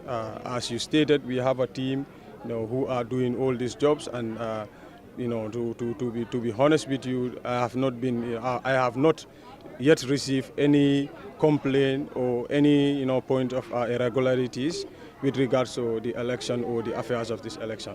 During the last election, the United Democratic Party won most seats, securing control of 7 out of the 8 municipalities, while the GDC candidate won control of 1 municipality. The United Democratic Party candidate for Brikama Area Council Chairman election, Yankuba Dabo, who voted in his hometown in Kafuta, thinks they can repeat the 2018 results. I think we will probably do a lot more this time around. I think so. We are hopeful. I think, if anything, the just concluded council election shows the trajectory that we're heading to. And if all goes well, I believe we could sweep the polls in not just West Coast, but in Banjul, KM, NBR, CRR South, CRR North, and even URR and LRR as well. The NPP candidate Sidi Cisse, who is backed by the Citizens Alliance, the Alliance for Patriotic Reorientation and Construction Party, and the National Reconciliation Party, is in a tight race with Yankuba Dabo of the United Democratic Party and Ahmed Jide, an independent candidate, among others. The ruling National People's Party candidate casts his vote in Brufut. He believes with the program he presented, he will be the next chairman of the Brikama Area Council. We need to respect the law. As far as the election is concerned, it is very clear. As far as the election, the 2002 Electoral Act amendment had made it very clear. You cannot come to a polling booth and display a party flag, a party symbol, and a candidate's picture. And that's very clear. That is very clear. It should not happen. It should not happen. If the IEC is not doing their job, I will stop the election here. That's all I'm going to do. That vehicle must be taken away from this side or the election will stop. This election is considered the most competitive after the breakup of the 2016 political coalition, which contributed to the victory of many seat holders within and beyond the Greater Banjul area. After the breakup of the coalition, Ahmed Jide supported President Adama Barrow during the 2021 presidential election, but later fell out with him. Jide, who is contesting under an independent ticket, voted in Kitty. I am more optimistic today than ever before. When we are coming in, you knew what happened, and I knew that there were some issues within the party that I was supposed to run for, but what ended up happening, we were not prepared for that, like the undemocratic behavior that was done by my party. And as of Thursday, I believe this is going to be my seat by the grace of God. Elections are a key ingredient in strengthening democracy, but that depends on the smooth, successful and peaceful nature of a given election. The Independent Electoral Commission is the referee for this election. They are returning officer in New Yundum, and Sukinte says they did not encounter any problems. So my issue sort of follow along. No. The last councillorship, Danne had the highest voter sort of turnout sort of, and all the other polling stations. But we expect turnout be large. Local government elections provide citizens with the opportunity to elect representatives who will represent their interests at the local level. These representatives have a better understanding of the issues faced by their communities and can advocate for solutions that are tailored to the needs of the local population. It also helps to establish the local governance structures that are necessary for the effective functioning of local communities. By electing representatives to local councils, citizens can ensure that decisions about local infrastructure, services and development are made in transparent and accountable manner.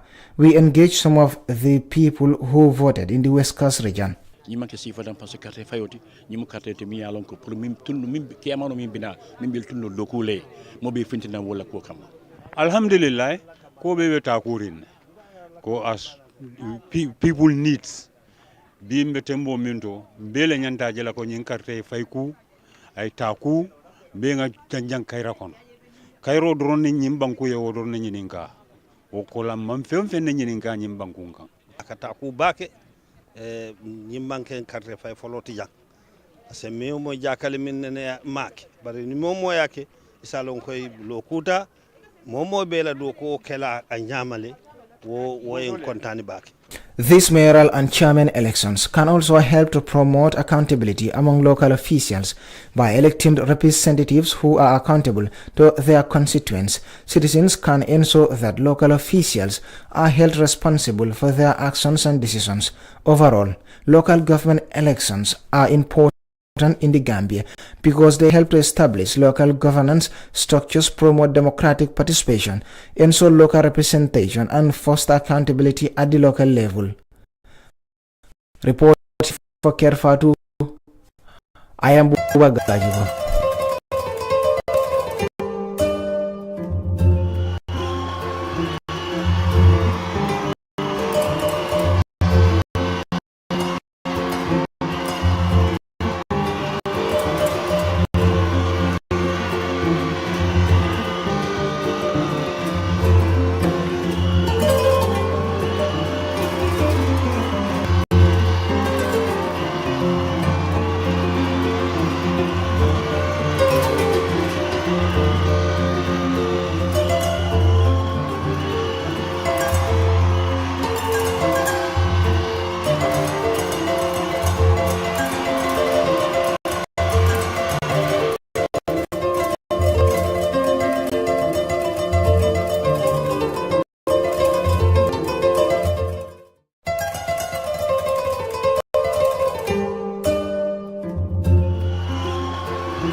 happy to announce the launch of our new logo.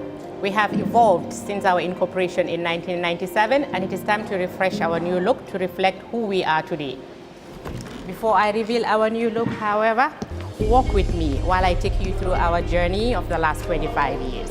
Trust Bank was incorporated on July 3rd, 1997 and began operations on October 1st, 1997. Following the collapse of the parent company of its predecessor, Meridian, the CBG stepped in and recapitalized the bank and held the shares in trust, thus the name Trust Bank. In 1999, the first investors who responded to the IPO and paid $1.50 per share received their maiden dividend of 50 bututs per share. In 2000, the bank fully paid back its investment by declaring another dividend of $1.20 bututs per share, making it a cumulative dividend per share of $1.70, which was 20 bututs above the purchase price. Between 2002 to date, share capital has increased from $27 million to $200 million, indicating that the bank has grown organically by plowing back profits to increase capital, while at the same time paying dividends to shareholders. The bank was listed on the Ghana Stock Exchange in November 2002, being the first ever cross-border listing in the sub-region. Now let's talk about awards. The bank was awarded the insignia of the National Order of the Republic of the Gambia, ORG, in the year 2010 by His Excellency the President of the Republic of the Gambia. During the past years, the bank has received so many national and international awards. Banker Magazine, 6 times. Global Finance, 6 times. Gambia Chamber of Commerce and Industry, 5 times. We began operations with 3 branches. Now, we have 18 branches and 20 ATMs and counting. On digital services, mobile app, check. Online banking, check. Transaction alerts, check. Watch this space. We've got more coming. Creating employment, yes, we've got that too. 400 and counting. And we take great care of our people too.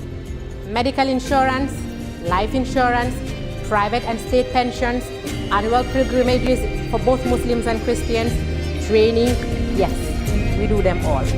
One team, one family, one goal. That's the Trust Bank spirit. On corporate social responsibility, we have spent over $50 million in various causes. We care, and so we share. Over the years, we have paid over $1.6 billion to our shareholders, which translates to a whopping $20 per share and counting. Phenomenal returns for our shareholders who purchased at $1.50. Corporate taxes, over $1 billion is paid. Our journey started with a vision to create the kind of company that delivers quality services and innovative products with an inspired team dedicated to serving our customers, our environment, and our communities at large in the most caring manner. We remain fully committed to delivering excellent services to each of our stakeholders, customers, employees, shareholders, and partners. So, we remain true to who we have always been. As we look forward to greater achievements, we are rebranding to reflect who we are today and the future that we inspire. Our new logo has been designed to visually demonstrate our Gambian heritage and the sophisticated nature of the bank. We are moving away from the navy and gold-colored parallelogram-shaped logo to our baobab tree with a rising sun in the background. The striking outline of a baobab tree at sunrise is a familiar sight to anyone who has spent time in the Gambia. Our new logo and visual identity are inspired by our core values and spirit of being a pioneer in providing a unique banking experience. It is a completely new look that better matches the transformation we have made as a company. But we remain your Trust Bank.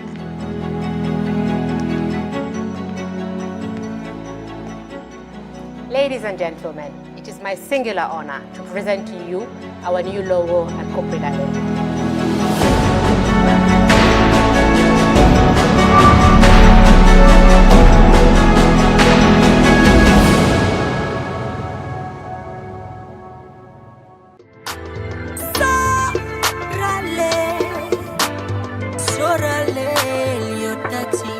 You have to. I hope you understand now. Yes. This is your withholding tax certificate. Thank you.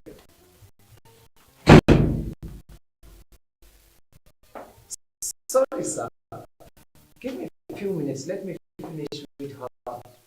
I am not here to I received alert from my bank. It's like you made a mistake. The amount transferred to my account is different from the amount on the invoice I issued to you. No, there is no mistake. We deducted 10% as withholding tax. Withholding what? In fact, what is withholding tax? As he just told me, withholding tax on contract payments is a deduction from payment made to contractors for carrying out work, supply of labor or materials, and or provision of technical or consultancy services. 10% is withheld for Gambian residents and 15% for non-Gambian residents. The contractees remits the amount withheld to the nearest GRA tax office in the month of deduction or on or before the 15th of the following month. What's my interest? You will be issued a certificate which you should take to GRA when you go to pay your quarterly and annual tax. What happens to the 10% deduct? That 10% will be less from your tax liability. So it means the 10% is an advance payment of my tax liability. And I only pay the difference of my tax due for my quarterly and annual payment. Correct, sir. Buba, you should have told me this. We all meaningful development to take place in a country. We must pay our taxes. And on time. This information is from the Gambia Revenue Authority. For more detailed information about your withholding tax obligation, please visit any of the nearest GRA offices. The Gambia collecting national. For the first time in the history of the Gambia, Gambia Printing and Publishing Corporation proudly introduces the Biliomatic exercise book printing machine. The machine has the capacity to print more than 20,000 books per hour. 20,000 books per hour. It also prints magazines, newspapers, calendars, flyers, normal books, and all kinds of printed documents plus items at affordable prices. With the Biliomatic printing machine, GPPC can now render high quality and non-size restricted printing service supply across the sub-region. Rush now and partner with GPPC for all your public and private printing service needs. Print with us today and you'd be offered highly professional, reliable and efficient service delivery by our team of experts. The Gambia Printing and Publishing Corporation is here to meet all demands and is reliable at all times. For more info, contact us on 4493 or 437-4402. GPPC is Gambian and it's yours.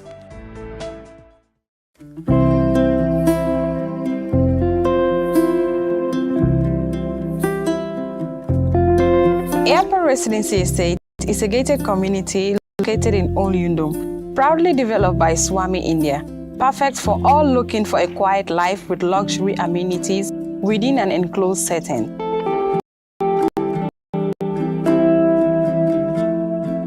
When talking about the benefits of community, safety and security is top on the list.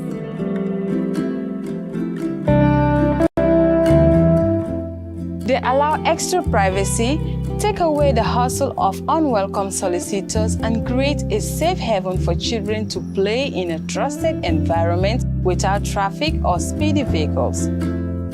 A great sense of community develops through the meeting at a controlled communal leisure facilities, offering an integrated lifestyle.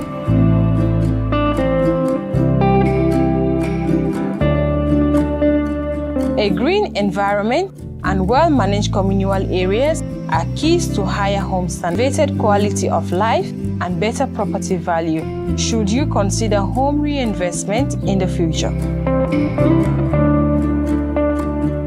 Added to all is the location, just next to the airport and reconstructed main road, yet tucked in the tranquility of nature. Our purpose is one, your satisfaction. Contact us. Let us help you build your dream home in the Gambia.